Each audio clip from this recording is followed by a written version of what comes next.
Welcome to tonight's Easton School Committee meeting for Thursday, June 13th, 2019.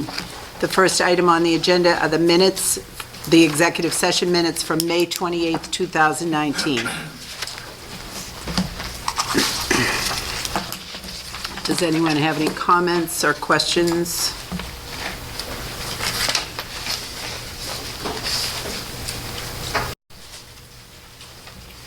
Do I have a motion to accept but not release these minutes?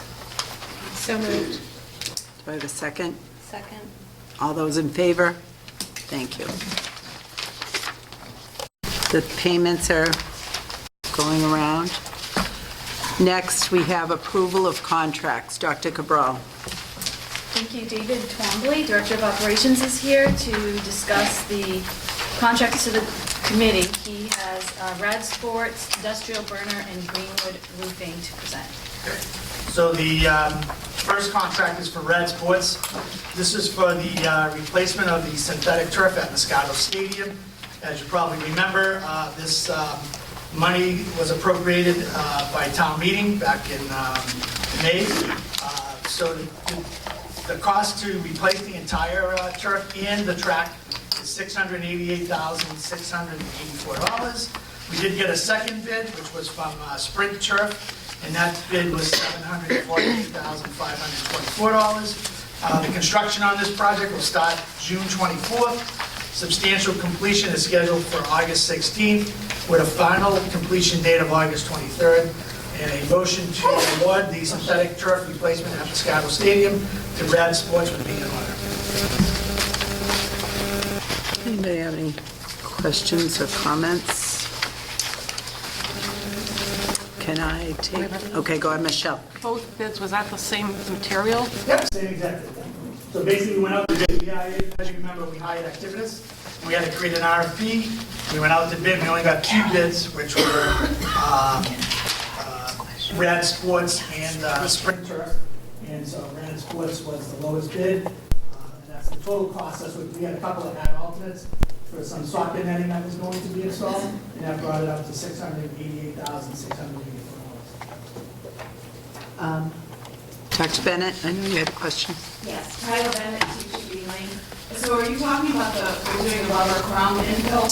Yes, so this would be the project that presented at town meeting for the crumb rubber with the track being resurfaced. I just have to, I'm not going to repeat everything that I said at town meeting, but I want to tell you how deeply disturbed I am that Superintendent Cabral and school committee did not adequately examine all the alternatives, including organic grass. You said it was cost issues. I have a study here from TURI, Toxic Use Reduction Institute at UMass Lowell, which they say, and this is very recent, 2016, they said that artificial turf fields have a higher life cycle cost than natural grass fields. They've done a number of studies on this. They also say that organic turf management programs for our school athletic fields can cost 25% less than a conventional turf management program. So the fact that you didn't look into the cost and the various things here is, given the health risks, is so disturbing to me. And I think you're willfully ignoring the science and the evidence. The other thing I want to say is that what I did not mention at town meeting, Mount Sinai Hospital has called for a moratorium on these crumb rubber infills. They said it's too dangerous for children. Mount Sinai Hospital. And here we are, as a town, ignoring these risks and putting this in. The one other thing I want to tell you is that through my company where I work, Public Employees for Environmental Responsibility, we work on artificial turf. We have groups down in Washington, D.C. that are finding lead samples in these crumb rubber infills of thousands and thousands and thousands of parts per million. When I drove by the other night, there were tiny little kids playing on that turf field. This is dangerous. And the last thing I'm going to say is that I recently, 2 weeks ago, tested Easton's water from the OA bubbler. It has PFAS. And for anyone who has been listening to the news, you know that PFAS is an extremely dangerous carcinogen. It's in our water. We have no idea where it's coming from, but the lab tells me that it's coming off of these fields because they coat the grass with these PFAS chemicals. So I would at the very least ask for you to wait for a little bit more time, not authorize the signing of this contract tonight, and explore these very, very important issues a little bit more. And I would like the company to provide us with some kind of promise that these fields do not contain PFAS. Because let me tell you right now, that if these fields are leaking PFAS into our water, it is going to cost the town millions and millions of dollars to filter it out. Because these compounds do not, PFAS chemicals do not biodegrade. They are called the forever chemicals. They're carcinogens. They cause kidney problems. They cause thyroid problems. They cause problems for people who are immunocompromised. It's horrific. We need some kind of certainty that these issues are not going to be plaguing our water from this field, because the town is opening itself up to huge liability here. I beg you to please, we're not asking, the field is still playable, there was a game on it Monday night, let's just wait a few more months, do a little bit more testing, get some certainty from these companies, don't sign it yet, please, I'm begging you. Oh, go ahead. Name? Yes, Kim Doherty, 9 Rocky Brook Drive.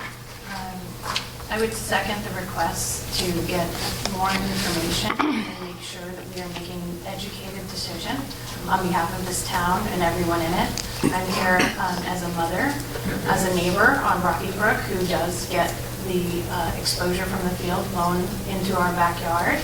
And as a coach of lacrosse children, including my son here, Brody, sitting next to me, who plays with some of your kids here. This is not a witch hunt. This is not a everybody be afraid. This is a big problem. This is a reality. There is science that supports the dangers of synthetic turf. There is a lot of science that supports it. I think Kylie has presented that. I think it's been presented to the school committee multiple times. The issues that I've heard and concerns with moving forward with a contract are solvable.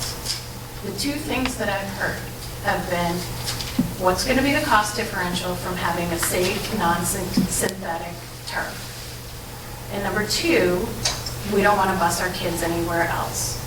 Those two issues are entirely solvable. I'll take the second one first because it's quite easy.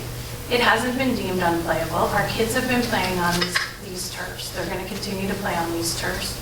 They can continue to play on these turfs while we get the information and become educated and get the first issue, the cost differentials. It's a simple solution that requires a small bit of time. But the amount of time, if you compare it to what it will take off of someone's life who comes down with cancer, it's a real risk. It's minimal, and we really need to be thoughtful about this and not just try to push this through. We have to be thoughtful. The science is there. And it will take minimal time to get other estimates of other types of non-toxic turf. Minimal. I mean, we're talking weeks if we were to entertain the idea, which if the school committee doesn't, I think it will be very regretful. With respect to the cost differential, I don't know a lot of what Ms. Bennett has talked about. She's quoted some being even cheaper than synthetic turf. Why aren't we thinking about that, even just to save the town money? We should be looking at the price differential. It could be cheaper. And if it's not, I can tell you, I've talked to many parents of football players, of lacrosse players, of soccer players who are willing to put the money forward to get the safest environment for their children. So I also ask you and plead that we just take a brief bit of time. There is no other reason other than the two that I've heard from many people, which are solvable. There's no reason to rush this through right now. And lastly, I am a lawyer. I'm a civil rights lawyer, but I also do toxic torts. My law firm just got an $80 million verdict in San Francisco for the Roundup cases that everybody says Roundup doesn't cause cancer. Well, we proved that it does, despite what the EPA said. That will happen here. We are exposing ourselves to unnecessary liability. We really are. So I just urge you to let us do the right thing. Even the testing, for example.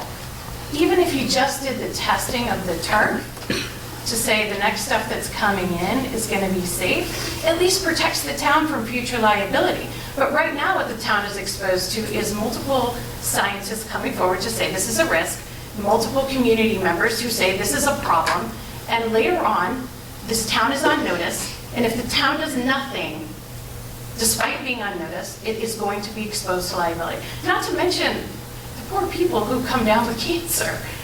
I mean, who we should really be thinking about.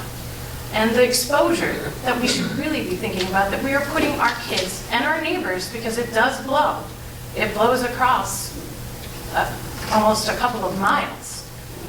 So I just urge you to please give us the time to get another estimate, to do this the right way, to keep our town safe. And if it comes back that, the tests are different or the price is so exorbitant that we can't handle it, which I don't think is going to be what happens, we can revisit it. But take the bit of time to make sure we're making the right choice, please, for the health and safety of everyone in this town and the exposure to liability. So can I just address one thing? So I just want to let you know, we have looked at the cost differences. We've looked at this, we've been looking at this for almost a year now. So we have had other estimates, we have looked at other alternatives. I'm just addressing the cost right now, I'm not addressing the science. We've looked at the organic info, we looked at some plastic coated, I can't remember what it was called. Encapsulated, yeah. So we've looked at different alternatives, and we have costed them out. The Activitas gave us estimates of those different items. The organic infill again, I'm just talking about the cost right now. Yep. It's not just the installation of the organic infill, it's the maintenance. And we can't be in a position where we're relying on fundraising to maintain our field over time, because there's a lot of fundraising goes on in this town. People of this town are incredibly generous, but there's a lot of asks. And so we know from previous experience that when we leave that kind of a project in the hands of a fundraising organization, sometimes the people move, they don't want to be involved anymore, things happen. So we can't bring anything on that's going to require that much additional cost for the school district down the line. Again, I'm just talking about the cost right now. I'm not talking about the science that you talked about. I think we can address that in a bit as well. I don't know if other people have questions or...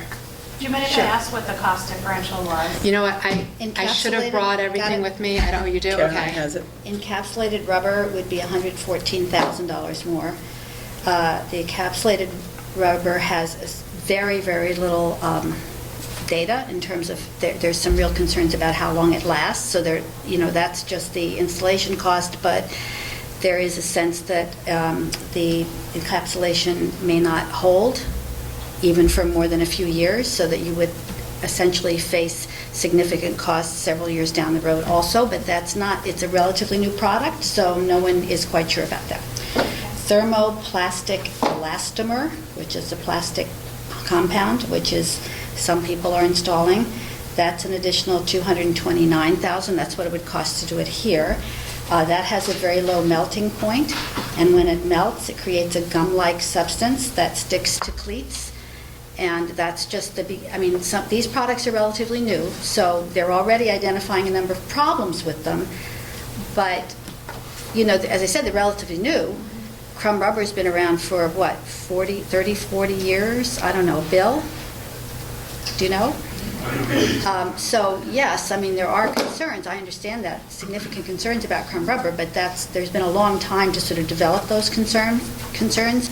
And frankly, based on what I keep hearing, I'm surprised that it hasn't been pulled off the market if these things are really proving to be true, that there is a definite association with things like cancer, that there's a definite association with other kinds of illnesses. But, you know, I'm not a scientist, don't claim to be, just do know how to do research, though. Then there's the organic, the plant-based infill, the PBI. Now, that would cost initially a couple $100,000 more, about. But as Jackie referenced, the maintenance costs are significantly more. There would have to be an irrigation system installed to even provide kind of minimal assurance that it wouldn't kind of blow away. That plant-based infill has a history already of enormous amounts of the infill migrating out of the field each year, and having to have it topped off every couple of years. But that, it's a very fine infill, that also there's concerns about it getting into kids' lungs. This is the organic infill that I'm talking about here. So honestly, if I could wave a magic wand, I would create 3 fields the size of Moscato Stadium Field, and they would all be grass, and then we would have exactly what we have now. Because the other thing that when we talk about the cost of grass fields is that we can get 1/3 the playing time typically on a grass field. So that's a significant challenge, because I don't know, Bill, I beg you to stop me if I'm off base here. But my understanding, certainly from a couple of times we met with Activitas and from others, is that we would get approximately 1/3 the playing time if we were to revert to grass, which, by the way, there would be no funding for the takedown of the field, so we'd have to absorb that cost. But that means that most sports would really not have the advantage of being able to play on that field. They'd have to kind of wing it. They'd have to find other fields to play on in town or elsewhere. So that would be a significant challenge for the athletic program. So there's kind of no good solution here. I hear this information, and it does disturb me. But at the same time, I keep looking at the fact that this hasn't been banned, and that every other kind of field I look at has major problems associated with it already, even the new products.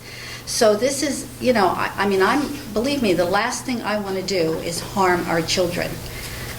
I'm just not convinced that we wouldn't, that it's in the best interest of our children to just say, we can't do this. And the idea of waiting, my understanding is that then essentially we're waiting another year because of the installation. We can't be doing the installation during the fall. We'd have to do it over the summer. So already the timeline that David gave us takes us up to the end of August. So and it's many more than a few weeks to. Well, we probably, based on talking to the Inspector General's office, because we investigated possibly looking at some other alternatives, if we were to do that, because it's such a cost differential, we'd probably have to go back out to bid, so that would take probably 6 weeks or so, and then obviously the installation. So now we're into the fall, then you get the winter, so yeah, we're into next year, so.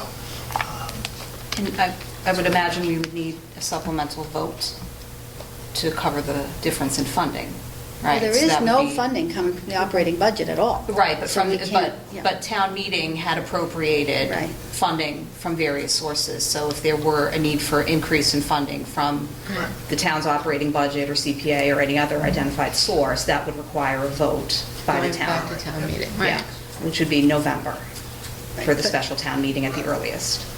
Well, and as Jackie Unless said, there is a special town meeting that's called. Pardon me? Unless there is a special town meeting that is called. Oh.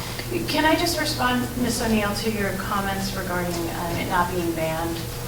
Because, that's the case with all sorts of toxic products. I mean, look at cigarettes for so long. I mean, even Roundup, the World Health Institute has said it's a carcinogen, but Roundup is still on the market, and they're still claiming that it's safe, because they are in the pockets of the EPA. This is the kind of the way the world works, unfortunately.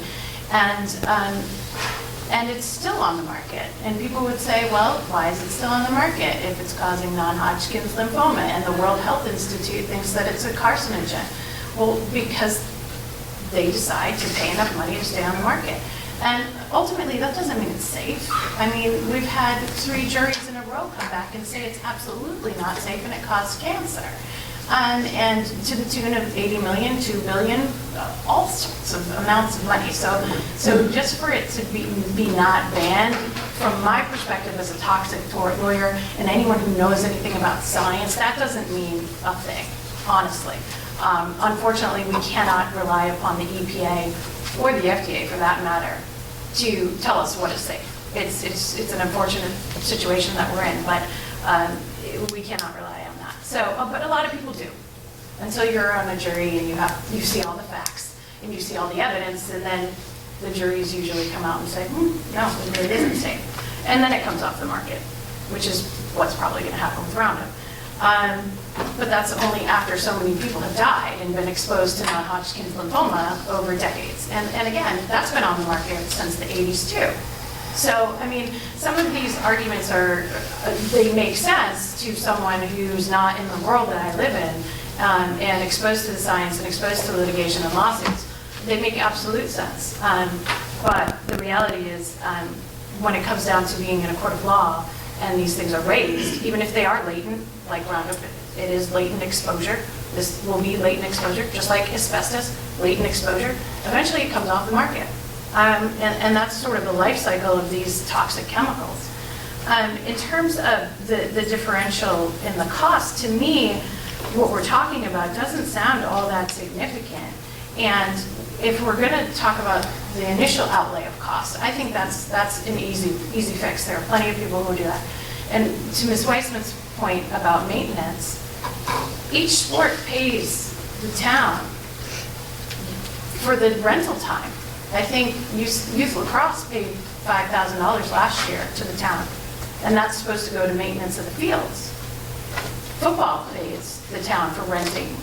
That's supposed to go to the maintenance of the fields. Soccer pays, rugby. Everybody pays the town for the turf time. That is the money that should be going to the maintenance of the fields. The maintenance And of so- this type of, I called some schools that have this organic infill. So some of the maintenance is above and beyond what it is with either grass or chrome rubber. For example, one school didn't have a proper irrigation system, so in 1 year they had to pay $80,000 for more infill. So it seems at least to be substantially more. But to Caroline's point, we don't have any long-term studies on that material. And so do we feel comfortable putting something in that we don't know what's We going feel to... comfortable in the stuff that we do know. Well, there's I mean, also a number of studies that say, because we've all read a number of studies that say they don't see a link. I'm not saying it well because I don't have the materials in front of me. But, we did have a toxicologist come and talk to us. I know Dr. Bennett isn't a fan of hers, but she did come and talk to us. And we all have read studies that have said they don't see that link. So I understand what you're saying, but I think if we had all these studies that found this link, we wouldn't be having this discussion. We've had a lot of different information. And so I think we're trying to evaluate all of the information we've had before us and come up with a plan to go forward. And by the way, this is not typically what the school committee does. I mean, truly, our role is to vote on a contract and based on a recommendation of our professional staff. So in this case, we have, the athletic director, we have our director of operations, we also had the volunteer who raised well over $200,000 to help support the project. We had a number of people who did that initial, we did have activists come and explain, what the recommendations were and so on to us, but we're not the ones who do the actual, the digging. As you said that we hadn't done enough digging, but if we did this for every educational program, every subject area, there would be no possible way that a school committee even has the expertise to do those things. So this claim that we didn't kind of do our homework, we took it upon ourselves to do a lot of research because of the concerns out there, because we want to be responsive to the public. But the truth is, we're not the experts. The experts did talk to us, and this was the recommendation made based on a whole bunch of factors, including, I admit, financial. That was the recommendation that was made to us, and we trust our professional staff. I think Bill actually, though, did have his hand up first. He did, but Michelle I wanted have to a say question something. actually for Kyla. Can you tell me more about the tests that you're requesting, what's involved, timeframe, costs? Yes, so if you tested the water coming off the field for PFAS and lead, it would probably take 2 weeks, maybe 3 weeks tops to get the answers. And it would cost And would that be, that test, probably less than $500. would those results be relevant for the new materials as well, though? Same stuff. What we're finding in DC is that within each field, you can take a number of grabs, and some of them will have next to no lead, and others will have 10,000 parts per million. So you have to take several grabs from throughout the field, because you can have hot spots within one field. Do you know the approximate cost to do this type of? I didn't hear. About $500. 500? Oh, actually, I'm sorry, but I have a question for you, too. I know the PFAS, so the little that I've read about PFAS is that it's pretty much in all of our water So in the whole country. The I town- mean, it's rocket fuel stuff, right? I mean, it's... No, it's not rocket fuel stuff. Okay, I know it's not desirable stuff at all, but my... Easton tested back in 2013, and they claimed that it was clean. We tested 2 weeks ago, and we've got 23 parts per trillion. The Mass DEP is poised to come up with a limit. There's no regulatory limit right now, because as Kim said, just because it's legal does not mean it's safe, but both EPA and Mass DEP are scrambling to come up with limits. They're considering a 20 part per trillion. We don't know what's coming off these fields. This is brand new information. Where did you test? I'm sorry, where did you say you tested? We just tested the water. I tested from the OA bubbler. The OA bubbler, okay. Can this PFAS come from any place else besides like a It comes field? from firefighting foam. We do not have firefighting training in the town. And it comes from fast food wrappers, carpets, waterproof stuff, greaseproof stuff.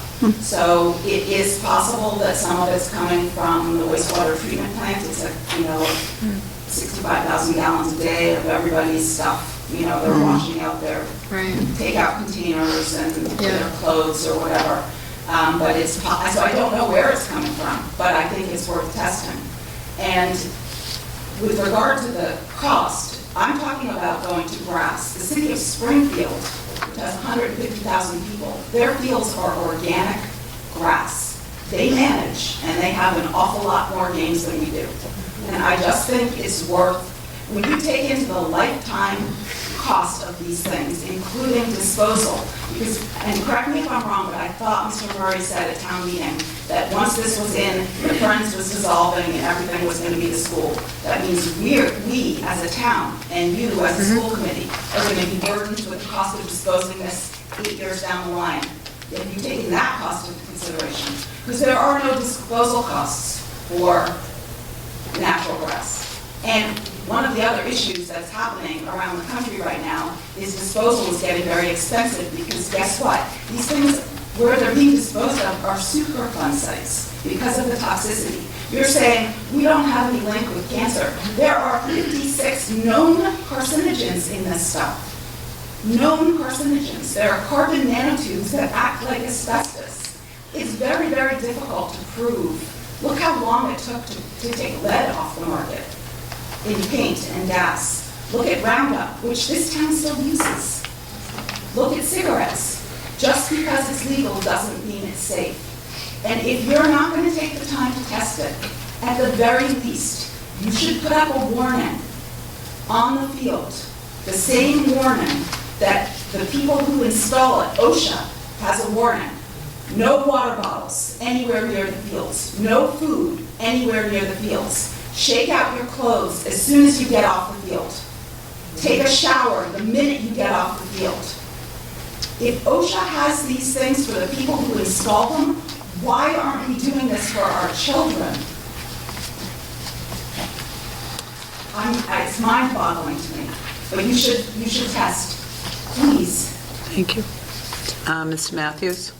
Just in terms of the information that we accessed in making this decision, we started with what infill we should go with. We needed to start there in order to determine how much fundraising and how much funding to request from the town for capital and CPA funding.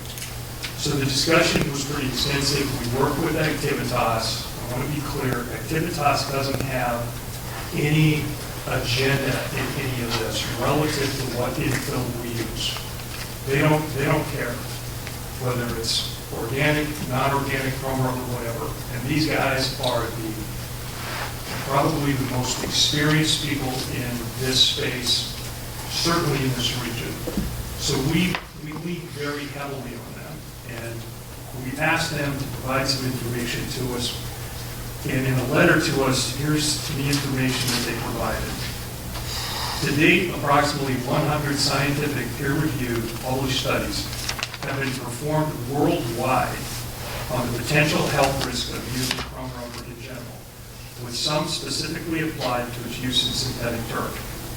As a result of these studies, the following state, national, and international agencies, governing bodies, and academic institutions have concluded that the use of chrome rubber in athletic fields does not pose a significant human health risk, including, among others, the following agencies: the Dutch National Institute for Public Health and Environment, Norwegian Institute of Public Health, European Chemical Agency, Connecticut Department of Public Health, New York City Department of Health, New York State Department of Health, the Washington State Department of Health, and researchers from the University of Washington School of Public Health. So it wasn't in a vacuum that we made this decision. We looked at this information and felt that the decision to go forward with chrome rubber, like other organizations like the Patriots, Boston College, Dartmouth College, Harvard University, MIT, UMass Amherst, Dedham High School, Carver, Lexington, Weymouth, Weston, Lynn, Alden, and Marlborough, just to name a few of other organizations or schools that are using the same types of systems that we're looking to move forward with at this point in time. So I think that it provides at least certainly some perspective on the basis of how we made that decision. When you look at a grass field, I don't know what Springfield has. I think to try to compare what they have to what we have, it's very difficult to do. I don't know how many sports, I don't know how many fields, I don't know how many resources.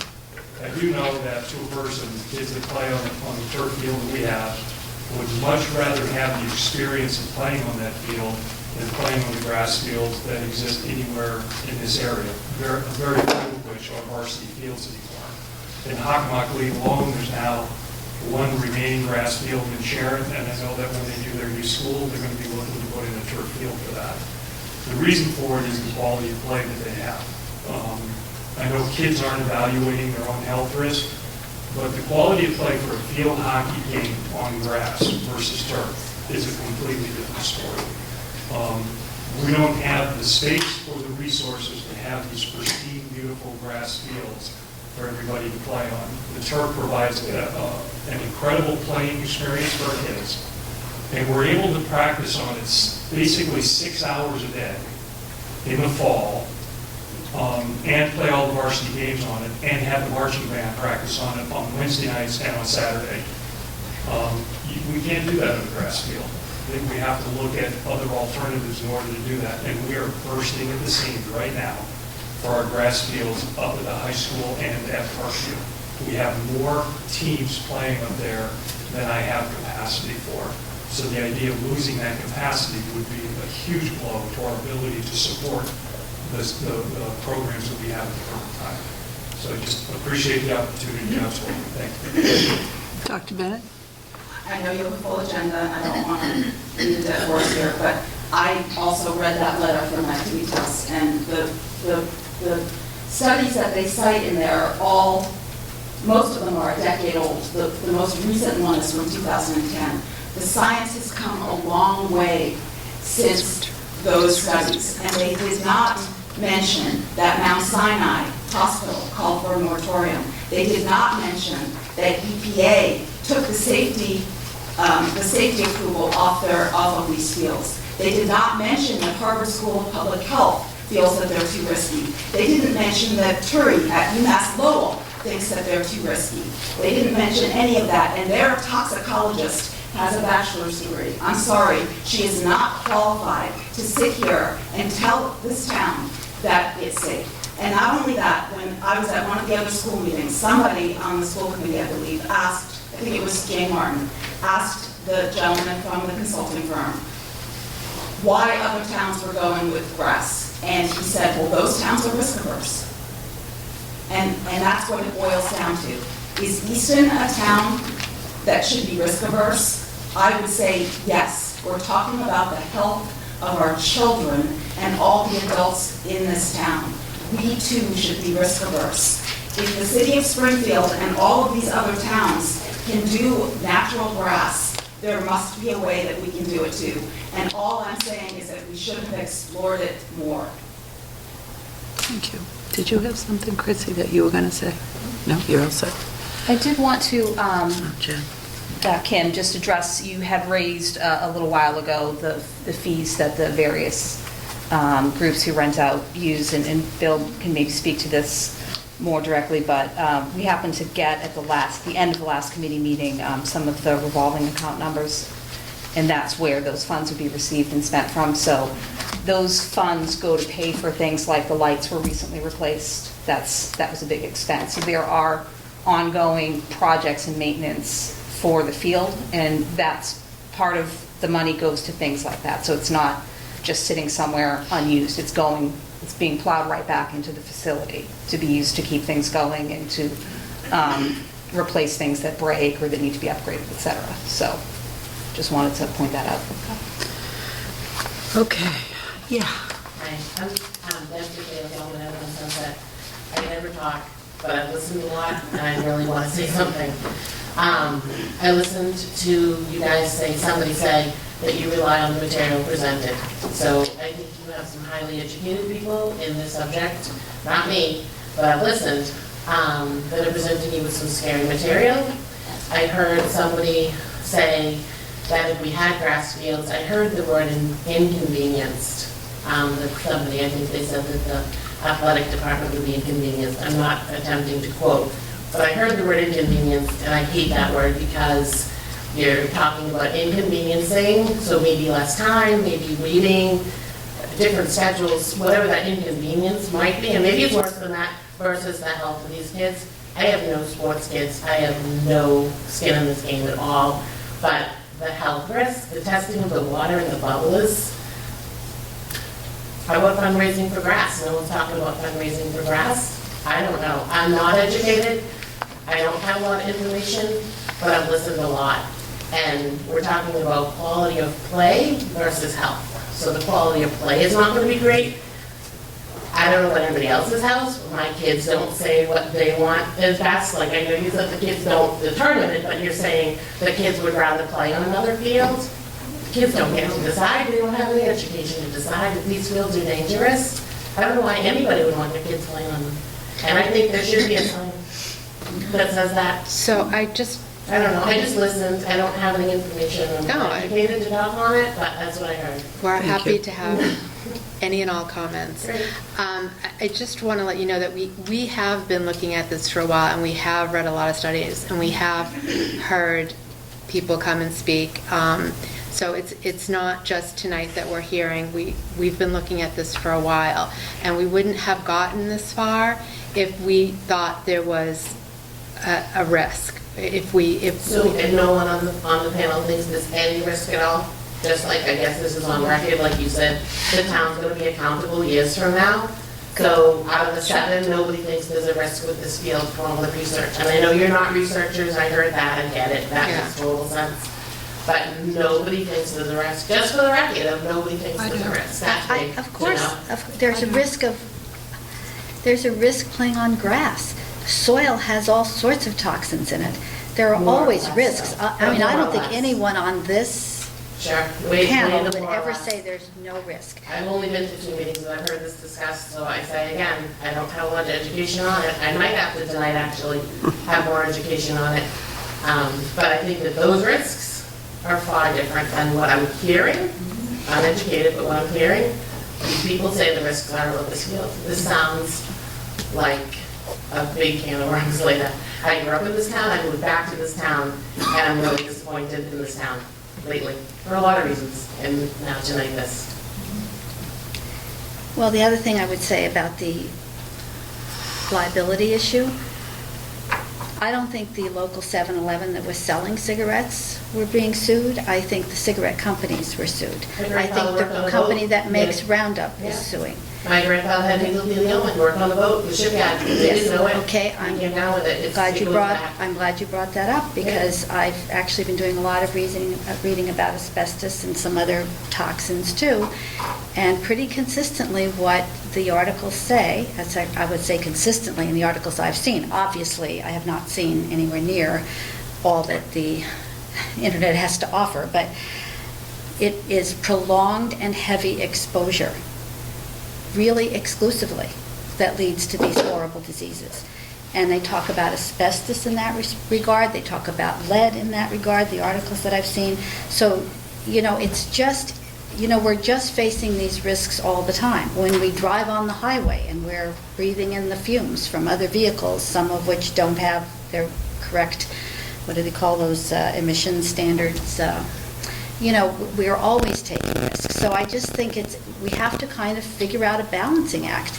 I think it would be great, as I said before, if I could wave a magic wand and we suddenly had 3 beautiful brass fields that size available to us that would be the equivalent of what we would need to provide adequate playing time for kids, that would seem like the lowest risk, but that would cost so much money we could never afford to do that.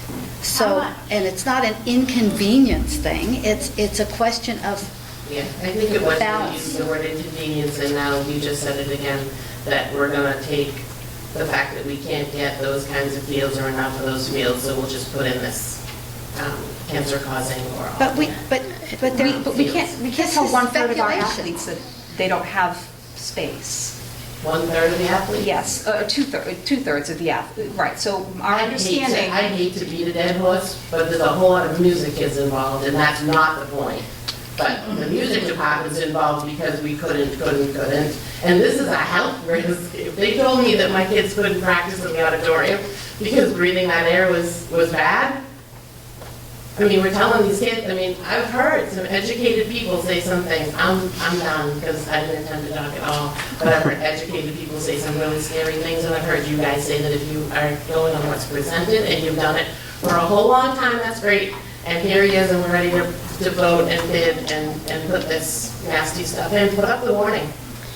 And we have heard educated people with a different opinion of the science. So, as Caroline said, we're not scientists. We can't evaluate, or at least I can't look at one study versus another and say, this study is more accurate than that study. I don't know. I can read the studies, I can listen to the experts that show up here tonight, the experts that showed up in other meetings, our administrators who hire experts, and then I have to say, okay, I have all this information in front of me, what do I do with it?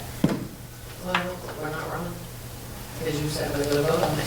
Just a suggestion, I've been on Go ahead. multiple boards before, and any time that I've ever felt I wasn't an expert, I have created a subcommittee of all parts and pieces. I understand that the committee from the athletic department has spoken to you all, and you've heard some public, discussion about this, but usually you put a committee together that actually works on the project long-term to come up with the best solution and to come up with all the alternative proposals. I will tell you, I've looked at Activitas, is that the name of the company? I've looked at it. They are all turf. Of course, they have an interest in supporting turf materials. It's their market base for what they make money off of. I've just looked them all up online.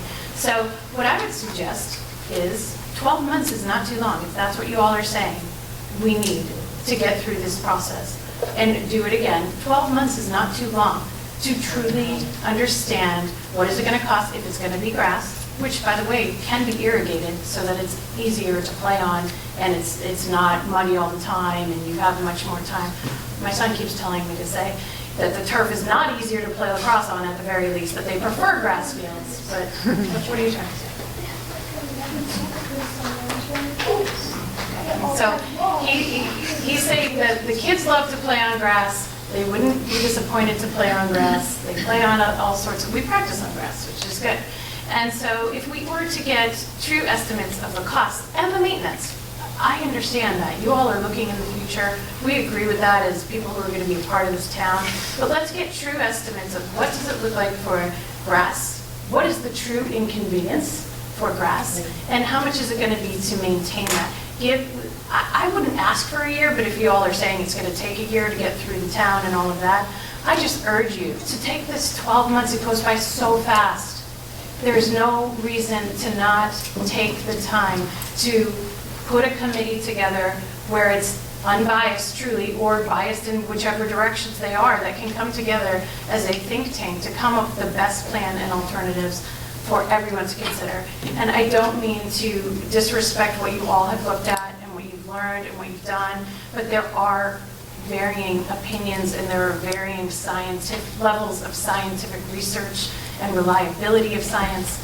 And I would hate to see us just push this through just to do this and find out that we made a huge mistake when we could just take the 12 months that we need to get all of this information that I think is an addition. There is additional information that I'm hearing has not been considered about the grass, the cost, and whether we can find the financing. I'm telling you, we will find financing. We can continue to find the maintenance financing. That is something that is easily done across these sports. I've talked to parents of all of those 3 sports. They are committed because they care about what happens here. So please, I urge you, do not vote on this contract. Give us the time that we need to do the best thing that we can for this town and for the people in this town.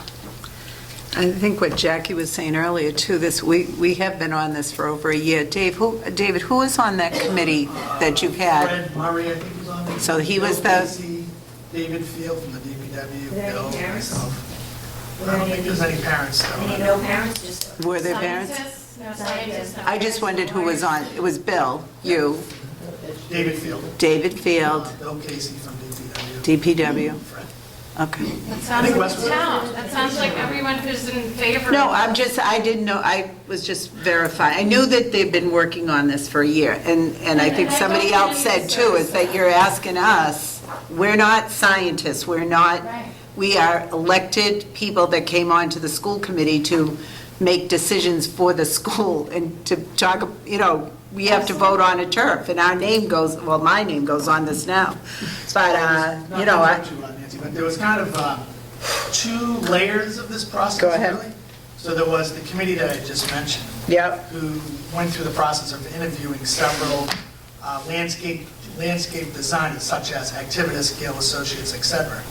Then, once we chose that particular designer, then we had some turf people come in to kind of do a presentation of various turfs, but then that was all brought to the school committee. So it wasn't like we picked out who ran sports necessarily. We actually created a request for proposals that went out, and then all those proposals came back. They were evaluated, and then based on what we got for bids. So it's been like a long process. It hasn't been done in a vacuum, so to speak. Okay. And I don't mean to do any disservice to the process that has gone forward at all. I just think. But the other thing too, in some of the information that we got, the track, if the track gets to just the track part, not the field part, but if the track part gets to a certain point and you don't address it, then you have to rebuild the whole track, which is, I forget how much money that was. So that, the track is on the verge right now. The field is on the verge, but the track is right, like, we're last minute right now. I mean, they had their last track meet, and that track is ready to be done. So, I don't know. Go ahead, sorry. State your name, please. Alan Pavlos, Ossipog Avenue. So we don't have a cost of what a natural field would be? Nope. Oh, we The did. RFP didn't even ask. Did we have one? I thought we did. The estimate on that was about $500,000. Okay. For one field. For one grass field. Well, you have to take out what's there. And then not including the irrigation and everything else that has, and the constant maintenance, because, But that's to install one field, we would need 3.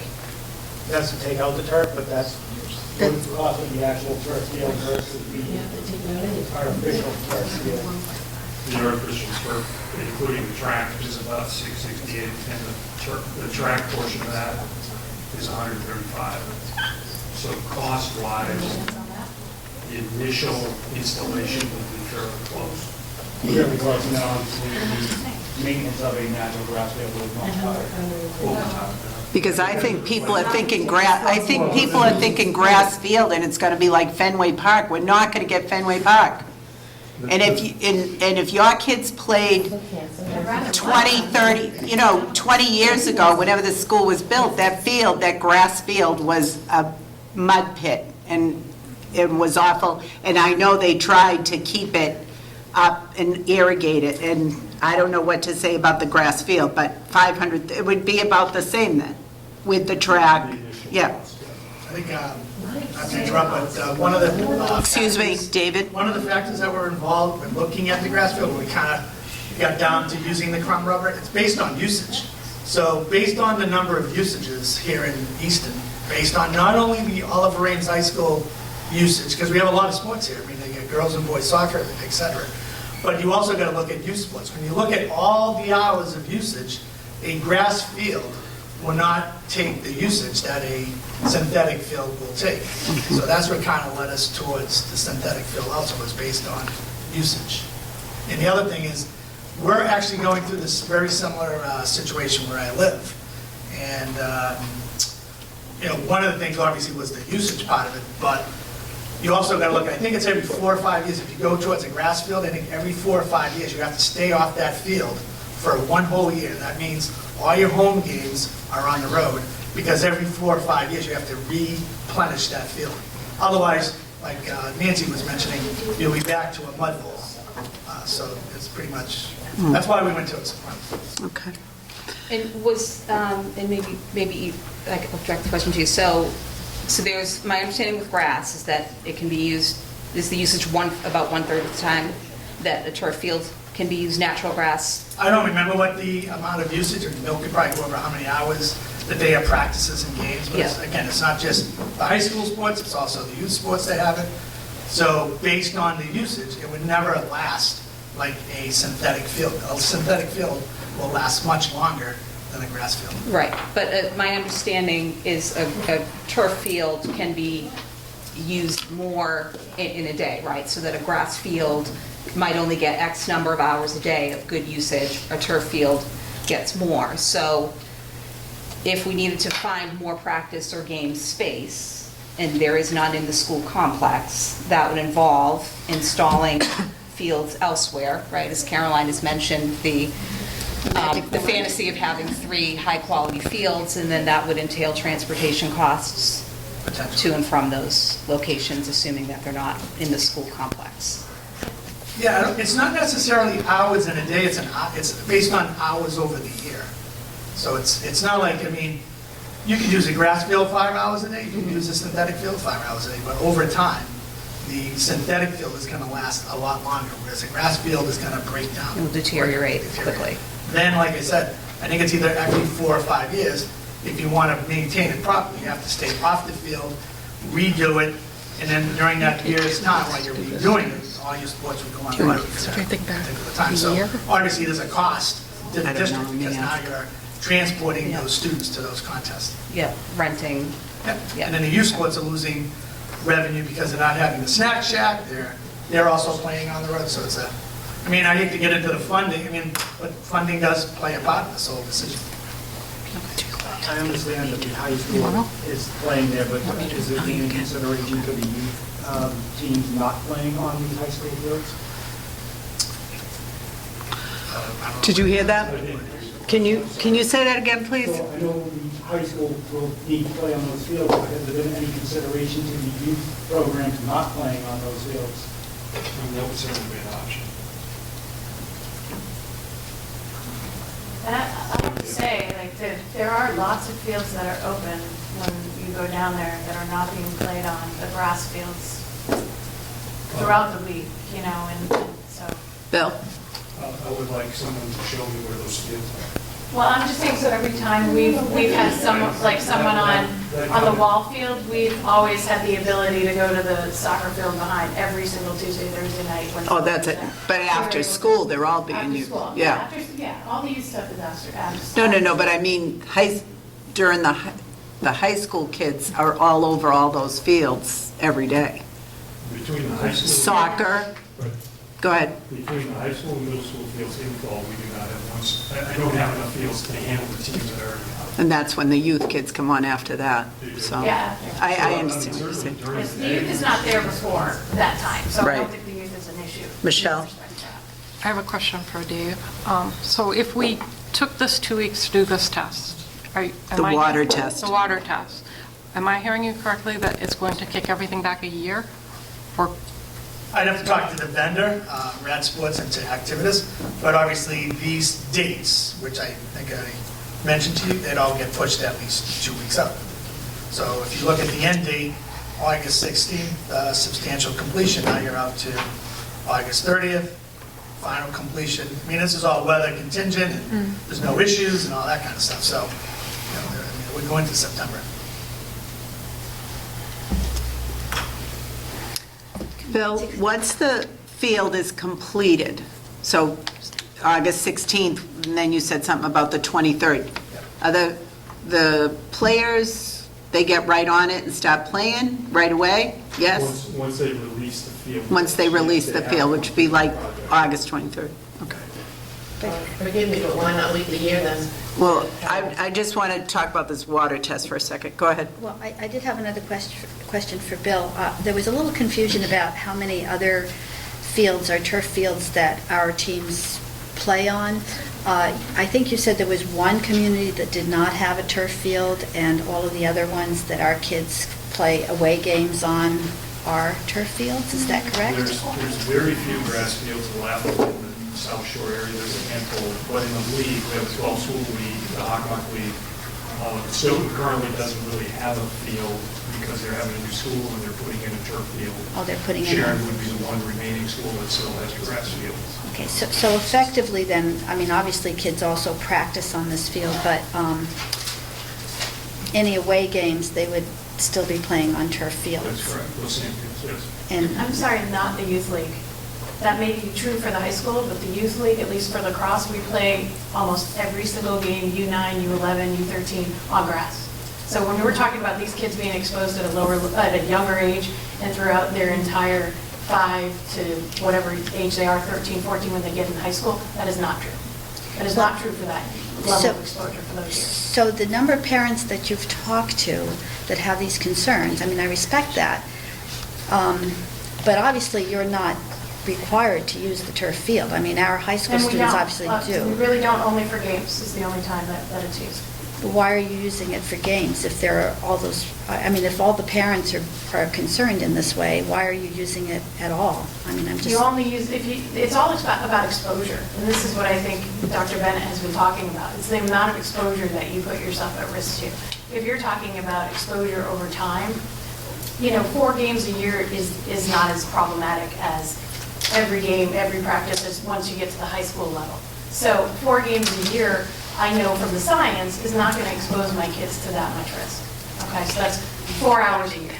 I know the exposure levels, okay, but not, when they get into high school, that's a different issue. And I think this town is facing a lot of issues when it comes to high school, and it's not just about the sports and what's happening there and the music programs, but I think we're facing a lot of issues. And this is just one of them with respect to whether kids are going to stay in Easton for high school or not. I mean, so that's a big question mark, I think, for us in the future. But at this point in time, I'm comfortable with a 4-hour level of exposure each year. That's what it is for my kids, in the youth level. As they get into high school, I have to make different decisions if you all decide to go through this. Thank you. All right. Does anybody else have any questions up here? Okay. Well, I do want to ask, I mean, I Go know ahead. Michelle wants to know, about this testing. So you're talking about testing for what? For PFAS and lead? Is that what you're talking about, or just PFAS? The 2 weeks? It would take 2 to 3 weeks if you got right on it. Who would do the testing? How would it be done? I have a lab out in Washington State that does testing. But who would take samples and? Anybody can do it. You just have to do a chain of custody. It's not difficult. I could do it. Anybody could do it. And then what would be the proposed action Well, based on the result? Well, I mean, that's a good question. So if it's going to come back with 4,000 parts per million of lead or high levels of PFAS, what are you going to do? Are you going to say, we're willing to accept this risk and maybe cost the town $9 million to put in a filtration system for our drinking water? You know, I mean, it's a question that. But when this test is done, it doesn't necessarily say where this PFAS is coming from. Like you said, it could have been coming from wastewater treatment plant. We found the outfall pipe for where the fields are, so we can take tests from where the water is coming off the fields. You can take. So you're not taking it from the high school, you're taking it did from that. the field. I did I know, that. well, that's what I'm asking you. No, So, you would okay, take the water coming off the field, and you would also check lead in the rubber crown. And it's something that this town should have done anyway for liability purposes, and should do anyway. Because, Carolyn, I'm sorry, I don't mean to disrespect you, but as a lawyer as well as a scientist, I disagree that the town can't be sued. You can be sued. Well, of course, I do know, anybody can be sued for any reason, but, you know, Especially since you have been forewarned many, many times. well, in a way, that's true. I mean, we get warned about a lot of things, but. Listen, I think- represent okay. gymnasts who are sexually abused by Larry Nasser, and MSU is in the middle of Selma, Michigan State University. There is liability. Well, of It's course, not- that liability is very closely connected to. We have to make it- I mean, I If agree, I'm there's not a no lawyer. warning that's put up, But Kyla, does it that's count that my dad was a lawyer? I can Does that count? suggest it, and then you can make a okay, motion. yeah, why don't you do that? I agree with that, I'm just saying, I haven't seen evidence, I mean, I was making the analogy of cigarettes, you know, Okay. millions of stores sold cigarettes, they weren't all sued, the cigarette companies were sued. Roundup companies, the company that produces Roundup is being sued. So, All right, so we're going to move here, we're gonna do something because we have a long agenda and people waiting to make presentations. So Go ahead. I would like to honor the request of the testing. So The water testing. The water testing. So I'm wondering if we can authorize you to sign the contract pending safe results or satisfactory results for a water test. But that could be a problem, because if the tests come back and it shows, I mean, what do we do? Do we put it off for a year? I don't know. I think we would Go need ahead. to consult with counsel before agreeing to anything that implies toxicity or liability or anything like that. I'm not comfortable with us making a decision to authorize testing that could have implications. I don't think that's within our purview. You're right, I think we do need to talk to the town attorney I and think just that could find certainly out. be something that's done anyway. I'm going to test anyway. Okay. but did I understand you to say that there is no level established yet for that? Mass DEP is poised to Poised. issue a regulatory limit, as is EPA. So EPA doesn't have one right now either? Nope. But they're about, they said it will happen this calendar year, and DEP says the same thing. But there, well, this calendar year, so it could be December. It could be. So we won't really know anything from the testing then, in a sense. I mean, unless it was just off the charts or something, but, I mean, it sounds like we wouldn't really get information that Well, but would you drive know, our... You have the Agency for Toxic Substances and Disease Registry, which is a federal agency, saying that the limit should be 7 parts per trillion. You have the Harvard School of Public Health saying it should be 1 part per trillion. So you at least would know what you're, and my kids are grown, and my son was in marching band. He used the field, luckily not for very long, because he graduated in 2010. But this goes beyond just the kids who are using the field. This stuff is getting, the rubber infill travels 4 kilometers downstream. This stuff is getting to other people in the town, not just the people playing on the field. So you may be willing to put your kids in this toxic mess, but I'm not willing to drink that water. And I'm sure there are other people who feel the same way. So I'm going to test it anyway. And if you guys have to rip it up later this year or next year, I'm just telling you right now that that's a possibility. So could we do like, move this to the 21st, and just to give time to consult with Yep. The attorney. All right, so I'm going to make a motion. We thank you very much for this information, really. I'm going to make a motion to table this until our June 21st meeting, so we can get information from our attorney. We can, Dr. Bennett, if you want to start that water thing, you go right ahead and let us know how it goes, although it won't be ready by next week, but that's when our meeting is, next Friday. And I think we'll just, because you said they would start, so if this got signed June 21st, they could still start June 24th. No, because I believe that they're looking for us to sign a contract tonight, because Rad Sports wants to begin purchasing the materials and start getting mobilized. So Okay. actually would... Put it off a The week? contract's going to push us. A week. Yeah, I mean... Okay, it could be Bill, delayed on sorry, materials. go ahead. Oh, it's okay, just for clarity. Once they receive the order, they begin the fabrication on the actual turf itself, the fabric, because they have to sew in, we have approved lines that are going in there.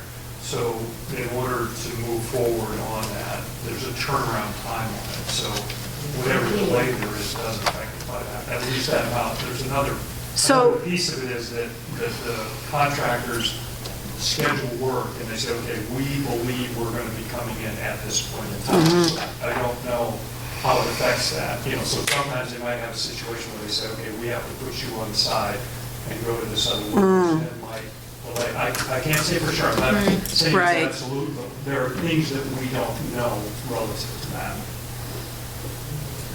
I guess my concern about delaying the vote is that I don't think there's a clear contingency here between testing and results and the decision to move ahead or not. The proposed testing would be on material that's already there, most of which is being disposed of as far as the carpet. The infill, some of that will be recycled, and then it will be topped off with other material. And we have that new, what's that? The pad. The pad is going in Pad. too, which we So- don't have now. Right, so I don't know how testing on existing materials that have been in there for 10 years Might affect. will inform or relate to the installation Of the new stuff. of new surface and new materials. I'm not saying that testing shouldn't be done just to know. I think there's value in, testing the water in the town, et cetera, and monitoring for that as regulations come out and limits are set. But I just don't know for this project. I'm not seeing the cause and effect there Yeah. it's a very as good far point. as one decision and the other decision. I thought they were reusing some of the infill material, Some of it. They are. Yep. so that's what matches the statement there. I thought the same material was going in as what we have now. Not literally, I mean, it's crumb rubber, but crumb rubber is, it's different batches, different So we can test sizes. it now and test it later, and if it tests high later, she's saying that she's gonna propose to have it all torn out, which I think is fantastic.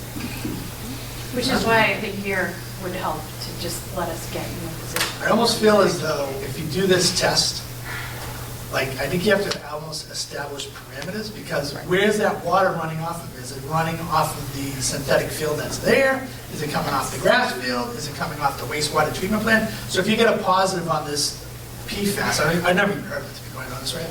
But anyways, if you get a positive on that, then you're gonna get into, well, where's it coming from? So it could be coming from any number of locations. So if you do get a positive, it could end up delaying it even further. It's not gonna be just do this test. It's gonna be, where is this material, or whatever, where's it coming from? And it may show that it's coming from the field, it may show that it's not coming from the field. But it's gonna start a whole nother chain of events. All right. This is a lot bigger than just go out and do a water test. This is, gets into a lot of stuff. It's very much bigger than just a water test. And I agree, and I think therefore this is more of a town decision and something that needs to be thought of outside of this body. And that way, no one up here is liable for the decision, so.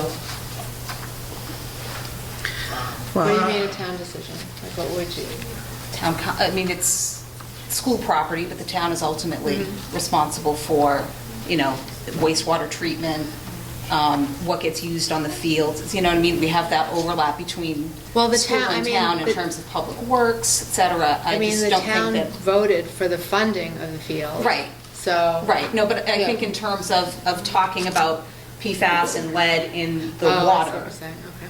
Okay, yeah. or in groundwater, in drinking water, any of that, I just don't see that as something that we have, Sure. that falls within our purview. And you make two good points, that it's not going to be entirely the same material. And what David said, we don't know where, I mean, even if we were to test some of the runoff, we don't know really the source. So, There's actually a source that comes right off of the turf, from what I understand. There's a pipe, right off of the turf. well, All right. So the source is. Well, we very got to, we have. Well, and the town meeting, the town voted for funding for this particular project. But at the town meeting, this information was not as apparent as it is here right now.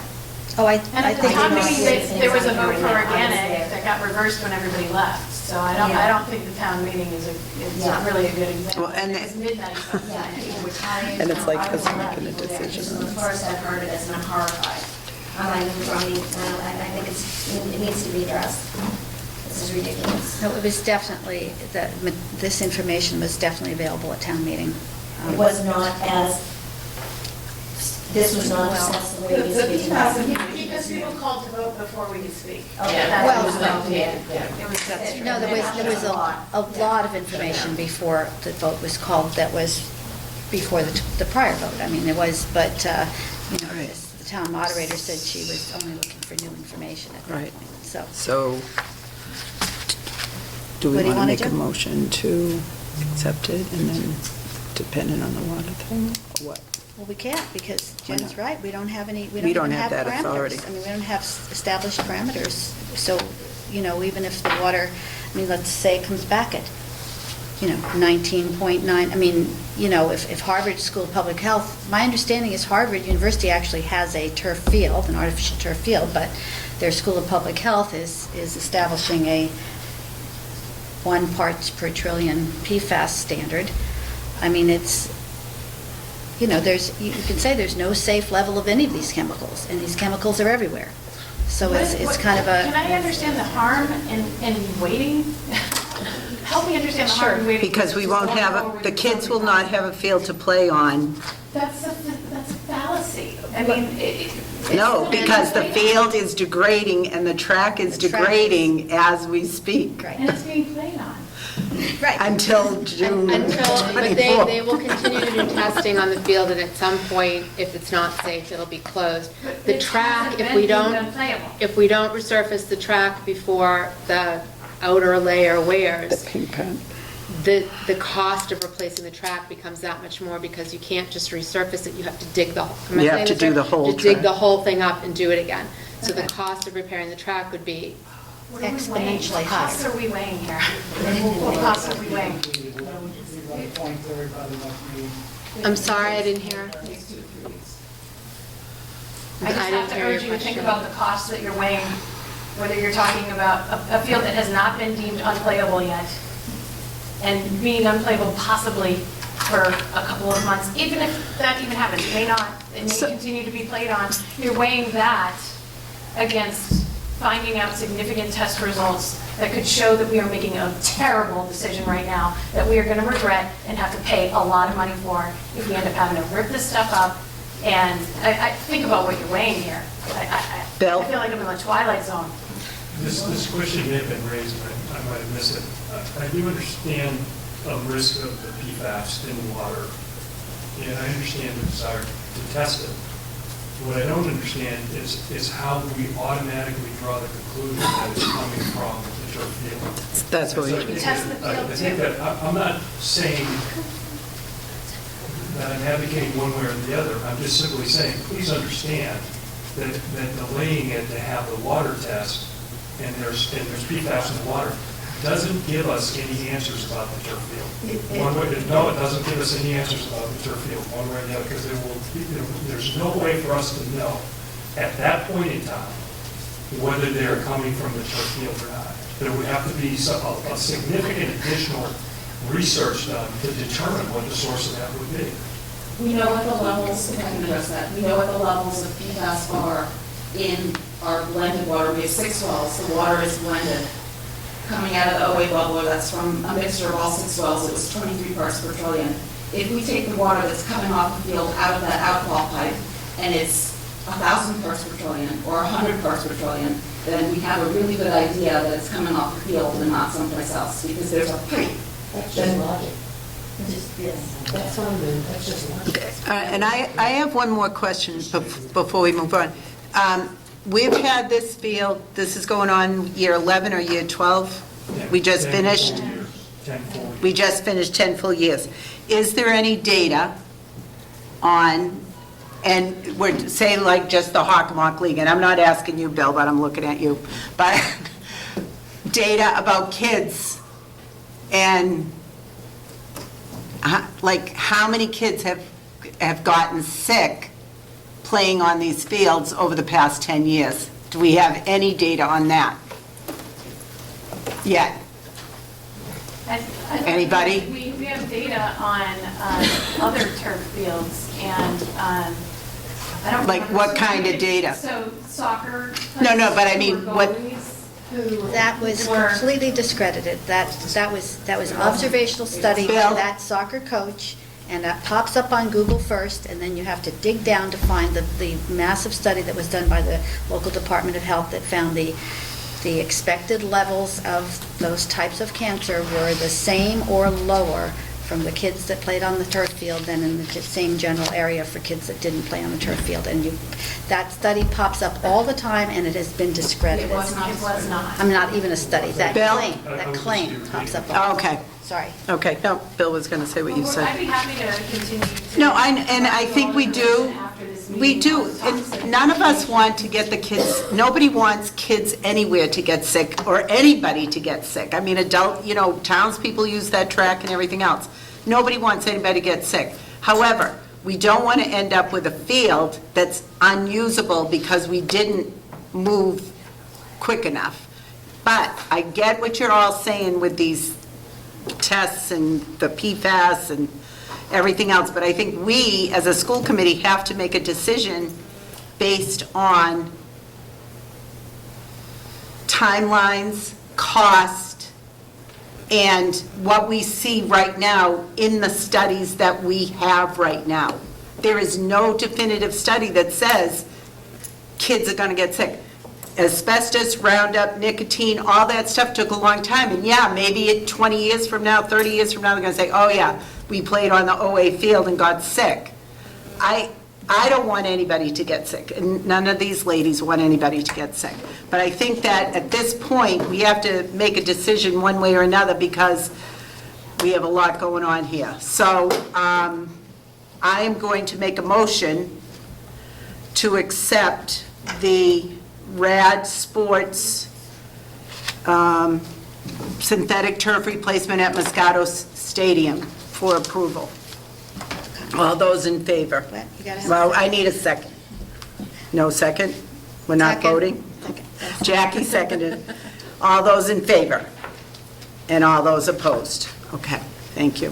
Thank you, everybody, for your comments. It was very good. All right, industrial burner. Okay, hopefully this isn't as controversial. But, all right, so we are looking to replace the water heater at Oliver Ames High School. We went out, we actually used a different process than we normally do. We followed the Chapter 30B procurement guidelines, but what we did was we used the Convise. It's a new state website that has all state contracts on there. So we actually solicited bids from 11 different vendors. We ended up only getting one bid. There was another firm who actually attended the pre-bid conference, but basically Industrial Burner was the winner of the the bid. We're actually glad about that because Industrial Burner does do a lot of business for us. They actually do a lot of repairs here in the schools. And so the cost to repair or to replace the water heater is $55,600. If you have any questions, I can try to answer those. Anybody? All those, do I have a motion to accept this? So moved. Second. Second. All those in favor? Opposed? Thank you. Okay, David, one more. The Greenwood Roofing. So as you remember, we went to town meeting, we hired Russo Bar Associates, similar to Activities. They're a design firm, but they design roofs. We hired them back last fall. They actually inspected the roof, they designed the roof, we went out to bid. We ended up getting 10 bids to replace only the rubber roof at Richardson Olmsted. And Greenwood Industries was the winning bid for $461,000. They'll be starting, they're actually going to be getting mobilized also on June 24th. And the anticipated finish date on that particular project is July 23rd, depending on the weather. We may have, if we have a lot of rain like we've had the last several weeks here, then obviously we'll get pushed back a little bit. But the plan is to get mobilized on June 24th, have the roof completed by July 23rd. Anybody have any comments or questions? A motion for this? I move to approve the contract with Greenwood Industries for the roof replacement project at Richardson Olmsted. Second. All those in favor? Opposed? Thank you. Thanks, David. Okay. The next item on the agenda is Easton Wings of Hope. David, do you need a vote to have the chair sign the contract?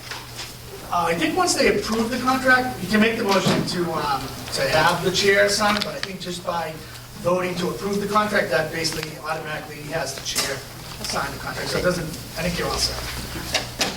Thank you. Okay. Are you my Wings of Hope people? So good to see you. Okay. So our first is Easton Wings of Hope Leadership Conference. Dr. Cabral. So we have 4 Easton Wings of Hope agenda items here in a row. They will be, I believe they will be addressed by different people. We have Melissa Swenson, Lynn LeBlanc, and Eileen Gardner here. Sorry. Also, Kristen. Kristen is also here. I'm sorry, Kristen, I didn't know that. As you know, we enjoy a wonderful relationship with Easton Wings of Hope. They have been a tremendous resource to the town as well as the Easton Public Schools, so we're very excited about all 4 of these items, actually. The first is Easton Wings of Hope Leadership Conference. That's for informational purposes, and Assistant Superintendent Christy Pruitt will explain that one. Sure. So I'm sure Eileen will share more, but just to give you an overview quickly, I met with Eileen and Corinne McCarthy to talk about this idea of having students from the Easton Public Schools attend a youth leadership conference down in Bryant College in Rhode Island. Eileen has offered to be the chaperone, which is fantastic. So I would like Eileen to have the opportunity to kind of share a little bit about it and just promote all the wonderful things that will be happening during those days. Thank you, Chrissy. I am actually, I'm the nurse at the middle school, and I am a member of Easton Wings of Hope Steering Committee and their youth leadership and development. And part of what we're trying to do for our drug-free community grant is to build up our youth leaders and capacity. And I attended a conference with Corinne and Larissa at Washington, D.C. CADCA, and there were other schools that were there that had brought youth with them, and they actually presented at some of the conferences and went and spoke to the senators. And through outreach seminar by the CDC, one of the youth leaders was telling us about this great camp. And it was great. It's supported by CADCA, which is federally funded, and it actually, people from all over the United States travel. Like, this is actually the Eastern States Conference, and I was thinking, oh, well, maybe we could try to get some kids to go to that, and it's actually just in Bryant College, which is fabulous. So we talked about it a little bit, and I presented it.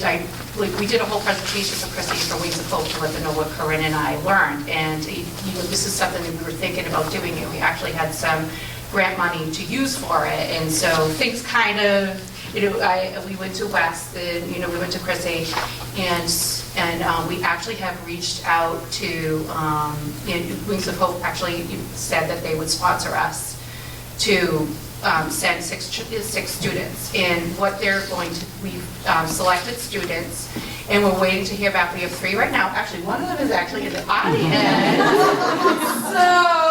And what we're doing is we're targeting students that are already in our health and wellness clubs, and that is Healthy Tigers. We have a new movement that actually Ariel is a member of. It's called the 84. It's anti-tobacco movement, which Justin Tiahara, the new health teacher, just started.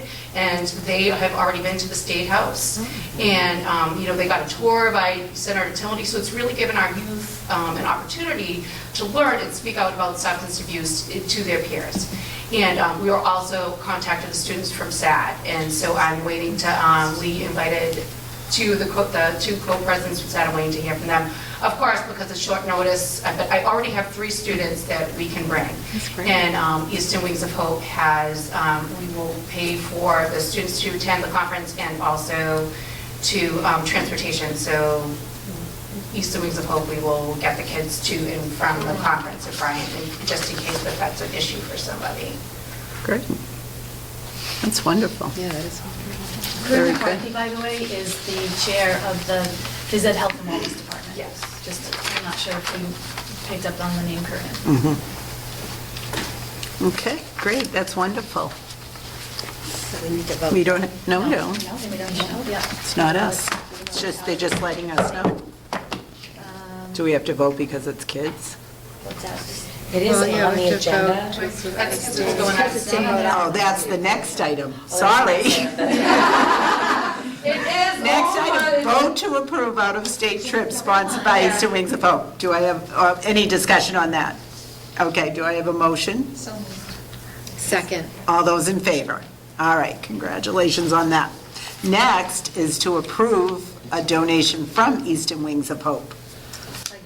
So, Go, yes, there bro. are 2. The first one is a donation for the middle school wellness club and the high school wellness club. So we'll, because they're agenda items, Eileen, if you don't mind talking about that one first. Okay, so Easton Wings of Hope is supporting our wellness clubs at both the middle school and at the high school. Lynn LeBlanc actually runs the one at the high school, and I do the one at the middle school. And we, it is not a stipended position, we volunteer our time. And the money is used to support activities that the kids want to do, and purchase items for projects and healthy snacks to entice them.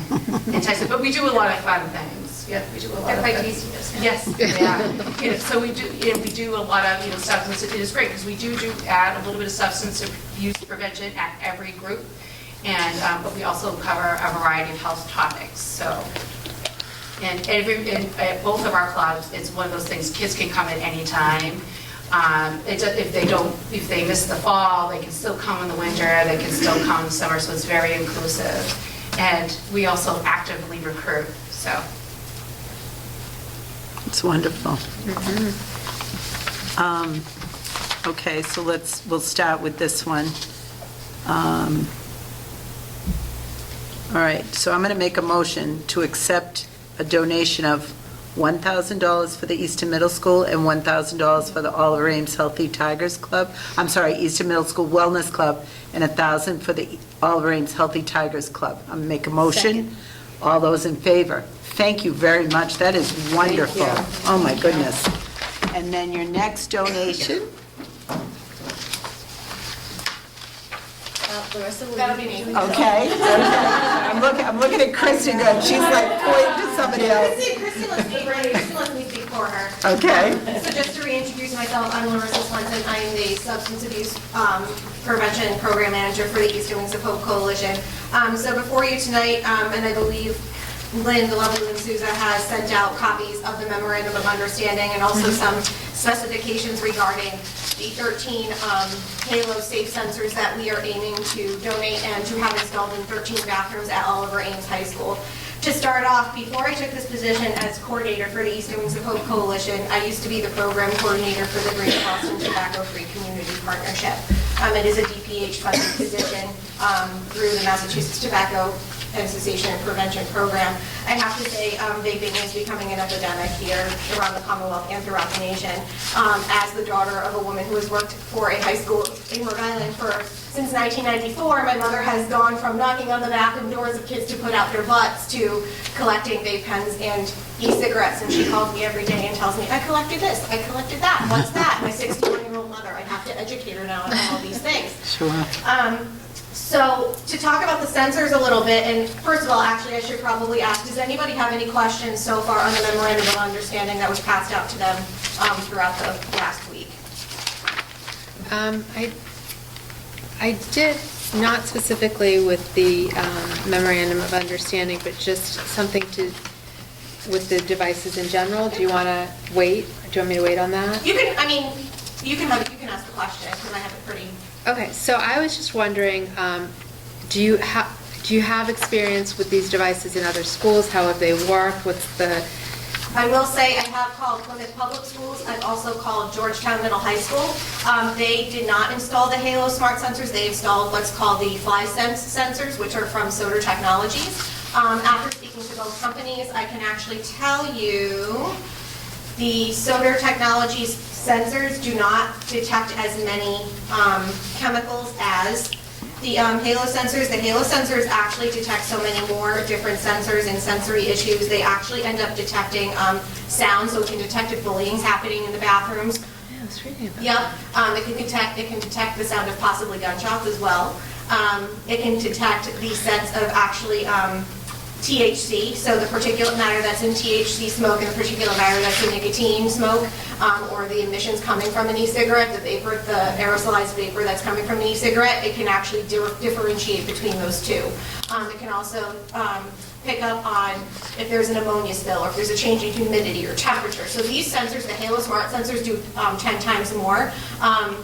I will tell you, the Georgetown Middle High School vice principal, I believe I spoke to, it was so long ago, the one concern that I had that she was talking about the sensors is once they were installed, they had to be recalibrated because you had kids who were going into the bathroom and, for example, spraying Axe body spray or hairspray or what have you, and setting off those sensors, and they had to recalibrate them.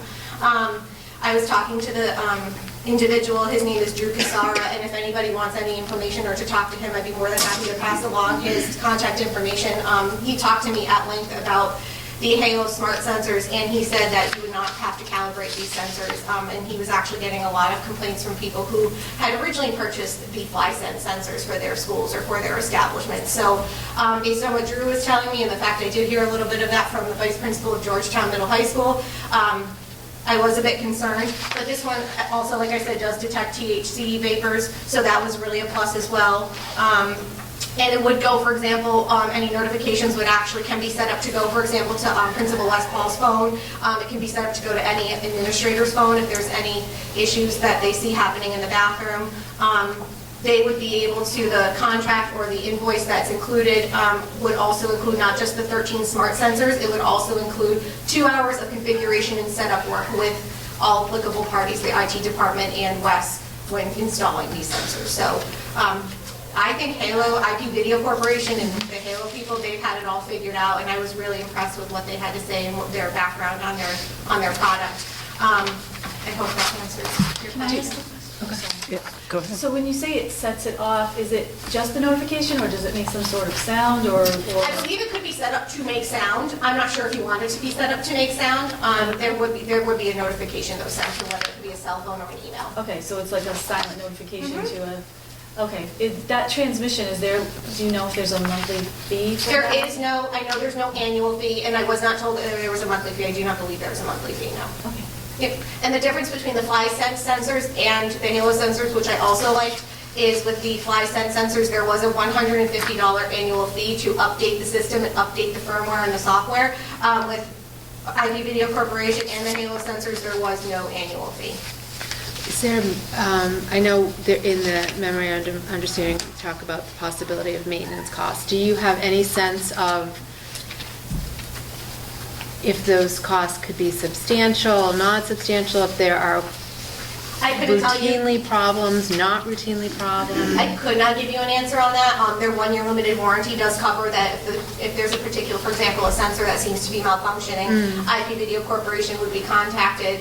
As the end users, Oliver Ames High School and Easton Public Schools would be the ones to contact IP Video Corp to discuss a defective sensor, and then it would be deemed, if it falls under the one-year limited warranty. If it does, that sensor would be replaced or refurbished. And then if it doesn't fall under the one-year warranty, so if it was defaced or if it was, the serial number was scrubbed off and whatnot, then Easton Public Schools, per the memorandum of understanding, would be responsible for replacing that defective or destroyed sensor. So I did want to ask you a question about the warranty, because the warranty seems to be talking about the original purchaser and how the original purchaser has to notify them, and the warranty's with the original purchaser, so... Good question. I called because I was concerned about that language.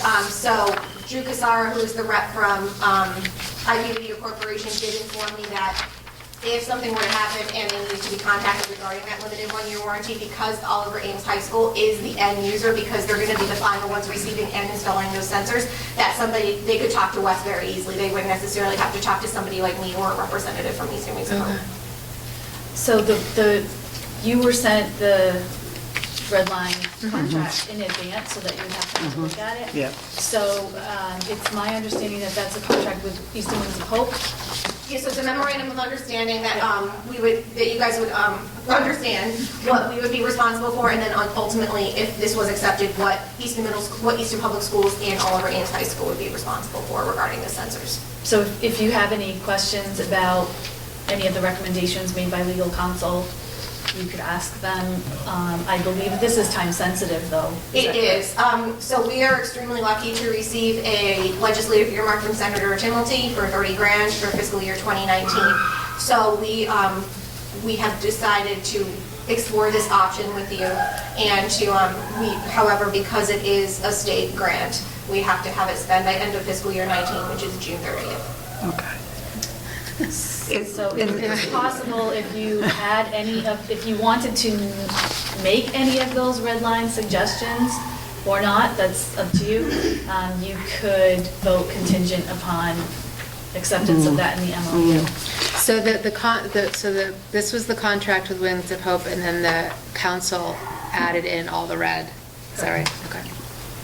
And Mr. Paul, you could probably answer this for me. How many men's and ladies' rooms are student bathrooms are there in the high school? Are there 13? 14? I think we had 13 total. 13? Yeah. 13. I think that's 14, because it shouldn't be on. It should be. I think there's 14. Okay. But that's what I'm trying to wonder, if the kids will figure out which one, which one doesn't have it. Also, by no means is this a magic bullet or is this a silver bullet to Right. addressing the issue of vaping in schools. I mean, that's in addition to policy changes, that's in addition to making parents and kids aware of the issues of vaping and the dangers surrounding vaping. So that's also why with the memorandum of understanding, we do ask that Easton Public Schools and Oliver Ames High School supply a semi-annual report concerning the number of vaping incidents, including discipline action that was taken, and obviously we do not need any students' names, so.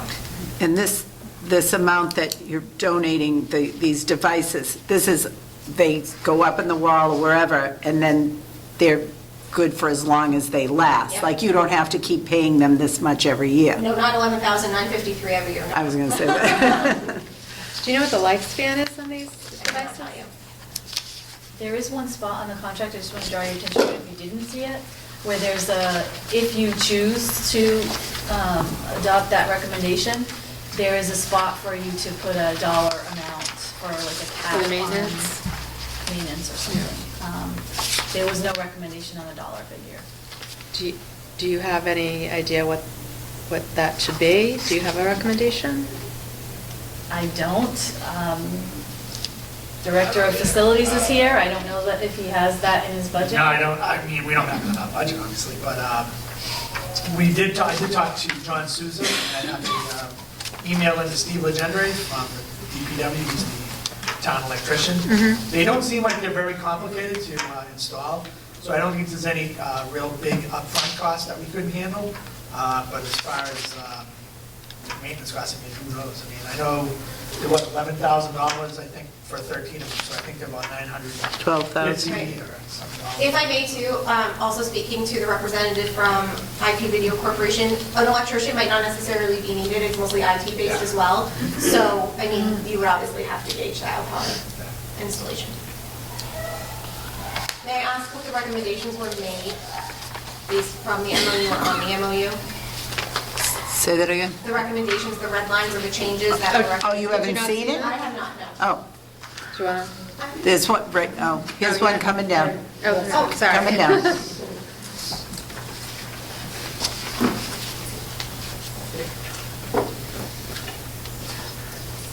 I don't see the place for the amount. Where's the It's, amount? right Is it- here, in the first, in the second Oh, okay, paragraph. all right. Oh, right here, I see it. This is awesome.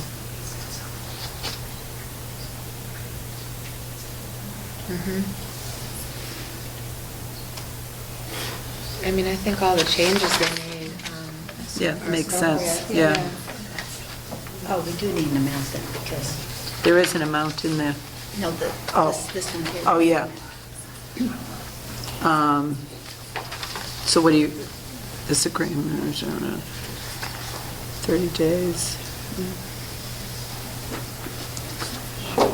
So what do you think for an amount? We have no idea. I mean, it's hard to put in an amount. We have no idea. Should we, We have no basis to come up with an amount.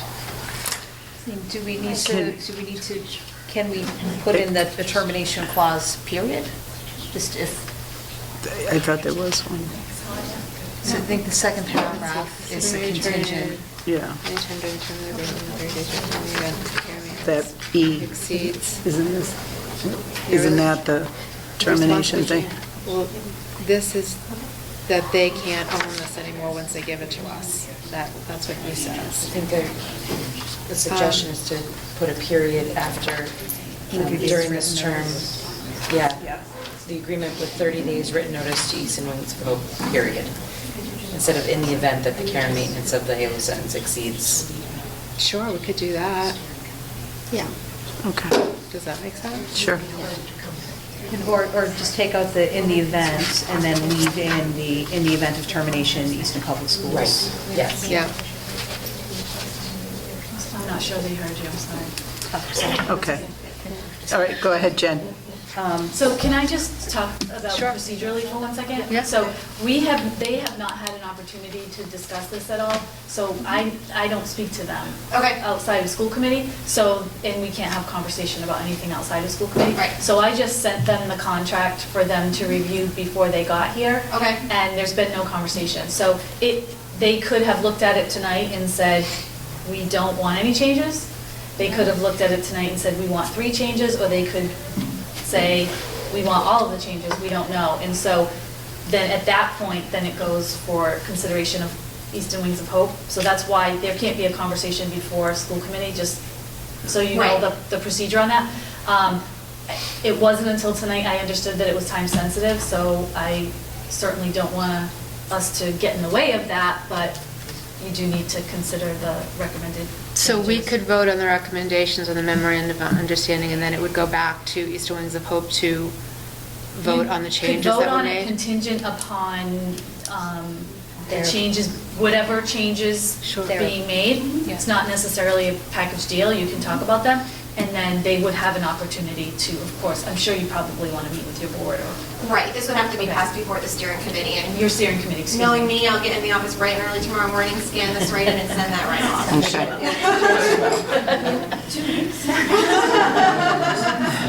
So Jen, you had, one of the changes, go ahead. It'll be done tonight. I was going to say tomorrow. So one suggestion, just so that we don't hang up on plucking an amount out of thin air, would be in the second paragraph, the second red line paragraph, to put a period after, in the second line, 30 days written notice to EWOH, period. then strike in the event that the care and maintenance of the Halo smart sensors, the equipment exceeds insert amount, and then retain the next sentence in the event of termination, et cetera. And I don't know if it's okay, but if you want to bring it up, we can mark what we'd ask you to consider. Did anyone else have any suggestions for changes on this yet? Sorry,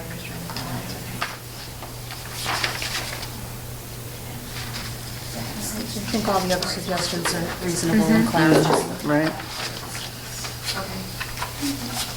Okay. It doesn't mean also that if the board has a concern about something, that there can't be a further conversation. We have another school committee meeting Next June Friday. 21st. And as long as as long as any contracts or anything is signed prior to June 30th, it will count towards the year mark. We just knew that there was time is of the essence. So yeah, so what I will do is I will pass this along to the steering committee, and we will try to get back to you as soon as possible, probably no later than Monday afternoon. Okay. Up here, does anybody else have any comments or questions? Just a quick Go ahead.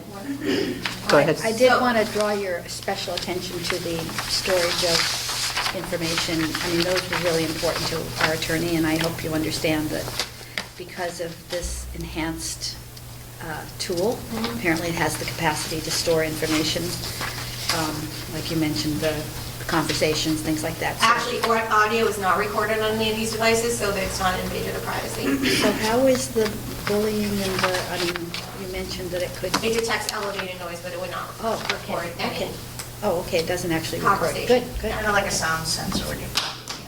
Okay, good, thank you. Any other questions or comments on this?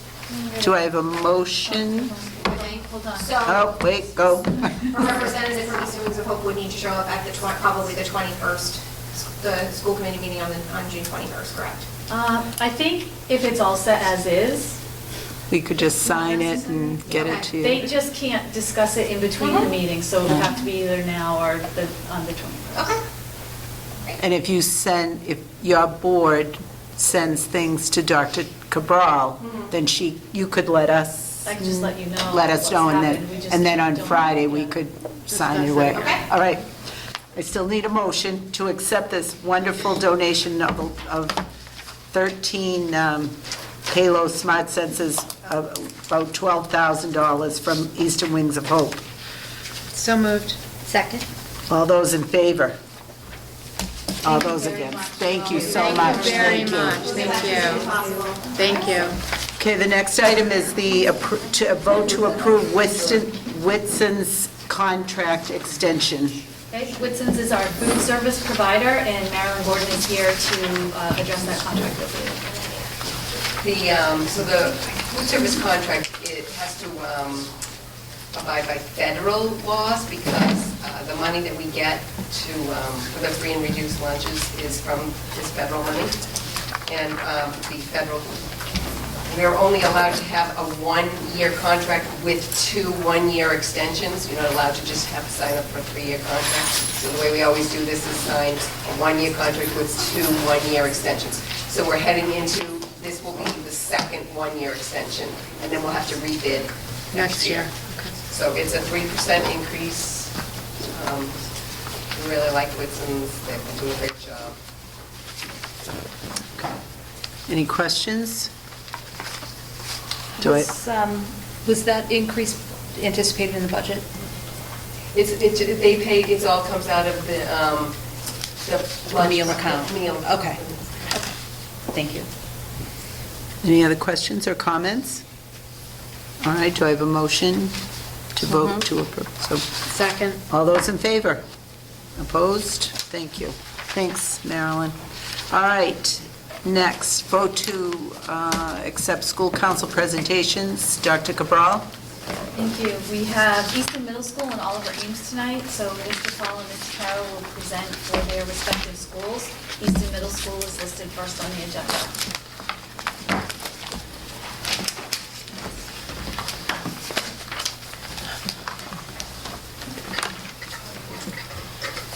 Sorry.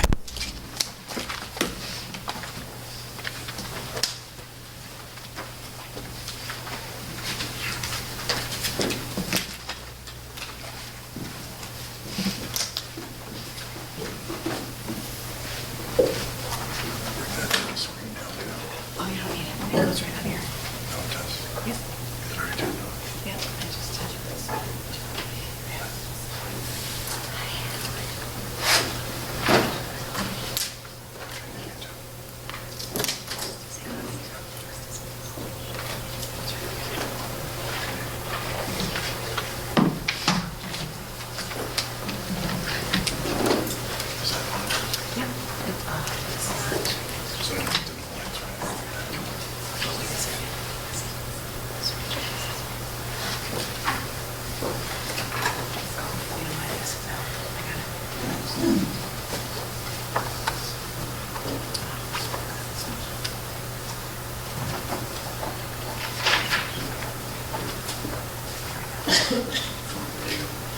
You start, we just get this. Thank you.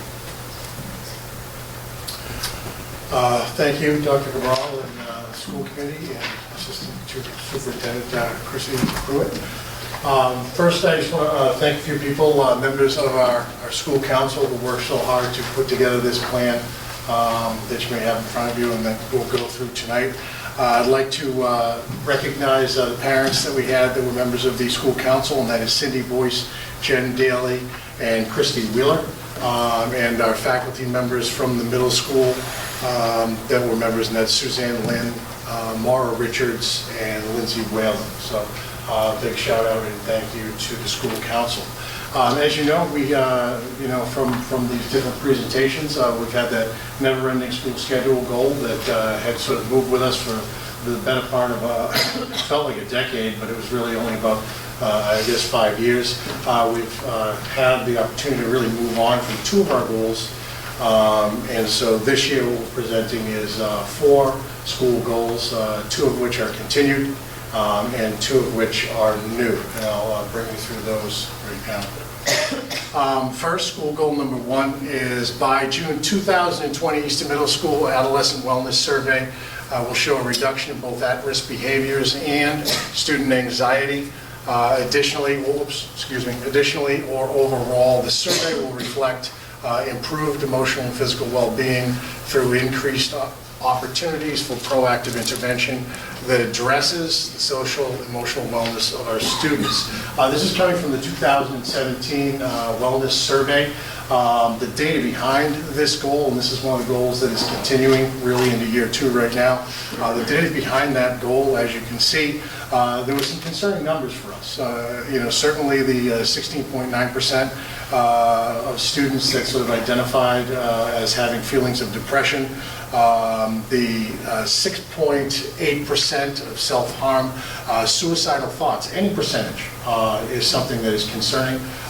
Certainly students that are articulating the possibility of a plan in that data was something that was really concerning for us, which is why we created the goal around this. We also took a look at some of that data that jumped out at us too, and although not shocking, bullying and electronic bullying is something that I think sometimes we get accustomed to in a middle school environment. It's something that we're always teaching to, and we never really stick our head in the sand and say that it doesn't exist. It does exist, and we want to really impact those numbers. So the plan that we created, or the action strategies that we created to address that, are really moving into year 2 right now, and I'll take you through those. We implemented the one school, one book program. Instead of having a variety of summer reading books that were across English and social studies, we moved to one summer reading book that all of our students read. Last year it was Restart, a movie about a bully that falls off a shed, hits his head. That head-to-head injury causes him to not remember the type of person he was, and when he comes back, he is actually a much nicer person. And a lot of the students that previously had been in fear of him really didn't know how to react to what they were seeing was this new person. And what we did was, with the new schedule and our focus periods and how we have more of a team-based model for the students, we used one of those periods, the focus period, and a block that we had all students on team to talk about in smaller groups with the kids and have it be a team-based activity. And that's something that we did in the fall last year. We're looking to expand upon that this year. The book I have actually I thought I put it up there, but maybe I just corrected it up there. The book I'm trying to remember now, it's a book about, I can't remember the title, but it is a book about a girl who's struck by lightning, and she becomes incredibly bright, but she is really struggling with friendships and how to maintain friendships after the incident. So it's something that students in all three of our grades will read, and it's something that we are unified in. There's always a general theme that helps address some of these issues. And each year we'll select a different book, and we move into phase 2 with that. We're also looking to incorporate into our educational programming, it's a program called The Harbor, and it's really a program that was developed by a guy named Mike Smith, who, if you've ever had an opportunity to see him, he is an incredible speaker. He has a unique ability to really connect to students and connect to anybody that he's talking to. I was really lucky a couple of years ago. I saw him at the Massachusetts Secondary School Administrators Association, and I was absolutely mesmerized by how amazing it was. Well, he had a program that he had partnered with Jostens, who happens to be the yearbook company that we produce our yearbook through for the middle school. So we automatically get access to this Harbor program that Mike Smith puts together. He takes different people that he associates with. Some of them are skateboarders or celebrities, or people that the kids can identify with, sometimes a little on the younger side, sometimes a little less traditional in sort of how they look. But they talk about things that are really important to kids, and they're really short little videos, maybe 4 minutes, maybe 7 minutes. But they come with a curriculum, a discussion curriculum for the students, so that they can talk about that, and a guide for the teachers to sort of coach them through those conversations, sometimes which are difficult conversations. Now, it's something that we really wanted to do this year, is to start to incorporate that and use that. But as we found that as we're going into a new schedule with a new rotation, we're going into a focus period. We also had, the STAR 360 program and a new math program, and it was just a little bit too much. So we pumped the brakes on that. It's something that we're going to roll out and put a lot of focus and priority on that focus period this year within our schedule. And then the Harbor piece is one of those things that we want to incorporate as we move into year 2 in this phasing. We also want to explore opportunities to use that focus period for mindfulness, social emotional well-being, anxiety, and digital citizenship. So the focus period is something that we used this year. We tapped into it as needed, but we really built the period around letting the teachers get comfortable with it, letting the teams get comfortable with it, and running in directions that they felt was necessary. And at times, we would step in and also use that focus period to meet with students or address particular issues. Next year, we're trying to be a little bit more thoughtful and a little bit more planned in advance as to how we use that to impact this goal.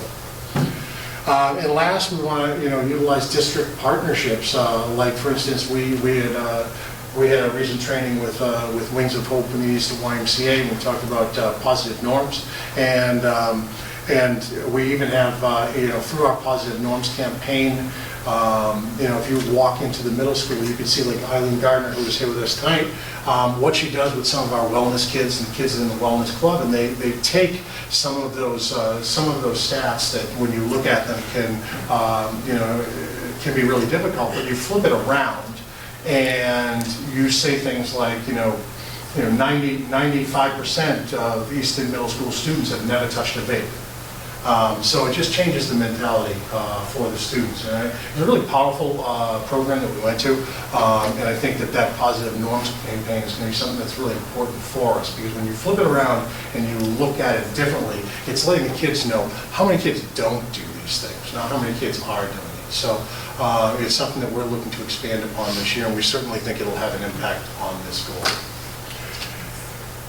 Goal number 2 is also a goal that is continuing on. It's been continuing on. I mean, I think if you went back to, I think it's April of 2014 when we started the UBD process. I think we might have been the first school to launch on a half day at a PD that was led by Dr. Cabral in 2014. And we are continuing on with our UBD program as well. The goal continues.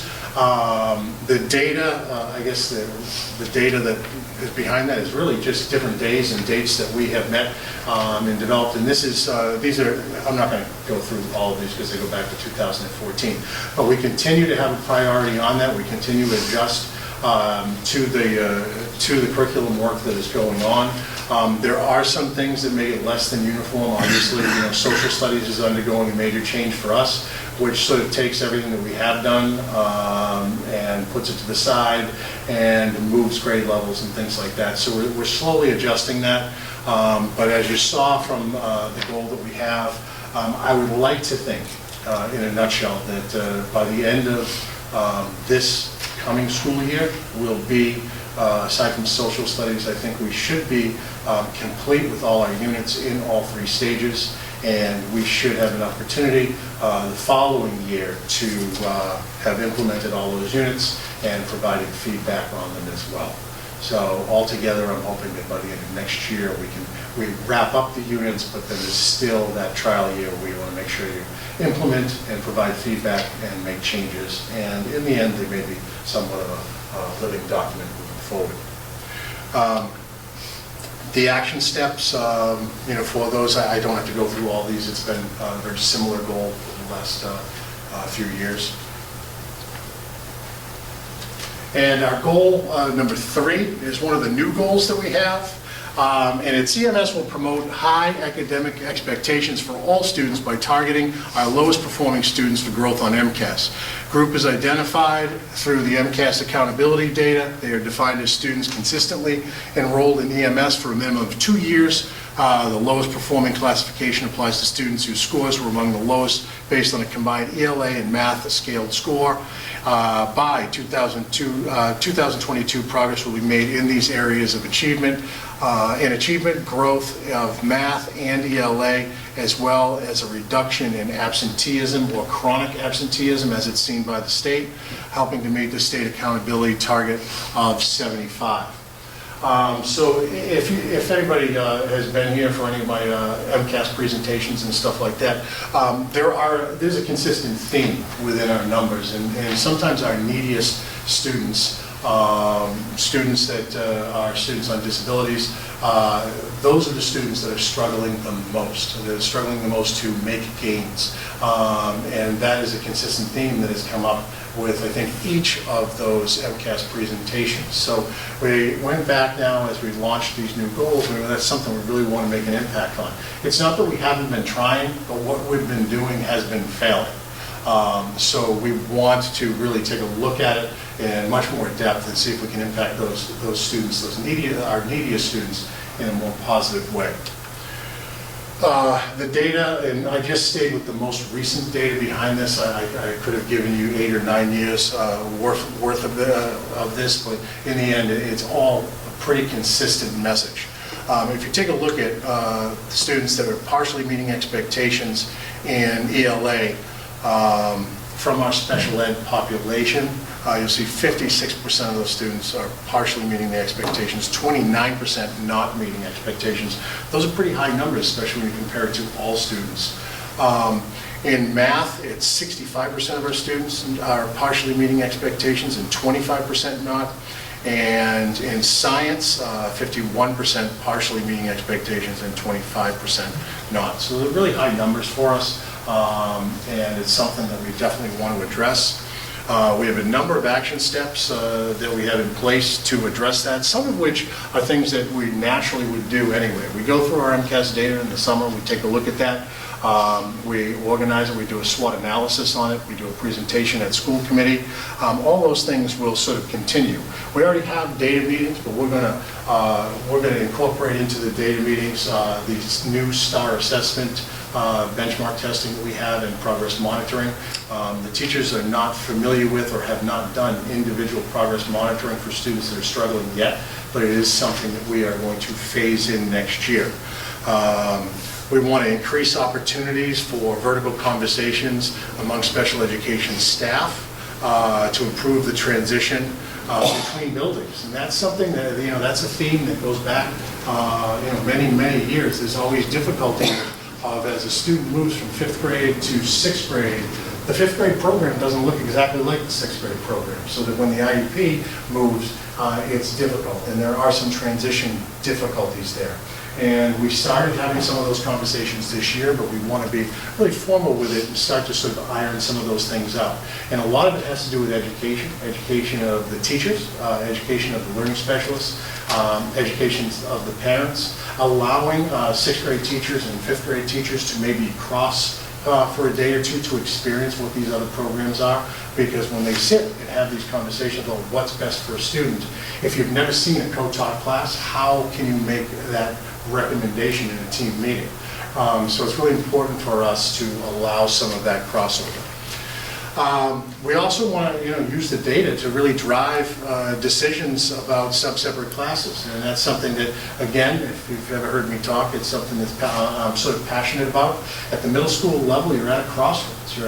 You're at this point where students are making decisions. Yes, a small group is great, but you may have a student that you're making a decision on that will never have math taught by a math teacher. And that is a really difficult thing for me, because I don't want to have the kids move away from the content area specialist. I want to give them the best of both worlds and have the special ed teacher and the math teacher together. And that's something that we have been working on, but it's something that we need to expand, and we haven't had those opportunities to be able to expand that yet. We also want to establish a subgroup to explore and present on standard-based reporting options. And I'm not saying standard-based report cards, I'm saying standards-based reporting options, because that is something that our school council felt strongly about, whether it's to change our comments or really take a look at how we're addressing or producing grades and what information we're really providing. Because the message was, if I have a B+ or I have an A, is that really showing the quality of work, and does that really tell us what skills the student has and whether they're meeting those standards that we're establishing for them? So it's something that we want to create a subcommittee to take a look at as we move forward. And our last goal number 4. Another area that if you've been in the different presentations over the years that I have a concern with, and that is the area of science. We are seeing, I would like to say it's a statistical sort of anomaly, but it's something that it seems to be happening every single year with our 8th grade testing, which is we have much brighter students than the testing is showing. 2 years ago, our science data showed 2% of the kids scored at advanced. It was significantly below state average, and that's something that is concerning for us. Now, it's not a one-year thing. This is a pattern that seems to exist. Now, I know you can sort of say 8th graders lack motivation, and they lack many different things at different times. But the one thing I do know is we have really strong science teachers. We have outstanding teachers in the building, and we have really good and really bright kids. So when you see data like this, it should and is concerning, and it's something that we want to take a longer look at and really try to address. So the goal that we built was we're going to increase the achievement of our highest performing students in the areas of science, technology, and engineering by 2022. And the percentage that we're looking to increase that will be a 10% increase or above state average. Okay. Data source behind that, as I just ran through some of that, our 2017 science, technology, engineering data told us that we were 2% scoring in advanced, which was 15% below the state average. And last year, although we improved with a different population of student, moving from 2% to 8% as advanced, we were still 10% below state average. And if you know this data, or have heard me talk about this stuff before, if you're not 10% over state average, you're doing it wrong in Easton, in my opinion. And so we want to be better, and we want to impact the highest performing students that we have in that area. Some of the things that we had in place to address that, obviously, there is data review, there is a SWOT analysis, there is that MCAS presentation that I already talked about that was tied into the other goal. But we also have really exciting, all the teachers are, really super excited. Last day of school today, and everyone's saying goodbyes, but saying we'll see you Monday. Well, that's because 80% of our teachers are coming back for a 2-day professional development program on Monday and Tuesday, in which they're going to be trained in a STEM unit. Doesn't matter whether they're a phys ed teacher or a special ed teacher or a science teacher or a math teacher. Everyone is going to be a STEM teacher for 1 week in October. We are going to move off of the schedule, move into a true team-based model in which our students are going to work collaboratively and together with different adults, including myself, in which we are going to have a project. We're going to work all week in that field on the projects. There's 3 different projects that we'll be trained on depending on the grade level, and all the students will get that. So it's a really exciting opportunity for us. It's a chance for us to step towards greater use of the new schedule, the teaming model, that middle school philosophy that we want to do. But it's also going to really put an emphasis on the importance of STEM, on the importance of science. So that's one of the things that we think is going to have a really strong impact on the kids. We also want to maximize differentiated instruction opportunities to meet our highest students. We would like to think we're differentiating, really, really well, but the data is making me think otherwise. So we take a longer look at that. We have staff trained in differentiated instruction as trainers, so we'll rely heavily on them to train our own staff. We had them go to become trainers a couple of years back. So that's something that we are going to continue and sort of reignite, I guess, a little of that flame as well. So that, I think, wraps up that last goal. So I hope I didn't take too long. I was trying to be quicker. So questions, comments? Go ahead. Carolyn? I'm impressed. That was the shortest. Long time. I was really fluid and comprehensive. Excellent. No, I'm happy to see some of the focused work on, first of all, the advanced learners in science. And we know that's been a huge challenge for us, and also for our struggling learners. Those are 2 both of those foci so important. So happy to see that. Thank you. Sure. Didn't we just do away with the honors program for middle school? Sorry? Did we not just do away with the honors program? We did away with the leveling in general, not in math. We did away with leveling in science, in social studies, and in ELA. But the science data. The science data and the concerns that we have with the science data goes back well beyond that. Understood. So, do you know what the percentage of students with disabilities are? The percentage? Yeah, percentage. I would want to say 21%. 21%. And do we know what the difference in per pupil expenditure is for the children with disabilities versus a regular or student expenditure? I wouldn't be able to answer that. Do you get that? I don't know that off the top of my head, but it is calculated. I would get that. Yeah, sorry, I can't. Curiosity. I'd like to be able to answer that one. You're dummy on that one. Hi, my name's Jen Gold. I live on Turnpike Street. I'm also the president of Tempo, which is the Easton Music Parents Organization.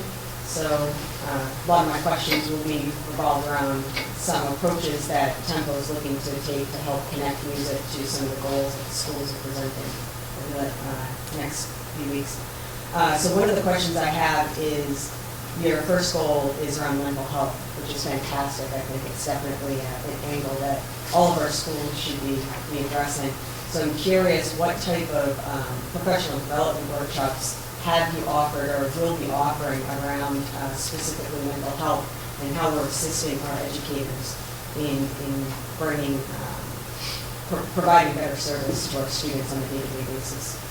Yeah, I mean, I'm not offering a workshop. So I can take on that question. I'm Chrissy Brewer, the assistant superintendent. So we have been working on identifying appropriate professional development in the field of mental health since I've been here. Last school year, not this past, I can say this past one, right, because today's the last day. My first year here, we had Jessica Minahan, who's a renowned speaker, come and speak to us, to the entire staff, around strategies for implementing and ways to support students with mental health. We also, so we have 2 full professional development days per year. And one day last year and this past year, 2 years ago, it's kind of confusing because the last day of school, were devoted to focus on mental health and social emotional learning. We had workshops, we had speakers come in. In fact, some of our grant money, our federally funded grant money, is earmarked specifically for professional development and social emotional, in the field of social emotional. The other things is we have offerings within Easton University, which is we put out offerings and opportunities for staff. We always target social emotional workshops that we see that are either out there, or we bring them in to our staff where they might be held after school. And then we also, if things come up and we can earmark some of our professional development money, we will send staff out to receive professional development in that category as well. So there's various opportunities. There's more directed for the whole staff. There's offerings for those that are able to attend. And then if either teachers or paraprofessionals find a workshop that they're interested in, they run it by us, we approve it, by the principals, we approve it, and then they can take it that as well. And can you be more specific about the type? Like, I get that you've done things, great, but what are they learning there? What type of exposure are they getting in regards to those workshops? And again, I'm pushing the question because I'm trying to open minds to seeing other types of workshops that could tackle the same goal that you guys are looking at in a different way, but I don't want to approach that if you guys have already. So we look at, when we look at supporting our students with social emotional needs, we look at a multi-tiered systems of support. So what's happening tier 1 for all students throughout the classroom, throughout the school, what's happening for those that aren't responding to that, what's the tier 2 approach, so a more specific research-based, evidence-based approach for some sort of lagging skills that the children may have that are causing them not to respond to tier 1 intervention. And then tier 3 intervention is more directed, that might result in an FBA, which is a functional behavioral assessment, and need more support for that. So we are currently in the elementary schools, we're using Open Circle. That has been identified. We're reevaluating that. We're in the process of reevaluating that with 2 professors from UMass Boston that are doing research with us at no cost for our district, which is very nice. But they're helping and organizing our PDS teams at all levels, at the PK to 2 schools, the 3 to 5 school, our middle school, and our high school. And we've been working for a year, and we'll continue that for the next few years. So we're identifying what will be that tier 1 intervention that is universal, and then what are the tier 2 interventions and who offers those interventions. So some of those specific interventions that some of our adjustment counselors have been trained in are things such as social thinking. That's one in particular. We have also used Responsive Classroom, thank you, and various other. Right now, our adjustment counselors have resources from various that they use individually for the students that are identified as needing that tier 2 support. And then the tier 3 support, like I said, works more with our behavior, our BCBAs. And those are the ones that are identified and have FBAs, functional behavioral assessments, to address the specific needs. So right now the district is working with Boston University for UMass Boston on a comprehensive needs assessment in the district. Right. And so that will take place the entire next year. Right. Thank you. Yeah. And then my second question is around your fourth goal, which is that you're going to focus on STEM. Is there any reason why you're not adding the A and just making that STEAM and offering the additional arts to that? I can address that as well. So it actually is, no, I can address it as well because it's so I2 Learning, if you look them up online, they approached us with funding for this wonderful opportunity. So the Governor Baker has established STEM Week in Massachusetts. Here in Easton, we have a STEAM team. So the A has been a part of that. Because we're calling it STEM, it's just because of Governor Baker's approach to STEAM. To his STEM week. He hasn't inserted the A yet. However, in these units, the 7th grade will be focusing on kinesthetic art. Yeah. So there is an art unit that will be occurring, and the art teachers are taking that. These are pre-established units that I2 Learning is providing to the district at no cost. They go out and find funding, and so there's one on lunar colonies, there's another on, like I said, kinetic sculpture, that's what it is, kinetic sculpture, and then one that is, I forget the actual name of it in 8th grade, but it's on surgical techniques. And so those are the identified, and it's for 1 week. However, we are always, when we talk about, in our STEAM team that we have, which we meet, it varies each year, but we meet kind of either bi-monthly or quarterly, the A is included in Easton. Is that committee open to the community? Yes, absolutely. I'd love to have more people involved. Can I provide you with contact? Yes, absolutely. That's all, thank you. We gave a much longer answer.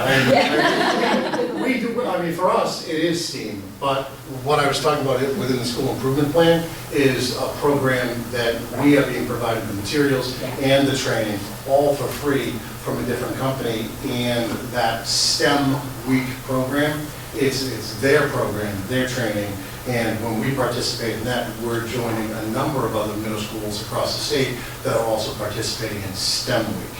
All right, so they call it STEM week. We would call it STEAM week, and we have within our own Unified Arts program, we've taken different opportunities, in the recent years to do out of the box, type classes like, the art of math, where we take a look at geometry within art. We take a look at the perspective and patterns and things like that. So those are things that we're already trying to sort of weave in at different times. And, we're certainly open to more ideas as we go forward. Thank you. I have a question going back to her first, which was the at-risk students, and I think it's one that they can do in workshops for the teachers and the council. Are there any workshops for the parents for them to be able to identify when children are around 6, crossing forward, 22, 24 kids? So I think parents, they have that, they can identify something in their own children. Yeah, so we also offer what's called Easton Community University, and that flyer goes out quarterly.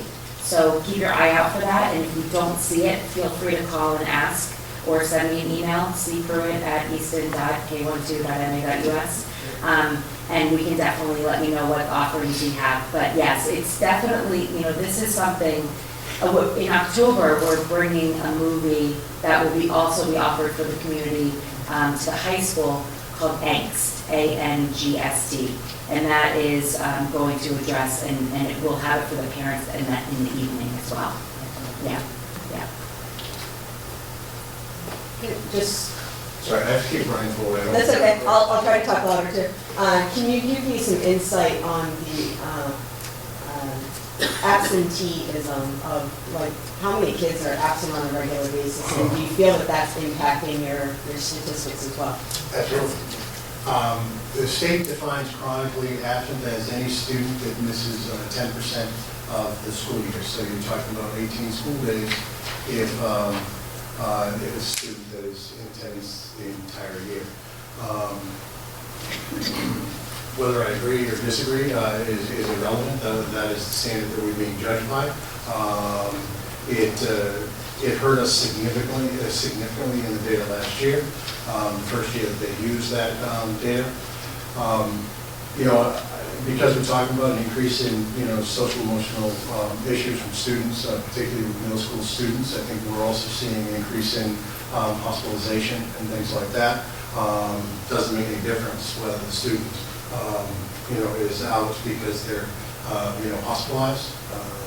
It's absent is absent. And so we do need to, and one of the action strategies is to take a look at that chronically absent data, take a look at the chronically absent students, take a look at our reporting policies, take a look at our communication policy to parents to make sure they understand, you know, what are those standards, and take a look at our review meetings for students that are maybe struggling early on. We had parent meetings and we just sending out letter notice. Could we do more at back to school night? So all wrapped into that action strategy is we really want to take a longer look at what we're doing to communicate and to share that information, and then how we're reporting it, and what, if anything, we can do to offset that. You know, we do have students that may miss school due to issues that are beyond our control, and how can we appropriately help them, continue to educate them to the point where you know, it's not really an absence. And then there are some questions that lie in tutoring and how much is provided and things like that. So we'll take a much longer look at that as well. Yes? Thank you. It was a great presentation. Just a quick question. After 1 year of the focus period and the schedule change, will you love it? Are they loving it? I think the schedule, I think everybody likes the schedule. They like the rotation of it. I think the focus period is still a work in progress. I think it's a difficult concept to wrap your mind around, especially when you change a few things all at the same time. So the focus, I think now we get a pretty good handle on the schedule and some of the other things that we changed at the beginning of this past year. So moving forward, we can really set a priority on the focus period, and set a priority on the sharing of ideas of how the different teams are doing things, because a lot of times that's where truly the answer lies, is you know, it's just not doing great things on your own team, but sharing them out with everybody else and collecting those ideas. So we're going to begin to do that and to address different ways that we can use that focus period moving forward. Thank you. Okay. Do I have a motion to accept the Easton Middle School Council presentation? Do I have a second? Second. All those in favor? Thank you, Ms. Carroll. All right, Dr. Cabral? Or should I just give it to Mr.? Right, Mr. Paul's setting up his presentation. All right. You're up.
What's that? Yeah.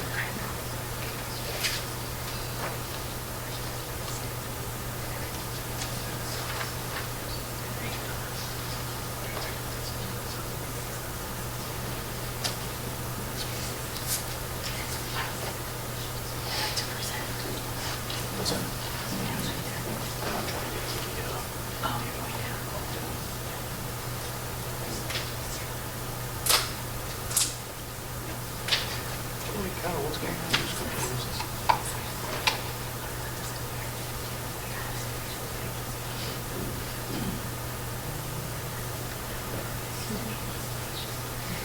Just so you know, for the sake of time, our principals put together an amazing presentation focusing on all the progress that they've made this year, but because of the sake of time, they're skipping to just what the goals will be for next year. So that's what this has been, but the progress is amazing. And it will be on our website as well if Yes. you want to see the details of last year's. Thank you very much for your patience.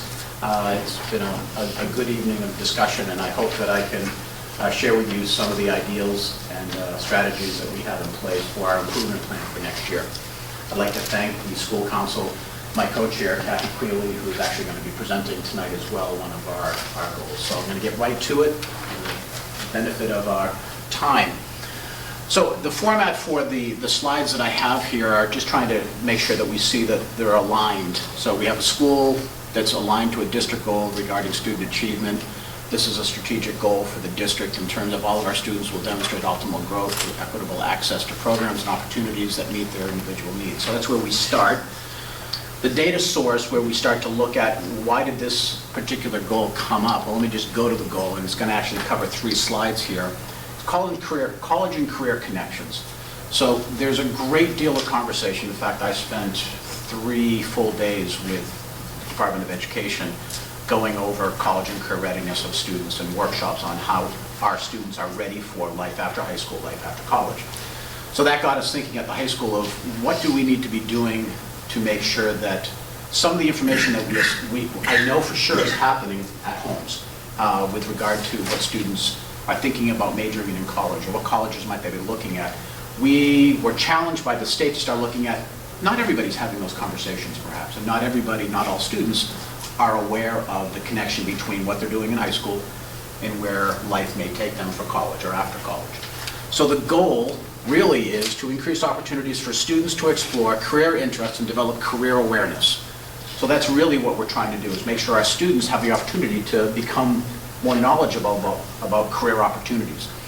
So Olive Ramsey High School wants to develop resources within our school to help students make informed decisions about preparing for life after high school and college.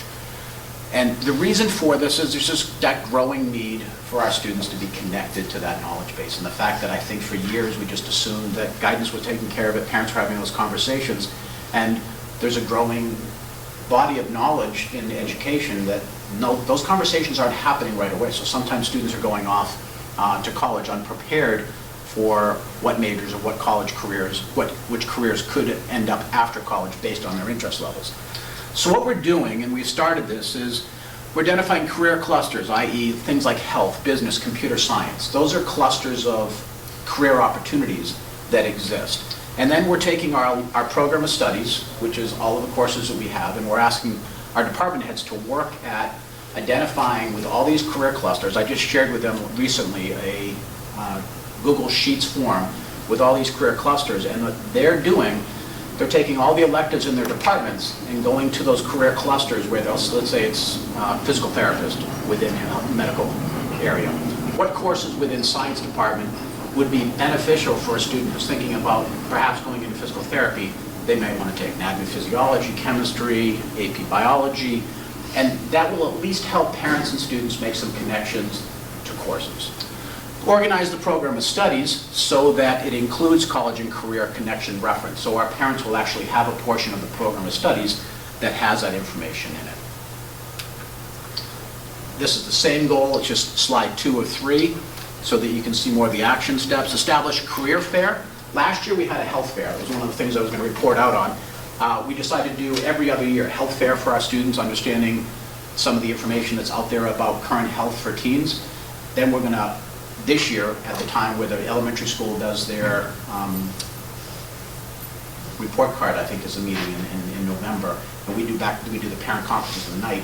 We're going to use that half day at the high school to have a career fair. So we're going to have all these career clusters, and we're going to invite people from the community to come in and join with us and set up tables and have our students come down for an hour and begin the process of having conversations with experts in those fields.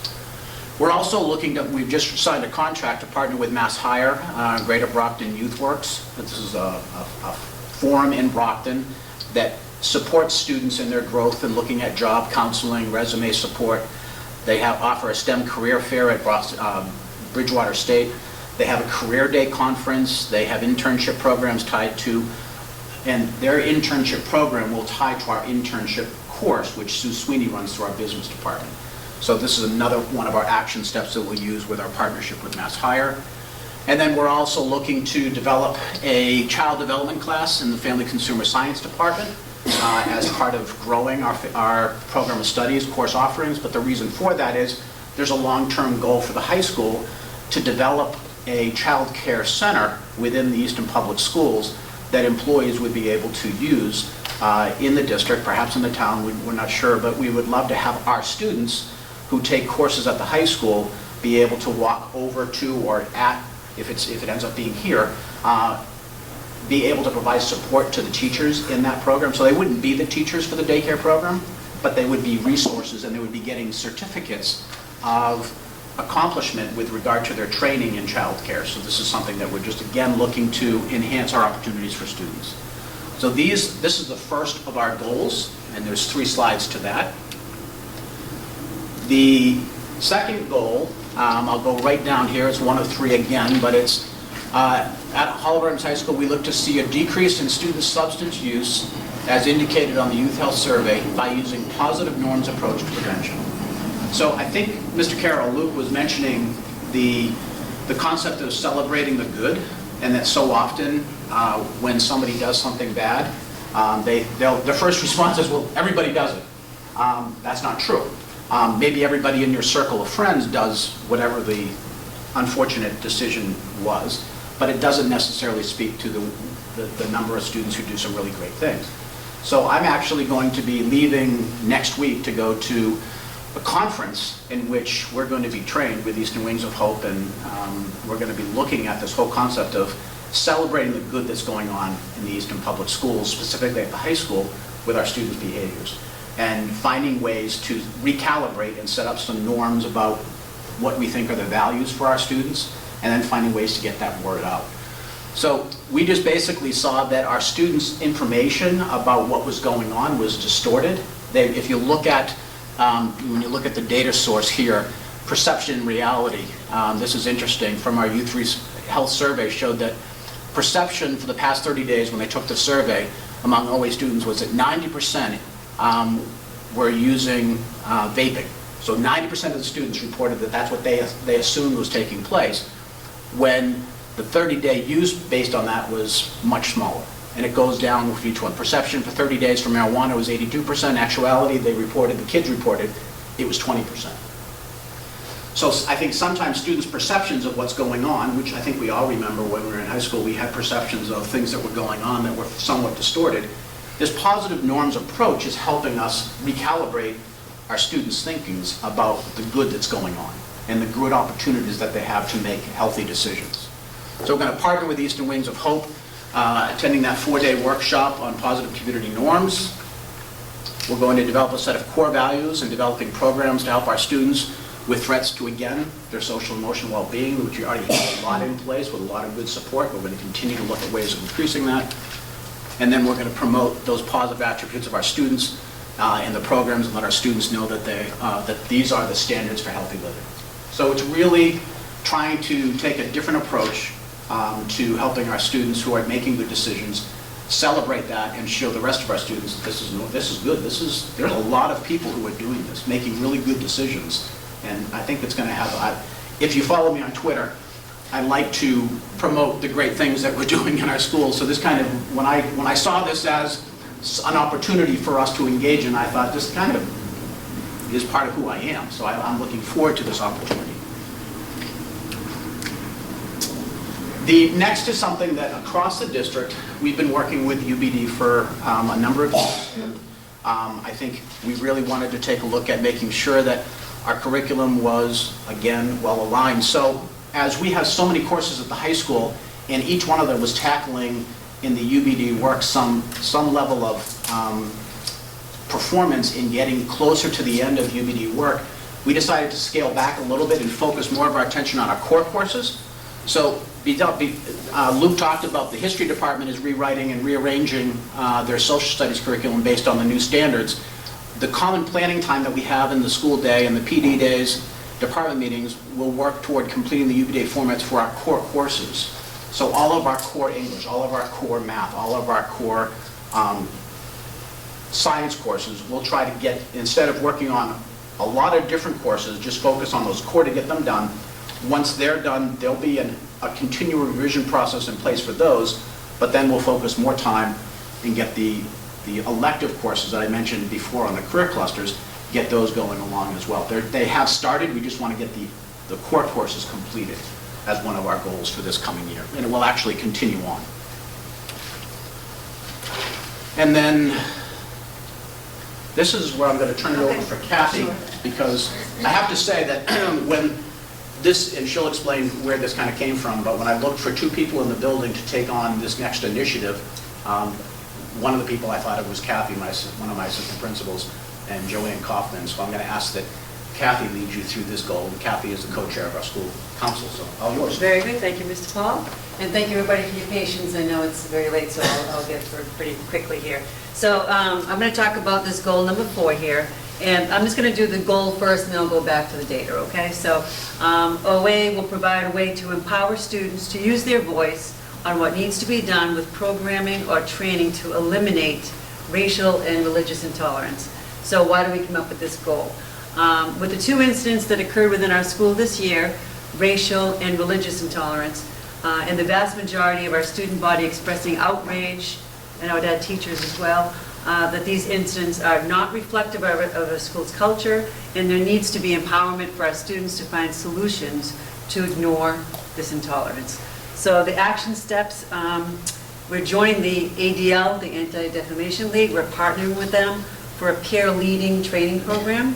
Starting this, we're being trained, Ms. Kaufman and I, this summer, and we're bringing it back. So we're very, very fortunate to get in for this next school year. So the co-advisors will be going to summer training in Vermont.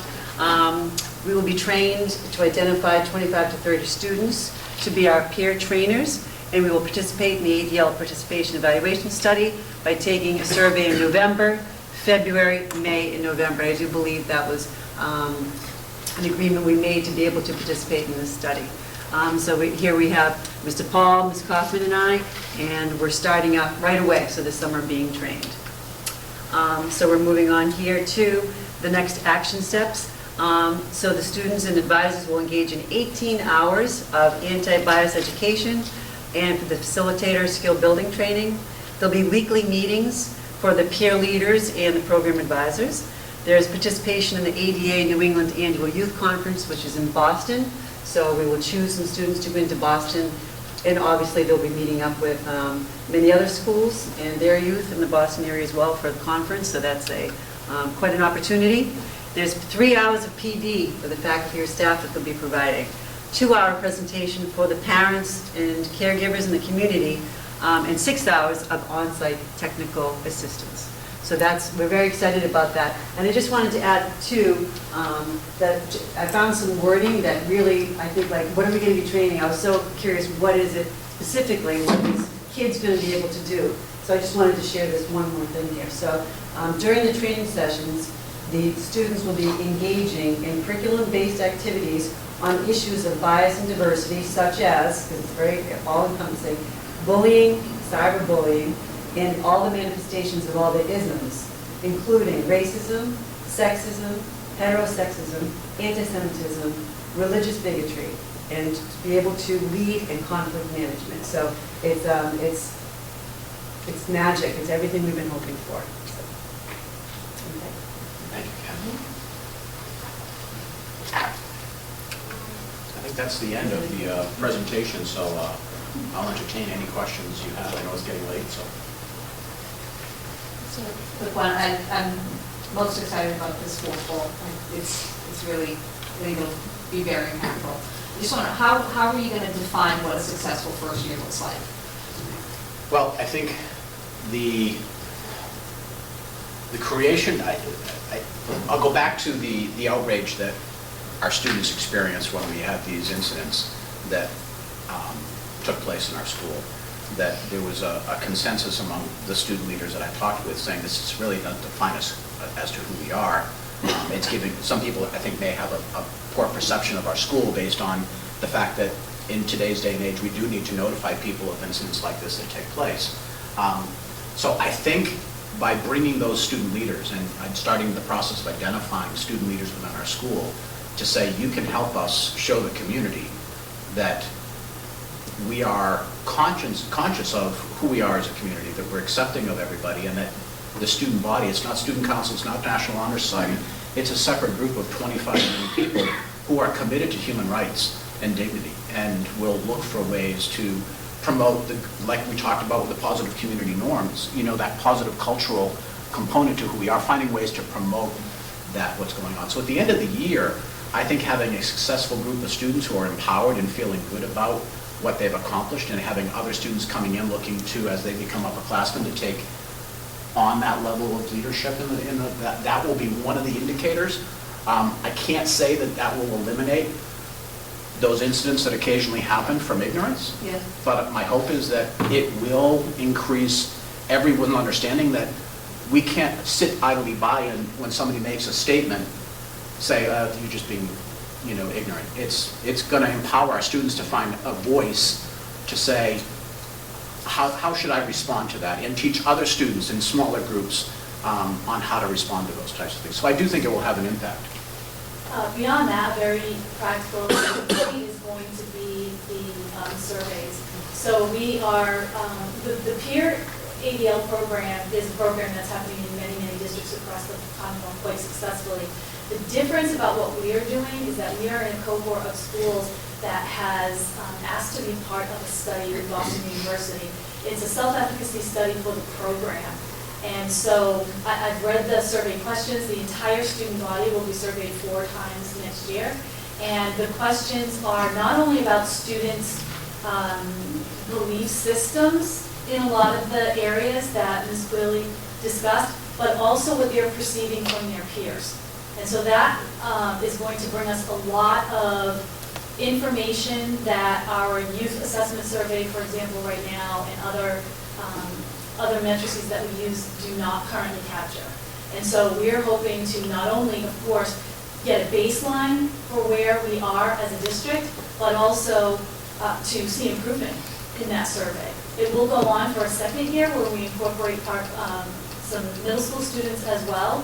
And so we're hoping to grow this program, but there will be very specific data that also comes from this that we hope with our partnership with the ADL will be able to redirect what our approaches are if we don't find they're successful in a particular area or several areas or whatever the survey indicates. It is very thorough in many, many areas of bias and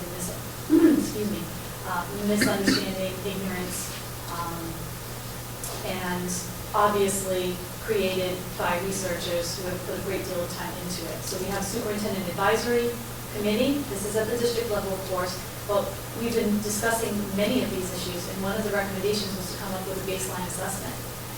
That would have been something we would have come up with. We feel a lot more confident that this is much more professionally and expert oriented in its development, and it will be much more scientific in its implementation. And so we were, of course, very excited to try to be a part of the program. And that will start, with the training this summer, but also in September. In addition to that, the Superintendent Advisory Committee works in tandem with our Human Rights Committee. We share resources and information and so forth. And I've recently been discussing with their liaison, the Superintendent Advisory Committee, a way that now their interest is in getting involved at the community level. And how can they assess some of these things at the community level? So I've been sharing resources with them. My contacts at the ADL, I actually forwarded an email today to Ms. Quilly and Ms. Kaufman about some things that maybe they could look for as they go through their training that might be beneficial at a community level and so forth. So we have all those things in mind as we go through this process. Thank you. Definitely answers my concern. On the child development class, so are the kids already signed up for the spring? No, so this course will be proposed this coming fall to you as an approval process, and then it will be in the selection for the fall, for the spring. Okay. And it will be a course that, if everything goes well and we have the financial wherewithal or Yeah. look at interest levels and all that kind of stuff, we are hoping to offer it a year from this fall. We used to have one a long time ago, so coming back again. Yes. It is a tuition-based program. Oh, it is? Yes. So the students, the children who would come in, like a daycare Oh, program. I didn't mean that. Yeah, we're talking the course. I'm talking, right, so Yes. this is different. Correct. The Oh, course, okay. the course is just coming up pretty quickly. The Yeah. program itself, Because you can imagine there are expenses to the program. It's Right. like- Oh, because yes. it's tuition-based, very similar to our pre-K and K programs. that we fund them. I was going down the wrong track. that's okay. The other thing, one more thing. You did that grade 8 night last fall. and Yes, we're you doing do that. that again this year? We will. I heard that was quite successful. We had a good night. We're looking to do it earlier. Okay. We're looking to do it in October Yeah. rather than November. We try to get ahead of some of the Right. other schools. Okay, good.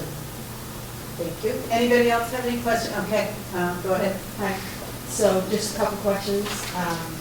So around the first goal year, college and career connections, that sounds like a lot of growth, which is awesome to hear, growth as opposed to cuts at this point in the game. So how do you plan to maintain this over the years with some of the expected cuts that we've been told are going to be coming too? So growths in terms of, Well, you're looking at a college and career opportunity in the child care program and all of that stuff, so. Right. So that to me So- feels like growth. so like, let's in use the your- example of the child care course. If it falls in family consumer science, just like in any other department, it's going to be, if you build it and they come, if we offer this course and students sign up for it, and more so than they signed up for some of the other courses, then we make a decision on, does this course run or does this course run? So let's say it was World Foods and childcare, and the vast majority of our students signed up for childcare, then we wouldn't run World Foods. So we're not looking to, at this point in time, I'm not suggesting that there's going to be an influx of money to make this possible. This is an understood, with childcare component, this is understood to be. This is utilizing our current staff because it falls under family consumer science, which we already have. Right. Okay. And all the other components of that goal, that particular goal, are really just information. We're using the courses we currently have and giving our students connections to the courses and their future opportunities. So it's really not adding any programming. Which is really important that we keep doing because we are in a really difficult budgeting crisis. And so, but we can't say, well, we can't keep looking at ways we can better offer things to students. And so this is an example of something that would, we anticipate would be cost neutral, or else we don't see how we can do it. So we have to continue to look at creative ways that we can use our current resources to offer things. So it is growth in terms of programming, but it isn't growth in terms of budget implications. And I just want to add that the career cluster idea, again, is informative to families because, for example, you know, when Mr. Paul and I were speaking about this with his department chairs, I shared an example of my friend's son who's in college right now, just finished his freshman year, and he really enjoyed this one course. And he said to his mother, well, what do I do with this? What can I do with this? If I continue to take courses like this, what can I do with this? And that's what Mr. Paul was learning about with the other people that attended that at the DESE, Department of Elementary and Secondary Education sessions that he went to, is identifying, if you want to be this, here are some courses that you can, take that will support that. Or, on the opposite, if you're really good in this, and you feel and you love taking this course, this is something that you can continue in other courses, light courses, that you might elect to take during electives, and this is a job that you might be interested in pursuing when you go to college or go out into your career. Thank you. And then just second, I like the focus around childcare. Is there any opportunity to do something similar around music as well? So the clusters, one of the clusters is performance arts. So and I believe music is involved in that. So yeah, so if the student has an interest, because we have students who go off and study and, are working. And I have friends whose daughter is in performance art on Broadway from OA. So yeah, certainly it's a career cluster, and we would look at opportunities for people to take a look at. Thank you. And also, it's not just from the music department for that. It could be public speaking. Well, no, it's the cluster, but what we're, so other- what we're doing is really asking every department to take a look at, we'll use performance art. If we're looking at performance art, what courses in science might apply to that? What courses in family consumer science, what courses in electives in English might you want to take? Well, maybe you want to take speech. Why? Well, because chances are you'll learn some skills that would be beneficial. That's the kind of the thinking that I'm asking the department heads to do, to show in this chart for families and for students to say, well, that's why I should take an elective. Instead of, that title sounds really neat, this course actually has a connection to something I like. Very good, thank you. Any other comments? Do I have a motion to accept Oliver Ames School Council presentation? So moved. Second. All those in favor? Thank you very much.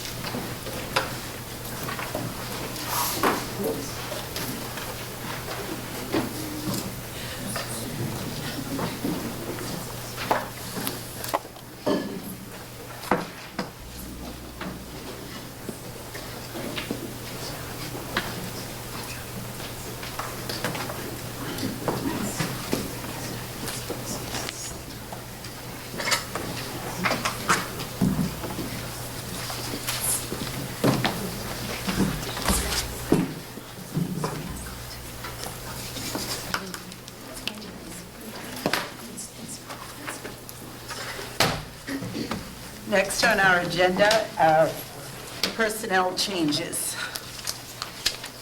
Oh, wait a minute.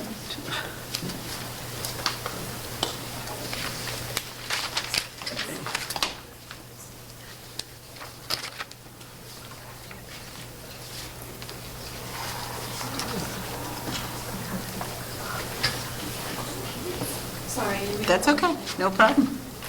So personnel changes, Dr. Cabral.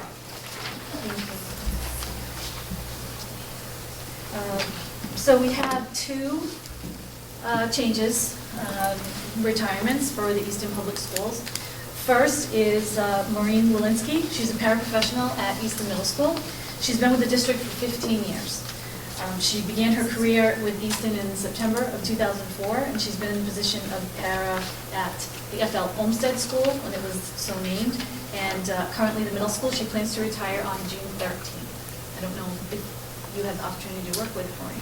I did. She was in 6th grade, though, when I was in 7th, so, and actually, you just kind of read her letter. I've been here for 15 years, and she's going to miss all the wonderful people on the staff. And she's a very nice lady, yes. Anybody else? Any other comments? Okay, do I have a motion? And second? Second. Okay, so we accept Maureen Walensky's retirement with regret. All those in favor? Any opposed? No. Okay, Dr. Cabral? Okay, and the second is Marie Whalen, Family and Consumer Science teacher and the current department chair. She's been with the district for 32 years. She began her career in Easton in 1987 as a part-time crafts teacher at what was then Easton Junior High School. She was appointed to a full-time position in 1988. In 2001, she was transferred from crafts teacher to family and consumer science teacher at Easton Junior High School. In 2008, she was transferred to Oliver Ames as the family and consumer science teacher. She served in other capacities as well, for example, freshman class advisor. And in 2013, she was appointed as the family and consumer department head. She plans to retire on June 30th. I will read her letter. Dear Dr. Cabral, as of June 30th, 2019, I will I will retire from the Easton Public School District as a family and consumer science teacher and department chair. It has been an honor to serve the Easton community for 32 years. I will miss my students and the amazing staff that I have had the pleasure of working with over the years at Easton Junior High School, Easton Middle School, and Oliver Ames High School. I feel very fortunate to have had a long career doing what I truly love. I especially want to thank Wes Paul, TJ Flanagan, and Kathy Quealy for their outstanding leadership and support. Marie Whalen. And she did start out, I was there when she started out as a crafts teacher, and she went right through. In fact, both of my kids had her. So she's a great teacher, and recently I got invited to judge Chopped. She does a Chopped thing in foods, and I think, Thomas, were you there? Yeah. Yeah, it was very good. So she will be missed. Is anybody else? Okay. Do I have a motion? So moved. Second. Okay, so we accept Marie Whalen's retirement with regret. All those in favor? Okay, thank you. And while we're on this, I'm just going to take 1 second while we're talking about retirements. We just recently had the EEA retirement. The EEA had a retirement dinner down at the country club. And these people all retired this year. Jean Bartlett, Nancy Curtin, Steve Dalton, Kathy Duggan, Carol Goldenberg, Susan Hatch, Lisa Hadley, Barbara Haynes, Kathy Kelly, Christina Lopez, Donna McDonald, Michelle McParlin, Skip Mitchell, Janice Nasajan, Marie Whalen, Maureen Walensky. And then we also recognized Mike Norman from Center School. So it was a nice time, and all those people were awarded lovely certificates and valuable prizes. Well, they're in bags, I never saw. Yeah, well, there's not much in there.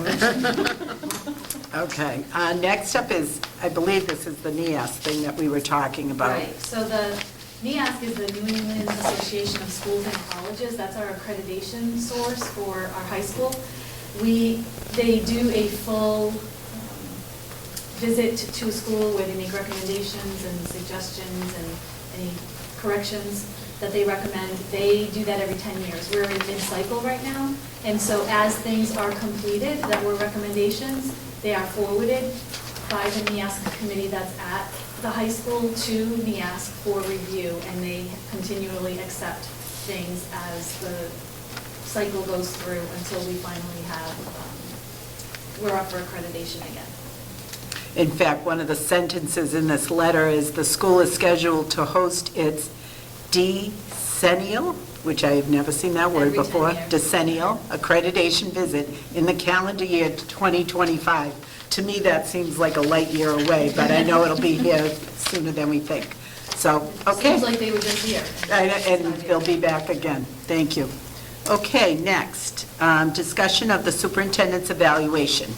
So the process you had discussed last week, and so really what you should do tonight is finalize how you would like to do that process, so that in subsequent meetings, after you receive my report and read it, you'll have an opportunity to complete the evaluation, but you just need to come to a consensus on how you'd like to do that based on your conversations last week.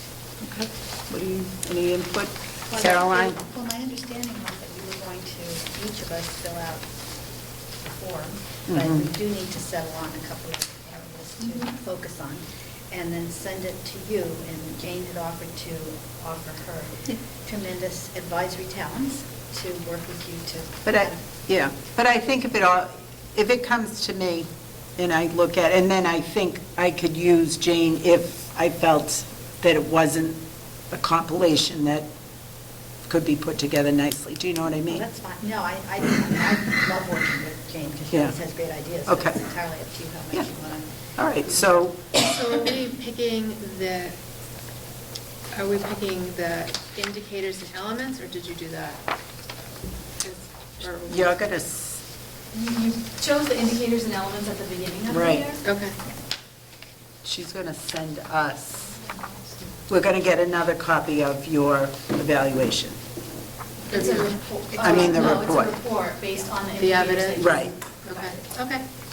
So Lynn is going to be sending that to us, and then Okay. we respond electronically to me, right? Do you want that by a No. No, well, I don't know, that's tricky Oh, I thought because, that's what you no, said. well, no, yeah, we do send it to Nancy, no, that's correct.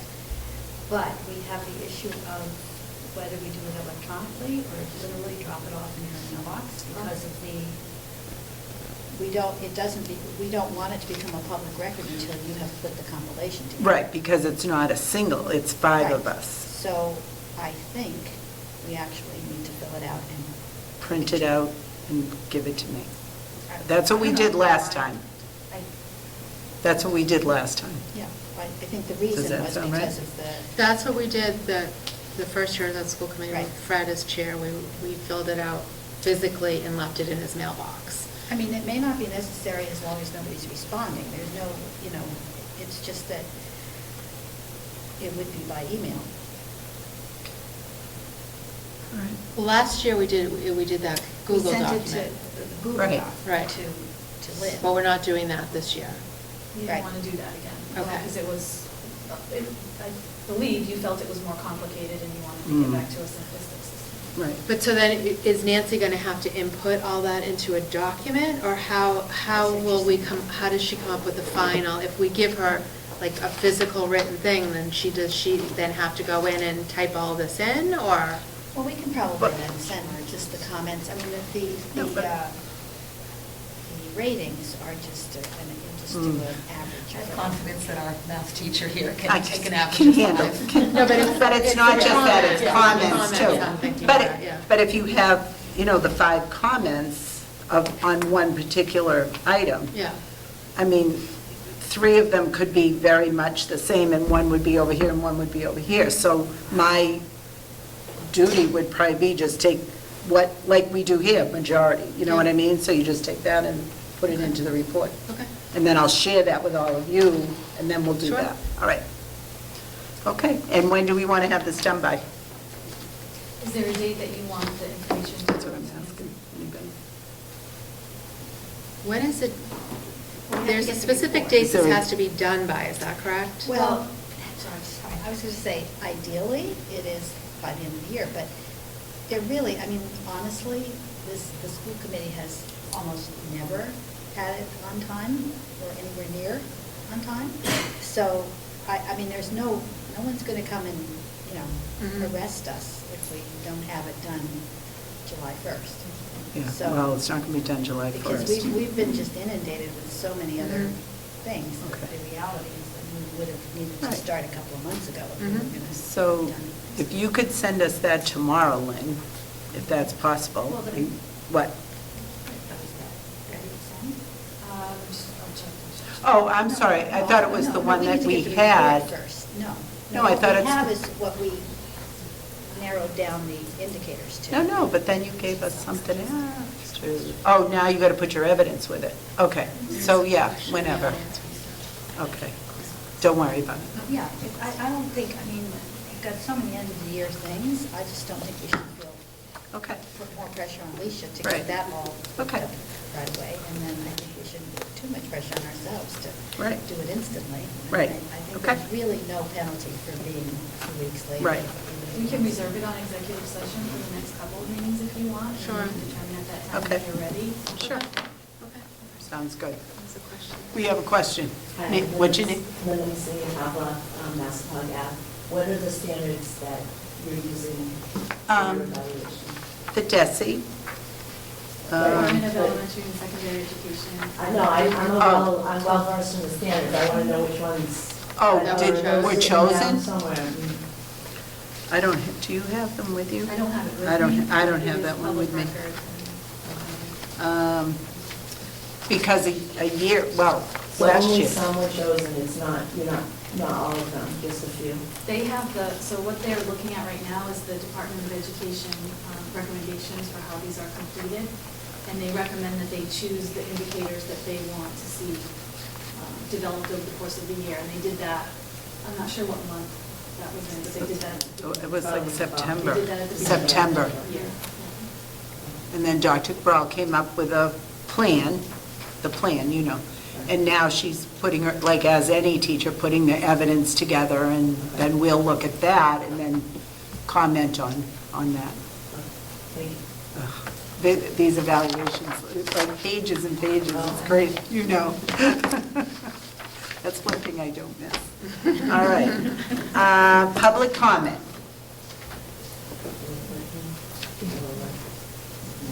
Okay, name? I just have Candace following, with all the changes with the teachers, what is the net loss in teachers, and what is that is going to do with the average class size? Okay, just give me 1 moment. I have that class size stuff. Well, I'm adding up staff implications. That was your first question, right?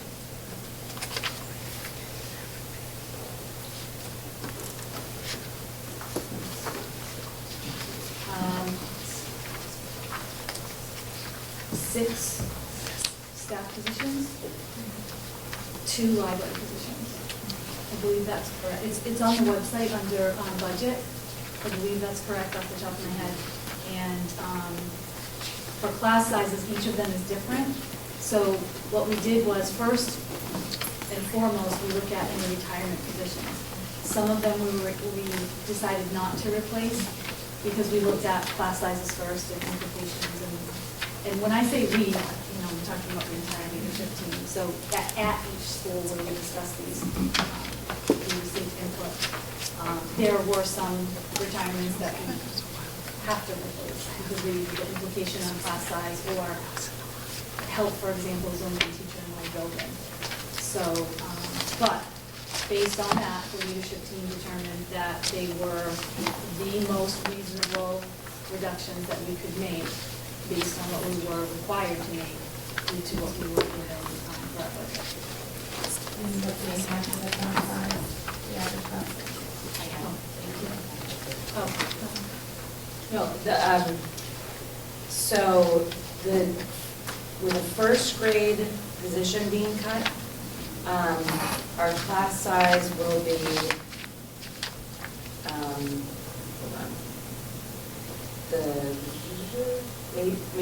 you may have it better there. It averages between 17 and 19 per class. That's just first grade or all? That's first grade, with the first grade position being cut. Okay. And then third. And then third averages 22 per class. Is that the average in every school, or is that?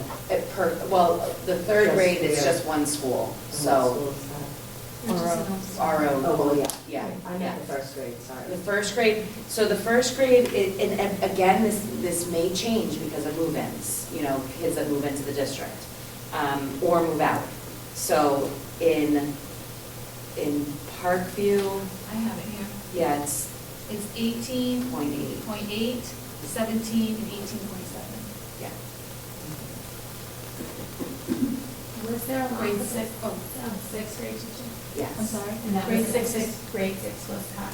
24. Okay. The high school's a little bit more difficult to determine at this point. It may affect courses that are offered and where students end up. And the scheduling plays into, where. Yeah. Okay, that answer your question? Okay. Hi. Mrs. Gold. Hi. How's it going? Great. How are you? I did let someone go first this time.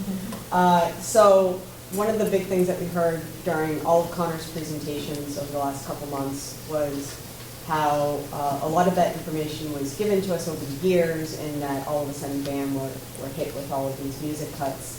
And he felt as if, he presented a lot of quotes that he expected a lot of these cuts, anticipated this to happen. So my question to you now is, and it's possible that you guys can't answer this, but I'm going to throw it out there on record. Now we're here.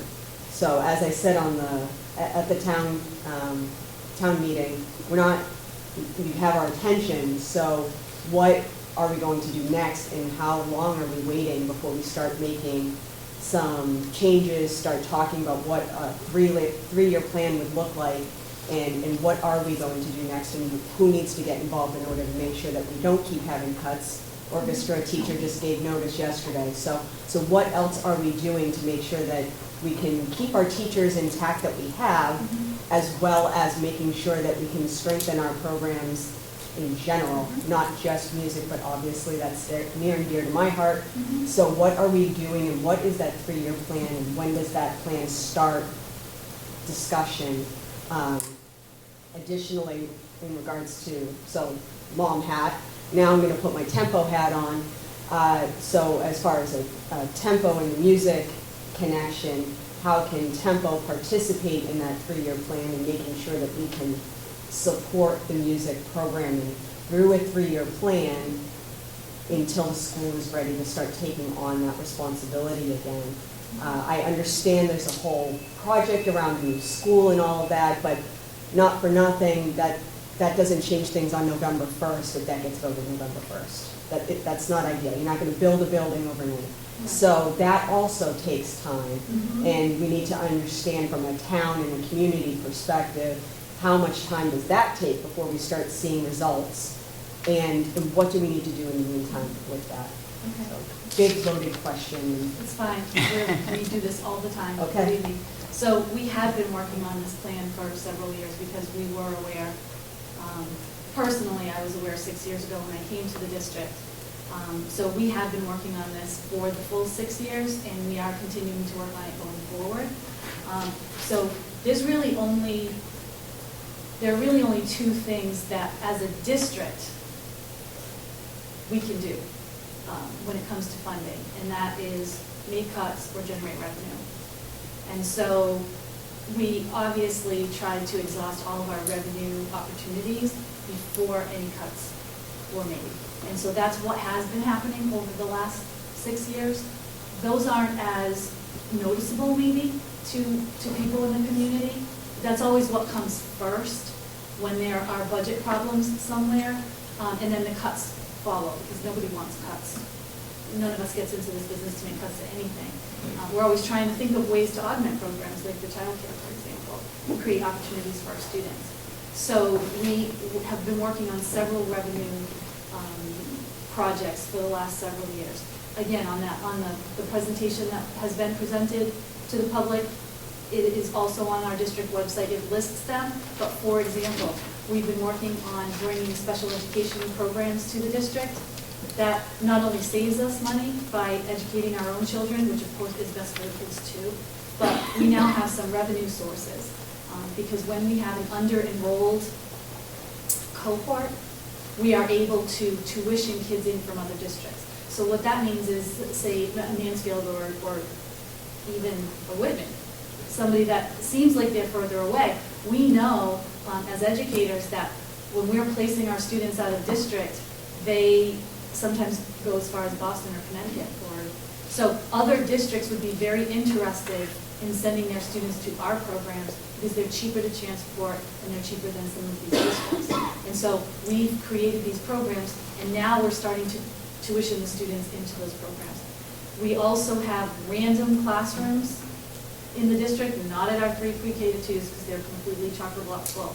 But we have singleton classrooms where we have contracted out with collaboratives like North River Collaborative, where they use a classroom for a lot of them don't have actual physical buildings, or they may close physical buildings, as was the case with North River Collaborative.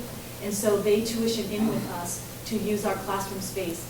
It actually is much more than that because it creates opportunities between our students and these students, and they've actually found that to be a really, really wonderful program. We did other things, we raised fees, and so there are many other things that we've been doing over the years to generate revenue. And then start coming cuts. So we started with positions that we've not been growing or adding anything to develop administration. That has been completely flat or lessening over time. We do not increase their salaries with comps in the area. They are much lower than comps in the area. We do all that first, central office as well. And then the final resort is what we see after 6 years, which is going to the operational budget. And so that has been happening over time. So revenue and then cuts. Now outside of that, there are different things that we are working on very aggressively, actually, and we are looking for not only tempo, we are looking for the general public's assistance in this. There are 3 sources, and I've been giving this information at all of the budget meetings as well. There are 3 sources of revenue for any district. One is called Chapter 70. That is what we get from the state.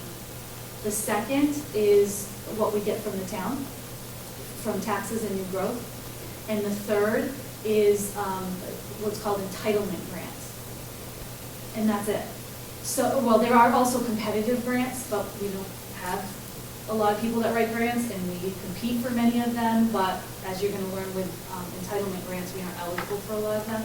So with the 3, and again, this can be a full day professional development, and please stop me if I'm giving more information that you're looking for. We can always meet after. In fact, I'm really pleased that you're here tonight because I actually asked my assistant to reach out to the president of Tempo so that I could talk to you. So we can also meet in addition if you'd like. But in the interest of time, and they've heard this 100 times already, these 3 sources, all of them, we are underfunded in Easton. And what I mean by that is, first, entitlement grants. Entitlement grants are based on socioeconomic factors, many indicators, and again, to try to be brief, I'll give you one example. Title I is for, primarily for use in low income, for low income students, but it's not just for low income students, so it's a little bit of a misnomer, but it's based on your low income population. 2 out of the 3 funding sources of that very large grant, you need to have a 5% poverty rate. Currently, Easton has a 4.9% poverty rate. So and the state determines that low-income students and other subgroups, those students are more expensive to educate. I believe, sir, you asked a question earlier about special education because I believe you're aware that special education students are more expensive to educate as well per the foundation formula of the state. So we have as many students as you can have that are more expensive and acknowledged as more expensive to educate without being able to get relief from those funding sources. And it's not just the Title I grant. Many of the other grants in the state are tied to the same entitlement indicators. So for example, recently, again, one quick example, you've heard earlier tonight that we have new social studies standards. Everyone in the Commonwealth is trying to make sure that our curriculum and our resources are all aligned to the standards. Many of the grants that are providing professional development and resources and professional help in doing that are really for the schools that receive entitlement grants. So even though we're all trying to do the same work and we all have the same needs for that for all of our students, because we don't qualify for the entitlement grants, we don't qualify for those either. So that's one of the 3 funding sources, and there are many examples just under that one. The second is Chapter 70, which is the state funding. There is a very flawed system, acknowledged to be flawed by the Commonwealth, called the foundation formula. It was done many, many years ago, and it indicates how much the state presumes it costs to educate a child. And again, every child has like a little price tag, whether they're an English language learner, a special education student, or whether they're kindergarten as opposed to high school. There are 14 different indicators, I think, or labels that the state puts for educating students. It's flawed in many ways. One is because the special education costs were determined that many years ago before they went crazy in the state and become so much more expensive. Worked into that is administrative costs, like health insurance for employees. That also has skyrocketed since the formula was done. And so the costs do not equal what the state says they will reimburse for what that is. They've all acknowledged that that's a problem, and which is why you will see that right now, as part of the budget for this year in the state, the House, the Senate, and the governor have been proposing changes to the foundation budget. However, not to get too complicated, but Easton is not a foundation school. So based on per capita income And the property values in Easton, there's a very, again, a complicated formula that I'm happy to share with anybody who's interested in the finer details of it, where Easton does not qualify for foundation funds. We are called a minimum aid district. We have gotten $20 per student. This year, it's being proposed at $30 per student. It is not enough. So there is, even in those 3 plans, we are not sure, in investigating all 3 of them, that any of them are actually going to be beneficial for Easton. So there's been a lot of work by our legislators and by the MTA and MASS, which is the superintendent organization, to try to get these passed, which is a step in the right direction, but not necessarily for Easton. There are other compounding factors, like there's something called the wage adjustment factor. We just don't benefit from any of those. So what does that mean? Well, we have been trying to educate our town officials and our state officials that Easton is kind of in this middle area where we're not benefiting from those 2 things. And then the town one is new growth in taxes. New growth is relatively flatlined in Easton right now. And the town officials are working very hard and in collaboration with us. It doesn't seem like a school thing, but it affects us. And so I've been partnering very much with the town administrator and with the Board of Selectmen to try to stimulate new growth in the town. And so the sewer project, for example, that you're probably familiar with, those things are trying to entice businesses into Easton. It is not an effective business model for a business to come in and not be able to tie into a sewer. They will lose money.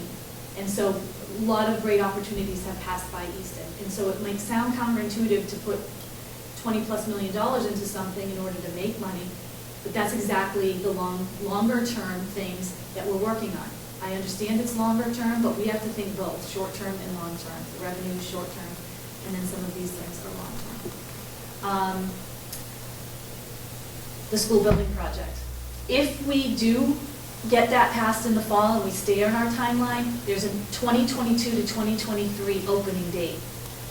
That's going to come really quickly. That's actually not that far away. That, in terms of budgets, that's only a couple of budgets away from now.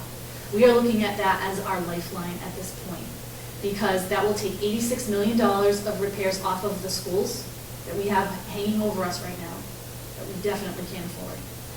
And it will also create what has been estimated to us by our experts to be hundreds of thousands of operational savings, because you actually have windows that close and seal and don't let all your heat out. You have mechanical programs that are actually green and efficient, and they just save energy. So in other words, we've been working on a lot of things, both long-term and short-term.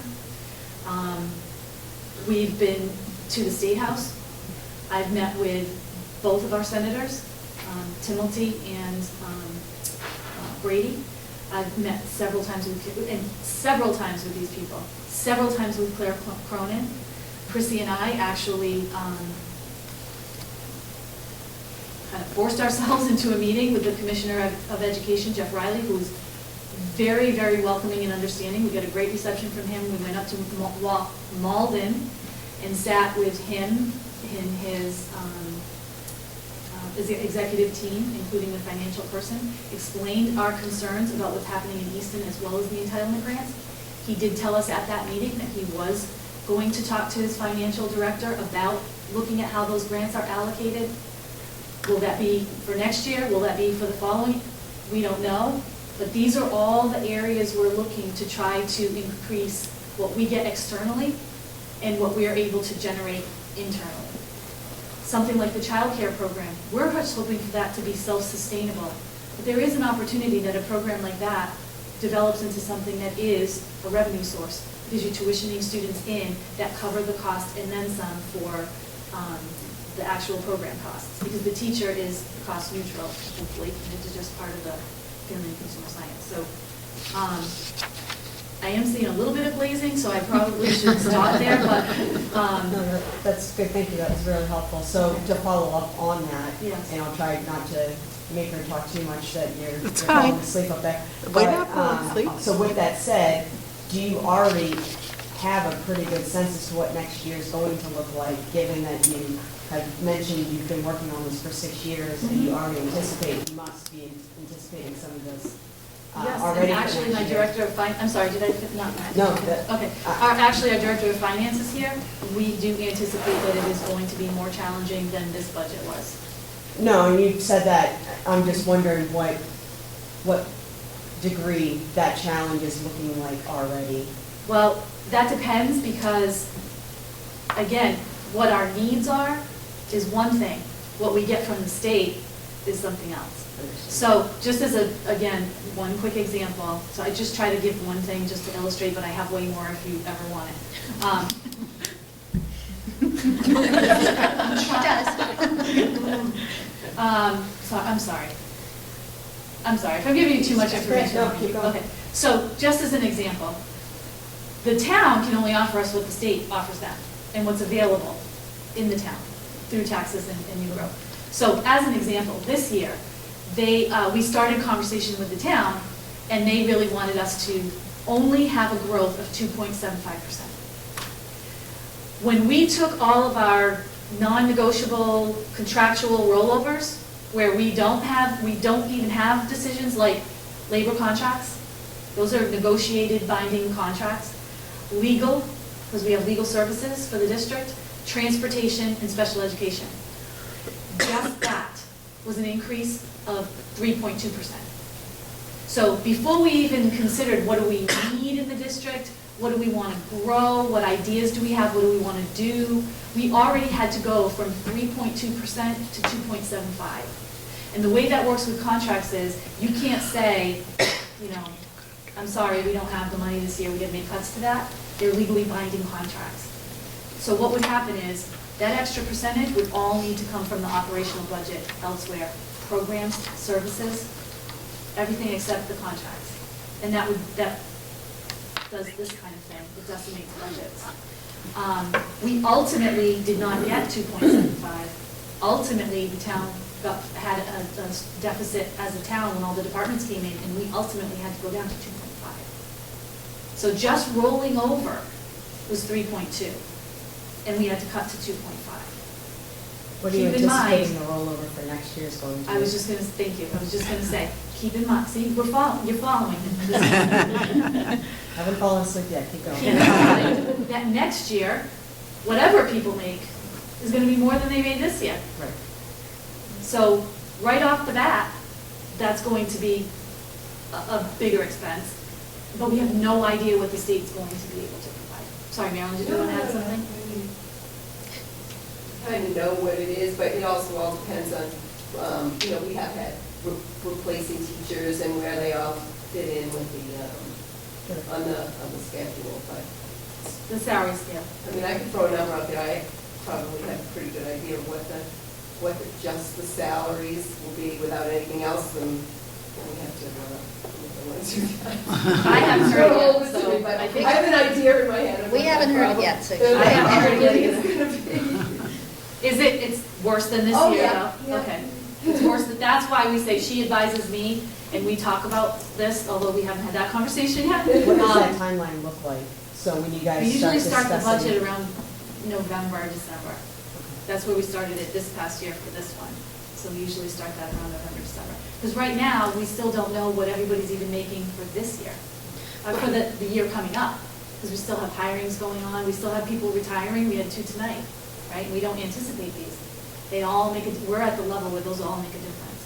So once everybody's in place for next year, again, we don't know who might be retiring that we don't know about yet, we don't, those kinds of things. But I think she has a relative idea But one after good that. thing that we did do in the contract negotiations is we used to do 1, 2, 3 as a percent, which gave you like that third year was always a killer. Yes. So this time we did 1, 2.5, 2.5, and the goal is eventually to get to 2, 2, 2, so that it's like, so you can.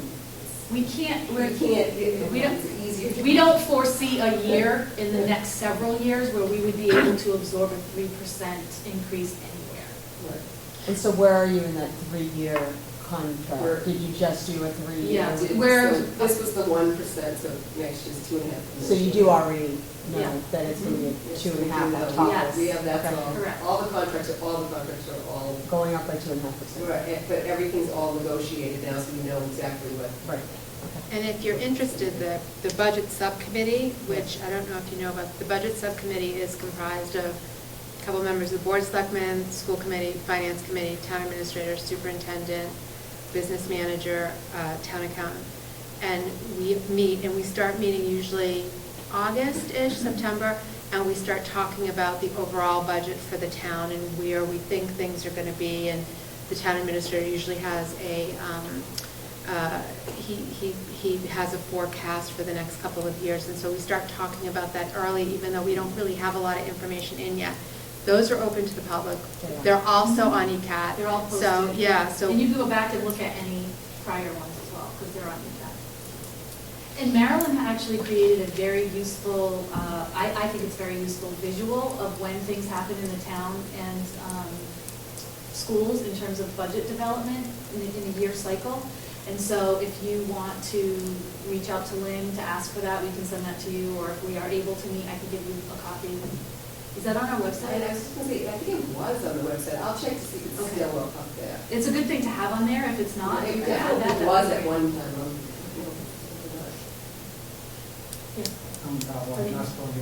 I don't address everyone, but, so for 6 years we've known this is coming, but the one thing I have not heard is about any override. And I believe it was one that was proposition maybe 3 years ago, Yes. nothing since. So can you explain why that has not been on the table? So it's unlawful for a superintendent or school personnel to ask for or in any way be involved with an override. Right. That's something that is. What about the finance subcommittee? Well, it actually comes from the Board of Selectmen. Okay. And which it's select board? Sorry, I'm thinking, sorry, select board. It comes from the select board. And that is, citizen-generated initiative. That is not something. Understood, but, so that you've been involved in this, has anyone from that board ever proposed an override? Well, they did, like you said, I think 3 years ago, 2000. nothing since. I'm not aware of a proposal. So if I can speak to that, I know from having attended many of the Finance Committee and Board of Selectmen meetings or watched them online, I think the override was voted down by a 2-to-1 margin in 2016. So it was a pretty resounding no. Live within your means, that was the message.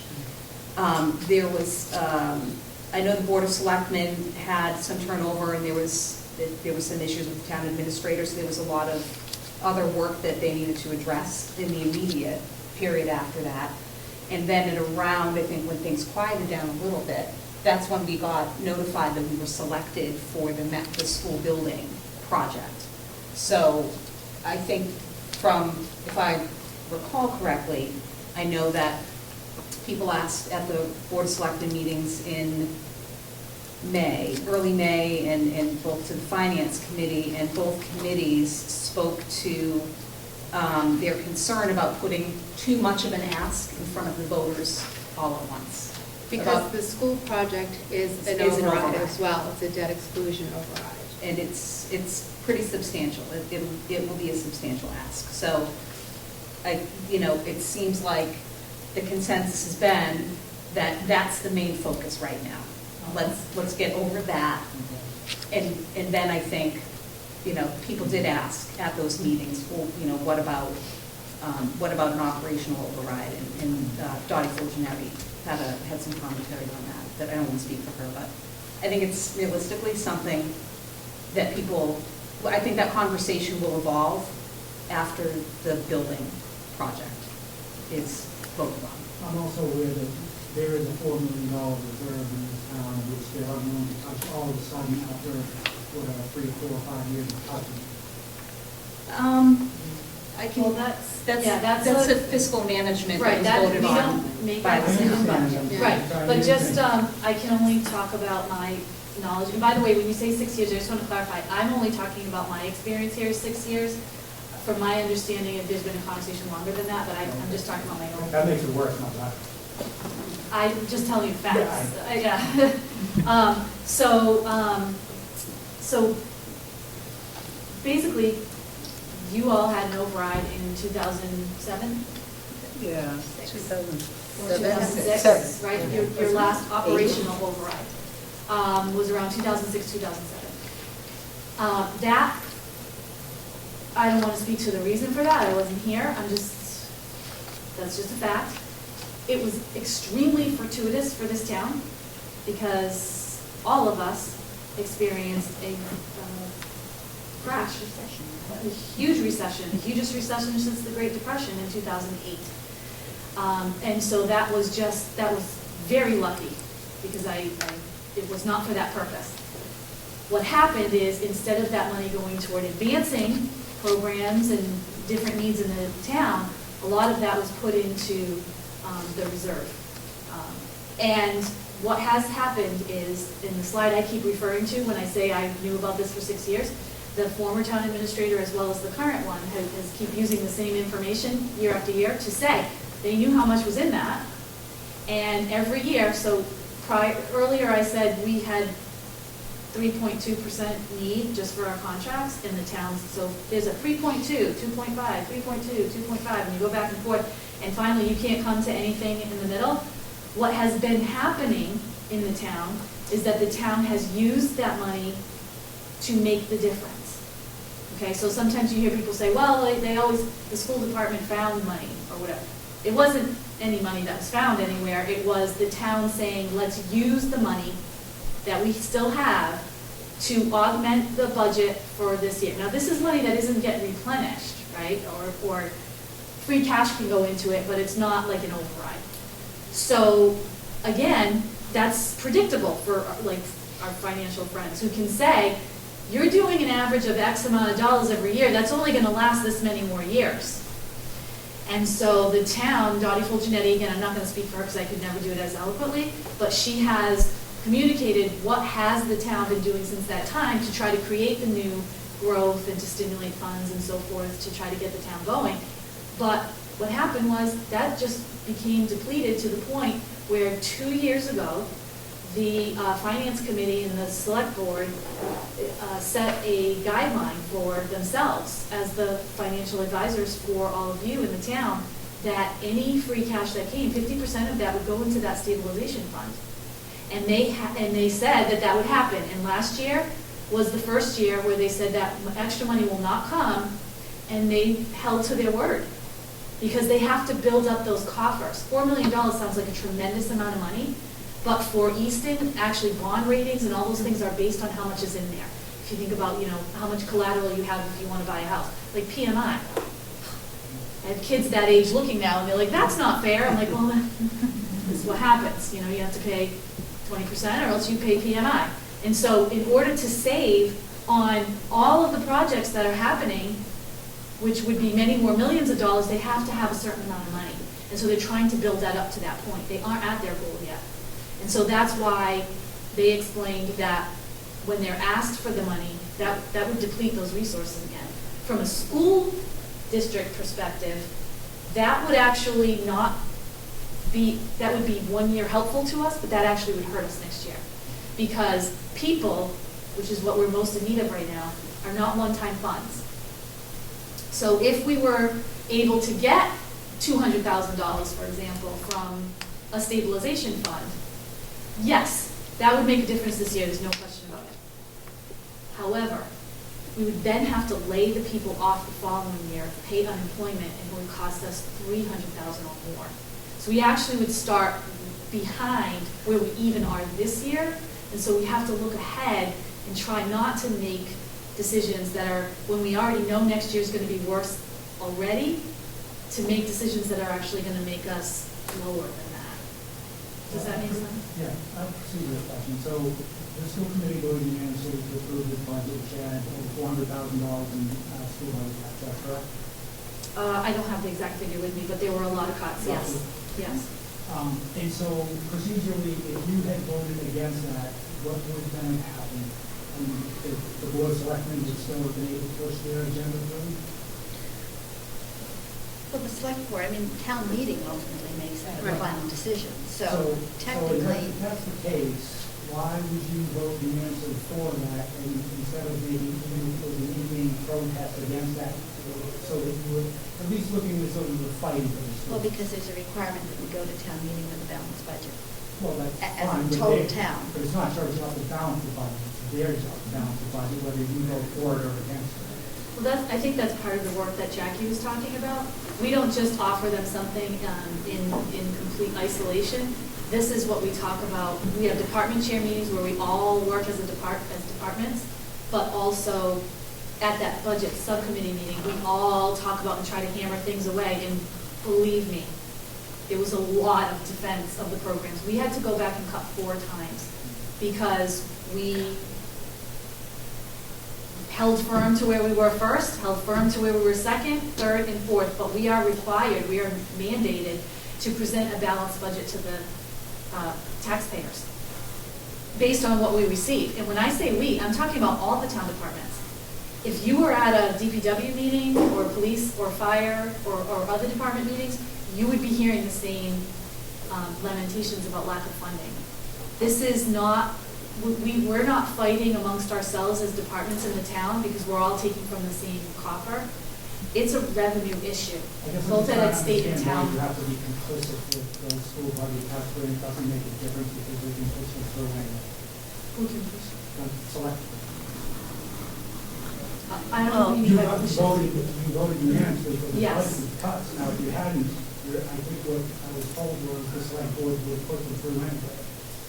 Well, the town administrator has to provide a balanced budget to the. Right, they do, but you do not have to vote for that.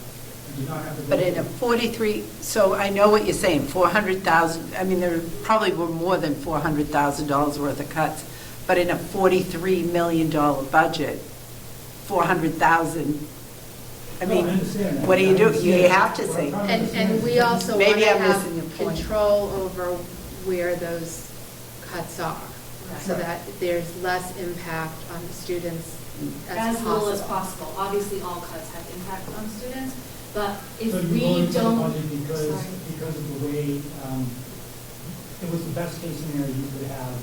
And if you didn't go that way, you could have changed it, so it was. Or maybe worse. less. Could have been even less. Mhm. Yeah, they could have gone to town meeting. We want to make and sure we have a posted seat it. at the table so that we can all work together. We could have been offered 1%. Could I just mention that part of this has to do with some very difficult timing. We had the 3 primary schools were submitted to Mass School Building Authority for, for help in one way or another, either renovation or new schools or whatever, for, was it 8 or 9 straight years. We suddenly were, Center School initially was accepted into the program. We have no control over when they suddenly decide that we are worthy enough to be accepted into the grant program. So at that point, to tell you the truth, I mean, you can check with people who've been with me for a while. Override's one of my favorite words. I'm the only one in town, by the way. I know, a lot of people get upset with me because I use that word. It's like the third rail. But yes, of course, eventually we're going to need another operational override. But as Jen pointed out, when you are defeated 2-1, that's a pretty overwhelming message from the town. In the past, we've had overrides that have not been successful, and we've gone back a year or two, but the margin has been much smaller. In this case, we not only had this very clear message from the town, we then suddenly got accepted into the school building program. And that is going to be a substantial increase for people's taxes. Now, I think it's money incredibly well spent. Debt exclusion overrides, of course, fall off. In fact, the Richardson Olmsted is falling off this year, but it's down to a small amount because it's mostly been paid off. The high school, middle school project will fall off in about another, 8 years? So some of these, 7 years. So there's kind of an evening out that occurs. But this is going to be a substantial tax increase for many people. And I consider it absolutely vital because it has to do with our youngest children and what kind of education we're going to offer them. And it also, as Dr. Cabral mentioned, will wipe $86 million that was determined by an audit in 2014 and then reaffirmed by our current building design firm, you know, that, yes, it wouldn't be spent immediately, but it would have to be spent over the next, like, maybe 10 years. That's a huge amount of money coming out of the operating budget. It's a killer. So this school project, as Dr. Cabral mentioned, is our lifeline right now. So we have to focus on that. Even though, as I said, I mean, I'd be all for an operational override, and I've been talking about it pretty much every year that we don't get one, I talk about them. Because originally the Ed Reform Law, which, you know, well, not, I'm sorry, the Prop 2.5, when it was developed, it did put that as an option for towns, and there are towns that do overrides every 3 or 4 years, small overrides every 3 or 4 years. That would actually be ideal because the tax hit is small each time, and then you have kind of a continuing source of kind of replenishment of funds. But that's not the situation. Easton has always been pretty resistant to operational overrides. I think maybe they're becoming wiser now, and they're beginning, many people are beginning to recognize how critical that kind of infusion of funds can be. But still, 2016, 2-1, that was a tough Now one. it's on 19, I don't. Right. So if you put it on the ballot in 2018, you didn't pass it inclusive, and it was just on the ballot. Well, but we were already for the last year talking about the new school project. We've been meeting as a school planning committee for a year, and we've been, you know, trying as much as possible to alert the public to this incredible opportunity. Because even though the grant funding isn't as much as it was for the prior 2 school projects, it's still substantial. And it's pretty hard to turn down $35 million or so from the state, because believe me, if we don't pass that, they're not going to look at us again for probably 10, 20 years, because they're going to say, you don't have a community that's willing to support their youngest citizens. So we're interested in focusing on communities that are willing to do that. Thank you for educating me. Mrs. Gold, you had your hand up, and then I'll come back to you. Is it too late to push our Board of Selectmen into proposing an override at this point? I mean, the town's voted, but is it too late? Is that like a next step option for us as parents, as a community, as the town, to say, we need to start discussing this as an idea? I think the next step option is this fall, when there's going to be a vote and a ballot on the new building project. That's To add that to that. That's as soon as this fall. Yeah. I'm sorry? Not add an override, no. No, this is a debt exclusion override. I understand the whole building project, Yeah. and I get the implications of voting against that, and I get the advantages of voting with it.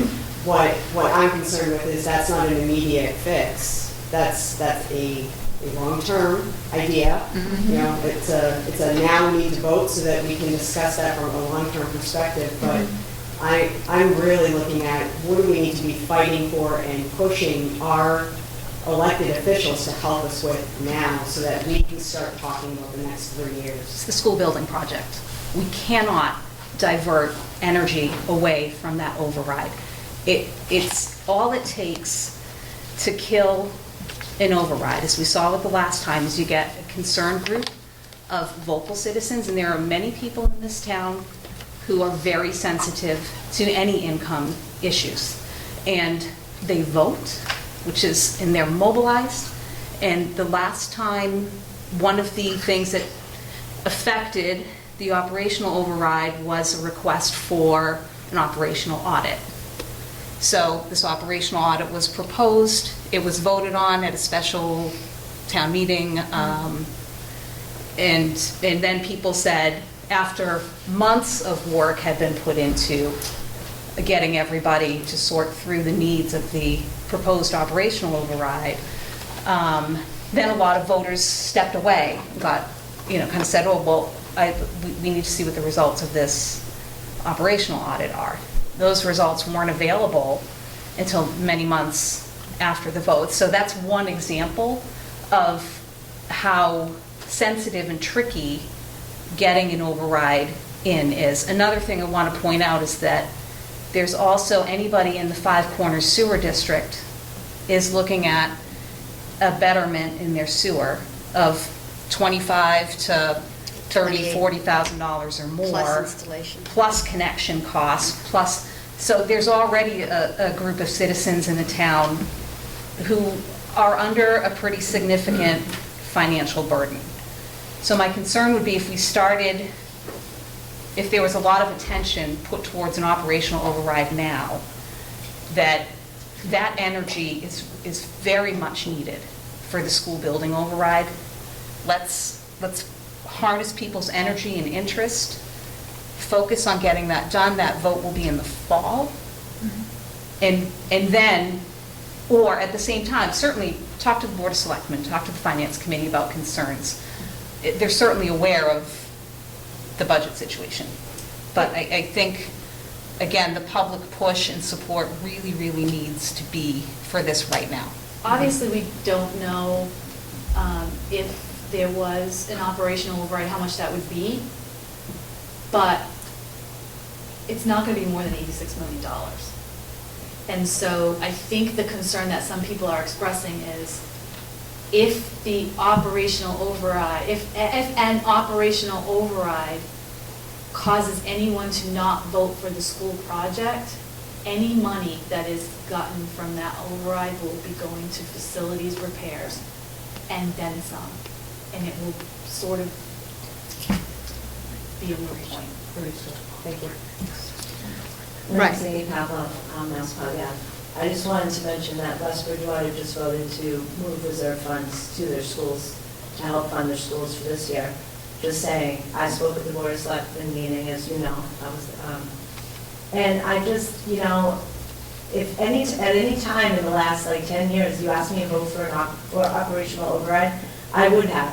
If I had known this was coming, I would have. Any time, just take my house. I don't care. Because really now, but I mean, Ellen, are you agreeing? So you voted for this budget, and I understand that's what you have to do as elected school committee members. You have to try to balance the budget, and as the superintendent. But now we're moving staff all around who are not necessarily, they're technically maybe certified to teach in that area, but they're not specialists in that area. So not only are we left with cuts, we're left with people that, we're left with an orchestra teacher that's going to be teaching chorus at the high school next year. This is not ideal, right? So really, when you think about fourth grade lessons, that's not what has happened now. Now you're shifting staff around because of contract, teacher's contract, and because of seniority. And you have a music staff person resigning today, and Mr. Kidd resigned, 2-3 weeks ago now. So, I mean, I know Easton is in a really tough spot. I understand that, I do. I'm a teacher and I understand the way all this works. But really, we have to really consider these decisions and I'm not saying you didn't, but my daughter's going to major in music education, and student achievement, Mr. Paul's first goal, they are not meeting her needs for next year because she is not being offered equitable access to classes that she needs for college. So, and I know she's only one kid, but, you know, we really, well, right, okay, right. So, but we need to really consider these things. I mean, music is the reason we moved to town. 20 years ago this year we moved to town. Before we had kids, we said we want our kids to be a part of this. And this is not okay. We have a really excellent reputation for music in this town, and people are going to start moving out of town if the schools are compromised like this. The other piece that was mentioned a lot tonight was socio-emotional. Music is socio-emotional. It's your adjustment counselor. It's all these things. And I'm a music teacher, so I see this every single day. Not in Easton, but it doesn't matter. I live this. This is my life. I live this every day. I am a guidance counselor. I am dealing with socio-emotional needs every time they walk through into my classroom. So I know it's tough, I do, but I mean, we're now at a loss, grade 6 through 12, choral, because we just lost 2 teachers at EMS and the high school for choral music. And I don't think that you knew that when you cut 4th grade lessons, but you're hearing me now. This is not what was cut now. This is moving people around. And so it's unfortunate, but I just felt like I needed to voice that. Because you are leaving kids with needs that aren't going to be met next year. Thank you. I know Dr. Cabral has some specific responses about the music program, but I did want to mention there is a little misunderstanding about the West Bridgewater vote. They voted to create a special reserve fund for special education, which is something the state, maybe 3 years ago, started allowing school districts to do. We jumped right on that the very first year the state allowed that. Those funds, and we did put some money in reserves for that purpose. Those funds have very clear, very limited use. They can only be used for unanticipated special education expenses. Those are for the situation where a family moves into town, their child is already in a $150,000 a year placement, and now, because they've moved to Easton, we have to take over that expense. That's the type of thing that fund is limited to be used for. So that's what they voted for, and I know there's been discussion of why couldn't the Easton Public Schools do that. We jumped on that 2 to 3 years ago. We were like the first people out of the gate. And that money is under town control. There's Right. $200,000 in there, and it voted. can't be spent without Town meeting. going to town meeting. Right, but you know, you can't just spend it because you have a high, you know, we have to budget for our special education kids. We did that That's for before pretty much unanticipated. anybody else. In Right. fact, superintendents have called me for advice on how to do Right. that, so that they could do it as well. So I just wanted to mention, because there is misunderstanding about that over in West Bridgewater. And I just want to thank you for all of your comments. I don't want to speak for people, but I'm pretty sure, I'm confident, we all agree with you about the importance of music. No one here is ever minimized the importance of music programs. It is important to note, though, anything happening at the high school was not affected by the 4th grade. Those are two separate things. No, So- because when you're moving staff around, you have to compensate for. None of the staff at the high school had anything to do with that. No staff is being used for 4th grade lessons from the high school. I know, but wasn't it a seniority thing? That No. things had to get shifted No, I- for that reason? Yeah, but nobody at the high school was moved for that reason. That was No, but simply. the other way around. So when you cut at RO, which is where if the cuts were made, you have to move those senior teachers around. None to of them different were places. moved because of lessons. The only person that was moved was from IRO to EMS. That's it. 4 4th grade lessons. I'll explain the rest of it in a second. I just want to make sure you understand those two things were not connected. It was a move from IRO to the middle school, and that's it for 4th grade lessons. Subsequent, or in addition, or at the same time, and Mr. Paul had to leave, and so we can have this conversation when he's here at any time. But the department chairs at the high school and the middle school, every single year, they look at the enrollment of students at the high school. This year, in talking to, mostly at the high school, because they have more electives and more classes than at the middle school, I asked Mr. Paul to talk to all the department chairs and take a look at enrollment and see, is there anything that's under-enrolled? The only department that was reported back for consideration was music. Now, to be fair, the English department had already lost a position due to retirement not being refilled, and the science department also had already lost a position. So those two departments were already down a person. I just want to add in that once those retirements came in, it was an immediate, let's look at class size, and went to the department chair. Mr. Paul worked with the department chair, can we absorb this position? And when they looked at class sizes, and there will be an increase in class English sizes and science. in English and science, that's when it was decided, yes, we can absorb those positions. And for music, there were a total of 5 proposals, or 6 proposals ultimately. But they were focused on the high school. In fact, well, first let me say, they were focused on the high school for things that, again, is done in other departments all the time. We consolidate and move, and actually, Mr. Paul talked about it earlier. If foods isn't being enrolled, it goes to childcare, for example. But there were classes that could be combined because of numbers. Guitar, so it's still being offered, but courses are being combined. Guitar, music, tech, Drama, I'm sure the drama. Theater wasn't offered because there weren't, at first there were 0 students and then there were like 4. So it wasn't offered because of that. Piano class. And, I'm sorry? Piano class, I think. There was nobody signed up for it. Well, that's my question. I'm Christina O'Connell from Spooner Street. Show choir class was cut. Right, I didn't get to that one. Right, I'm so That's sorry. okay. It was just that, I mean, and my Yeah. question, because I'm gonna end up just making you stay longer to ask this. I mean, there were over 40 kids in that class. That's not a low enrollment class. Right. I guess I just don't No, I didn't understand get why. to that one yet. That's a Okay. great question. I'm sorry. It's fine, that's a great question. So, again, it was proposed, and the way that it was explained to me was that the band does not have a class during the day, it is done after school, and it is very successful, and it is run very well. Which And there are- band are you talking about? Jazz band. The No, she's talking about jazz band. Jazz. marching band. Okay, well, don't say the band, because that's something totally different. I'm just telling you what I was told. Concert Okay, band, well, no. concert band is during the day. Concert band is during the Yeah, day, so you can't say it's the the band. performance groupings like jazz band. Yeah. Right, yeah. And so, so again, we were advised that show choir, it's not equitable with the words that were used. It's not equitable that show choir has a class during the day and band does not. And s- Performance bands. Yes. To clarify. Who used those words? Just Yeah. curious. It's not something. The department head would not advocate for his department? He'd say it wasn't equitable? Was that the department head who said that?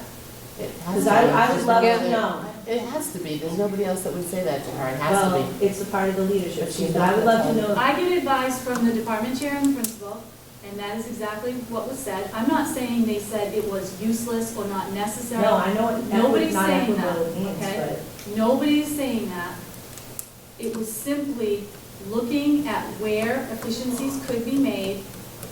I'm not a show choir, so I would never say, you put show choir after school instead. I have no idea if that, I don't know which schools do that. I have no idea. So that was never a recommendation from me personally, or the leadership team, or anyone. And I am definitely not saying that anybody wanted that. I'm simply telling you how that proposal was made and what was said, that's all. Was that proposal including the cuts to the 4th grade, or was that a No. proposal instead of cutting 4th grade? And then I'm getting to that. Okay. And then subsequently, it was made clear that the 4th grade was extremely concerning. That was very clear.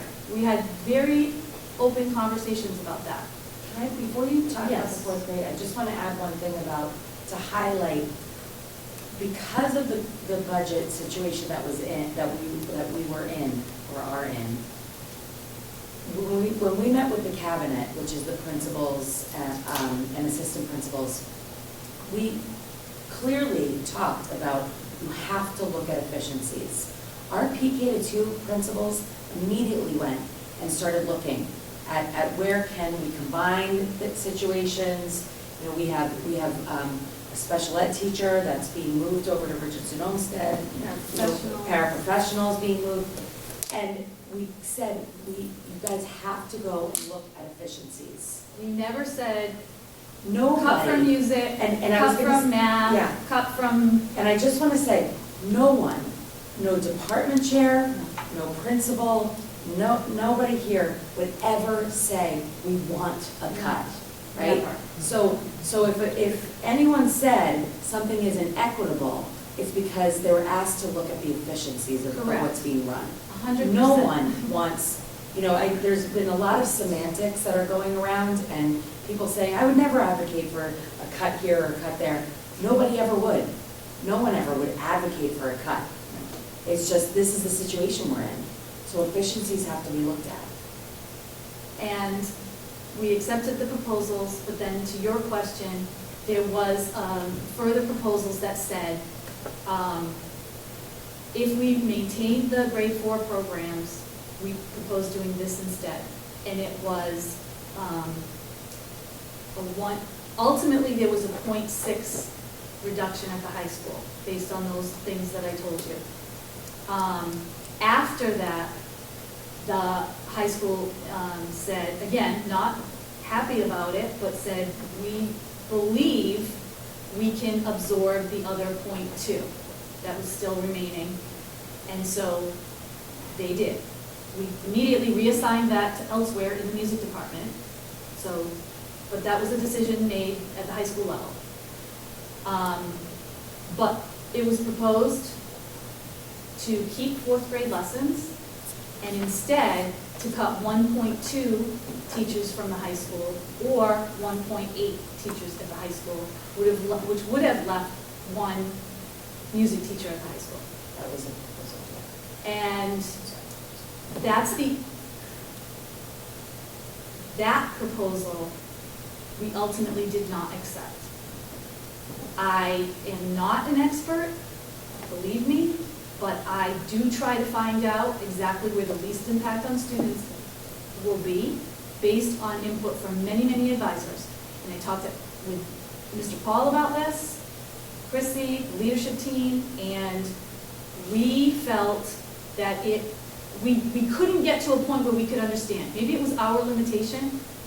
I'll speak for myself, it was my limitation. I couldn't understand how the awful cut to fourth grade music, which we said we would still continue to work on and now are able to offer, which I can explain further if you'd like.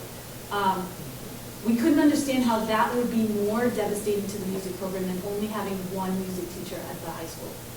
I just couldn't get to the point where, and the others that I spoke with couldn't get to the point where we could say, yes, let's do that.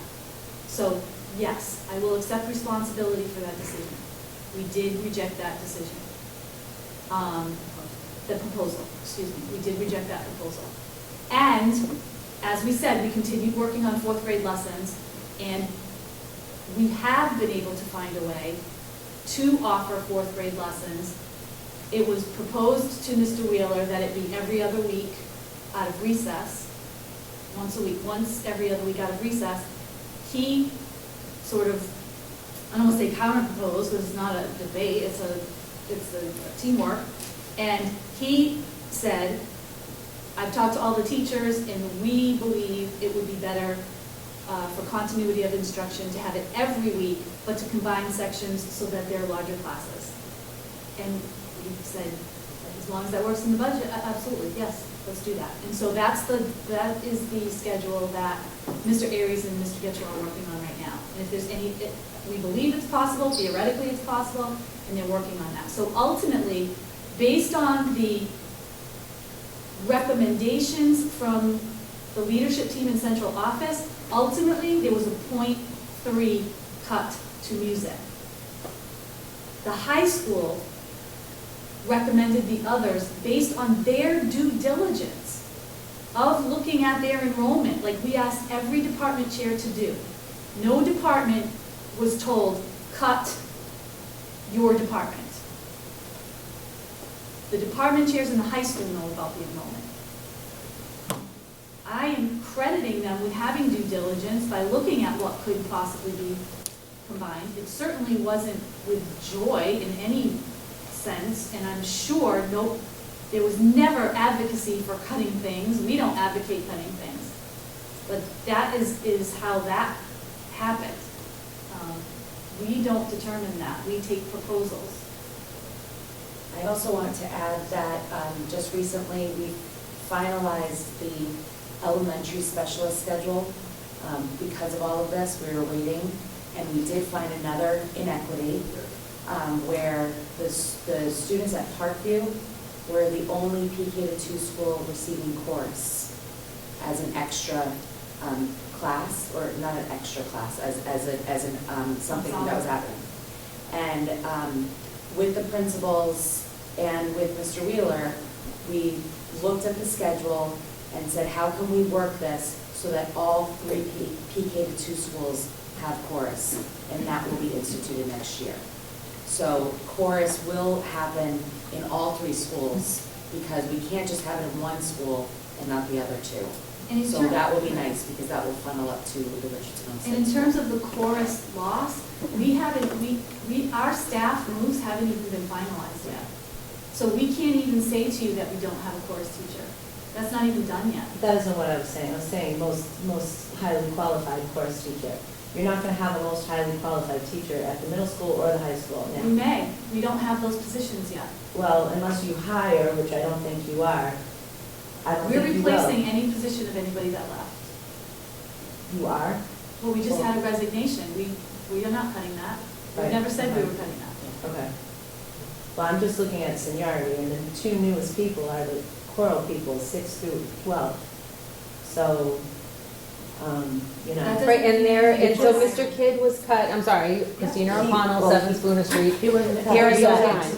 Mr. Kidd resigned because his hours were cut, he was a .8, and now he's a he was offered a position of .2. No. No? Absolutely not. So he was offered one chorus class, no? It was only .6, and then He was it's. offered Okay, he was point, okay, so, all right, .4. No, he was .8, and he was offered a .6. Full benefits. With full benefits. But we fully respect decisions that people need to make for their own families and, you know, what. But then the chorus teacher at EMS was, I'm just saying, I mean, Those aren't done yet. Okay. So we can't even say that yet. We don't know. because it just appears that 6 through 12 chorus was completely cut. And that's might appear this way. that's the impression that I've gotten. I'm the choral communicator for parents for OA, so I'm getting feedback from parents, and I would just kind of like everything clarified. I'm sorry it's so late. No, But I would stay here people are until coming to 3 weeks me, from now. and if I people can, are if I asking can us clarify actual why these questions. things happened and what can possibly be done about it, that would make everything just so worthwhile. Start with who left. Mr. Kidd Okay, resigned. hold on. This is what you guys aren't understanding. I'm more than happy to explain it. Okay. We had a resignation today. That means there's an opening. But that's It's an up to orchestra. the department chair. But that's It's orchestra, music, right? It's music, and we're, you know, but we're not happy she resigned. She Neither are we. resigned because of what is going on here. and Well, I we hope don't know that's- that. Well, We do. we She's do. going to Lexington. She's going to, there's I five know, there's I know five her very orchestra well, teachers I there. know her very well. Okay, and that's So, totally her she's going- decision. I know. We have an opening right now. I know, But what is that opening gonna be? Is that That's gonna up be to the for? department chair. Okay. And I'm sure if he feels that that's a chorus person or whatever, like, we trust him to make those recommendations. Okay. So Can I the just- .6 that's going to be available for the high school resignation? was No, okay? because he was offered a point something else. He was No, a he was point. offered a .6 in the 0.6. district. Okay, in the Right. district. Not So at that- the Okay. So that .6 isn't coming back to the high school, is that what Okay. you're saying? No, So because we don't .2 have was at the high sections school.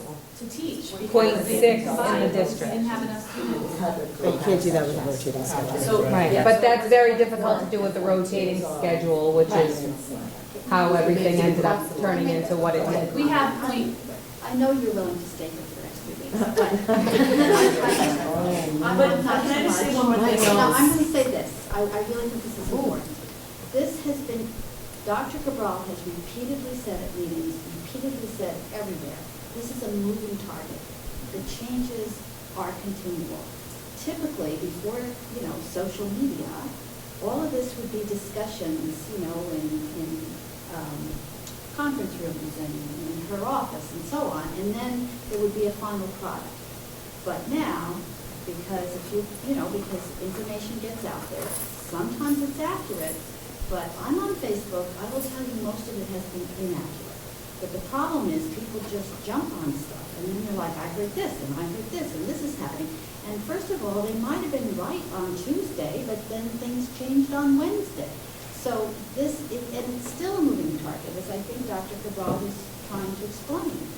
We don't know what the department chair is going to recommend. We don't know what Mr. Hall is going to finally come up with. Presumably he'll listen, he and the department chair will come up with some ideas together, but none of us know yet what the final product's going to be. So I'm sort of pleading with you to stop grabbing little pieces of information and saying, well, you said this last week, and now you're saying this. Why are you misrepresenting? It's not a misrepresentation. It's not a trying to mislead anybody. It's just it's been a moving target from day one, and it continues to be to some degree. Correct? a budget in a school is a moving target 365 days a year. Especially in June, Yeah. especially in June. Right, and I mean, I don't mean to sound like, I'm here for 4 hours, 20 minutes, so I'm not trying to listen to the social media chirping. I'm here for 4 hours, you know what I mean? So I'm trying to get, there are people here because we're trying to understand, and, you know, it's a long night, we understand that, but, you know, we are here, we're not the ones that maybe are, you know what I'm saying, so. Right, and to your point, the reason I say I will stay here for 3 weeks is because every single time I talk to people, I encourage them to call me. I work all summer long. I asked Lynn to reach out to the Tempo president so that I could provide information. Like, I'm constantly looking for people where I can provide information or answer questions.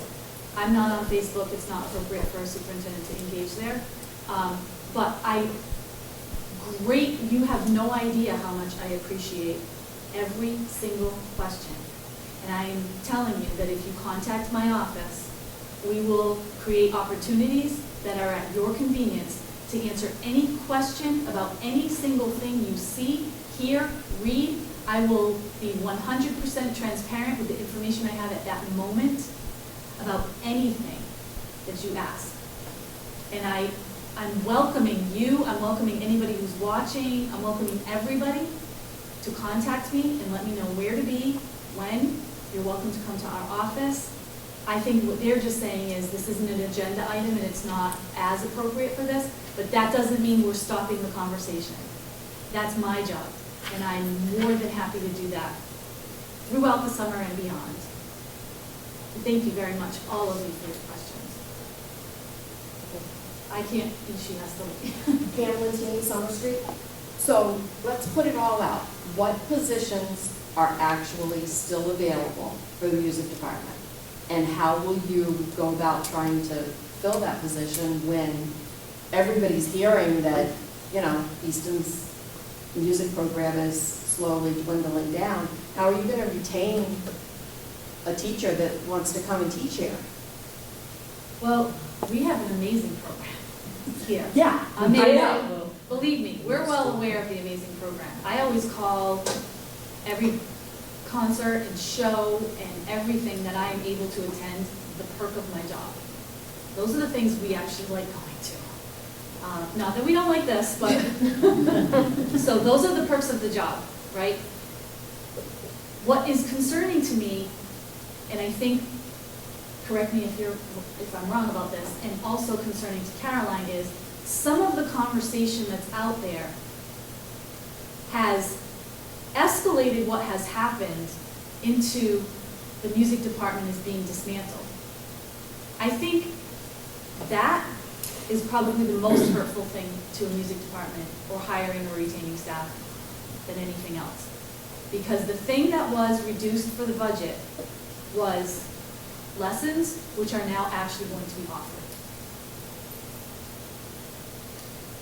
The cuts at the high school level, or the changes that were made, were proposed based on lack of participation.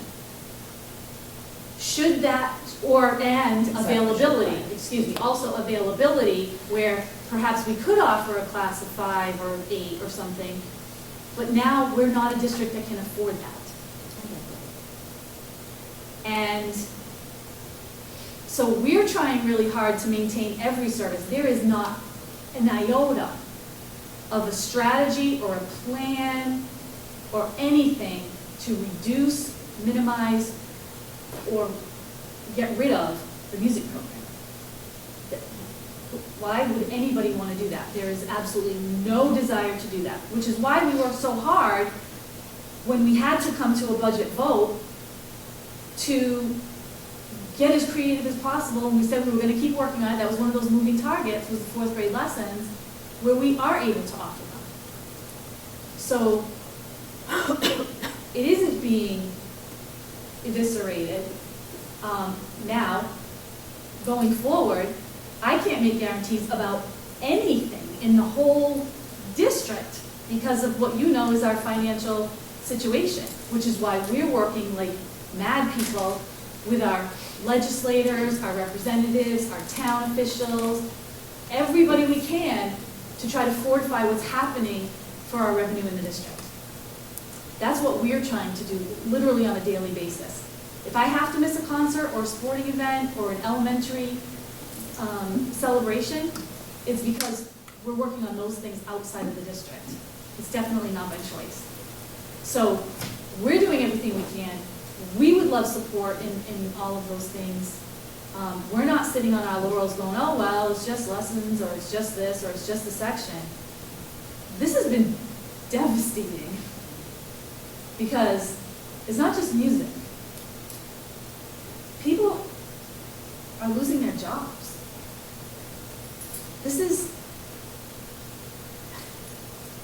It's made some of us physically ill to have to do things like this. This is not why we go into this. We are working with the taxpayers and the state gives us. Neither one of us is residents. So we don't even decide how much that is. We're like the least people in this whole room right now that have a say in what that is. We're doing the very best we can for every single one of your children based on what we are given to work with. And we will continue to do that. Okay, so what positions are actually still open? Open. Mr. Kids. No, Mr. Boys. No, not with this. The other teacher's gonna do it. No, that's That's not what I'm beneficial. asking. I'm asking That's what's- not beneficial. We don't know that. I would just say that if you're concerned with the rumor mill and the Twitterverse, that if you were to send out an email with what we know now, and even if there's other stuff we don't know, just say, we're still working on this. That would be something that came directly from you, and then all the rumor stuff doesn't matter. Be out ahead of that. The problem is when I provide that information and it changes, people believe that we are lying or not being transparent. I welcome face-to-face communication, emails. I've answered many, I have answered every single email I've gotten, and I will continue to do so. And I have all of our information is on the website. And I can't tell you how many meetings we've done. You can watch me for the next 7 years if you go on ECAT and put together all the meetings of presentations on all of this stuff. Believe me, I would like to get ahead of rumors, but I would like to do that by having actual conversations, by people who are asking questions and not telling people that something's happening when we know it's changing, or it isn't official, or it isn't happening.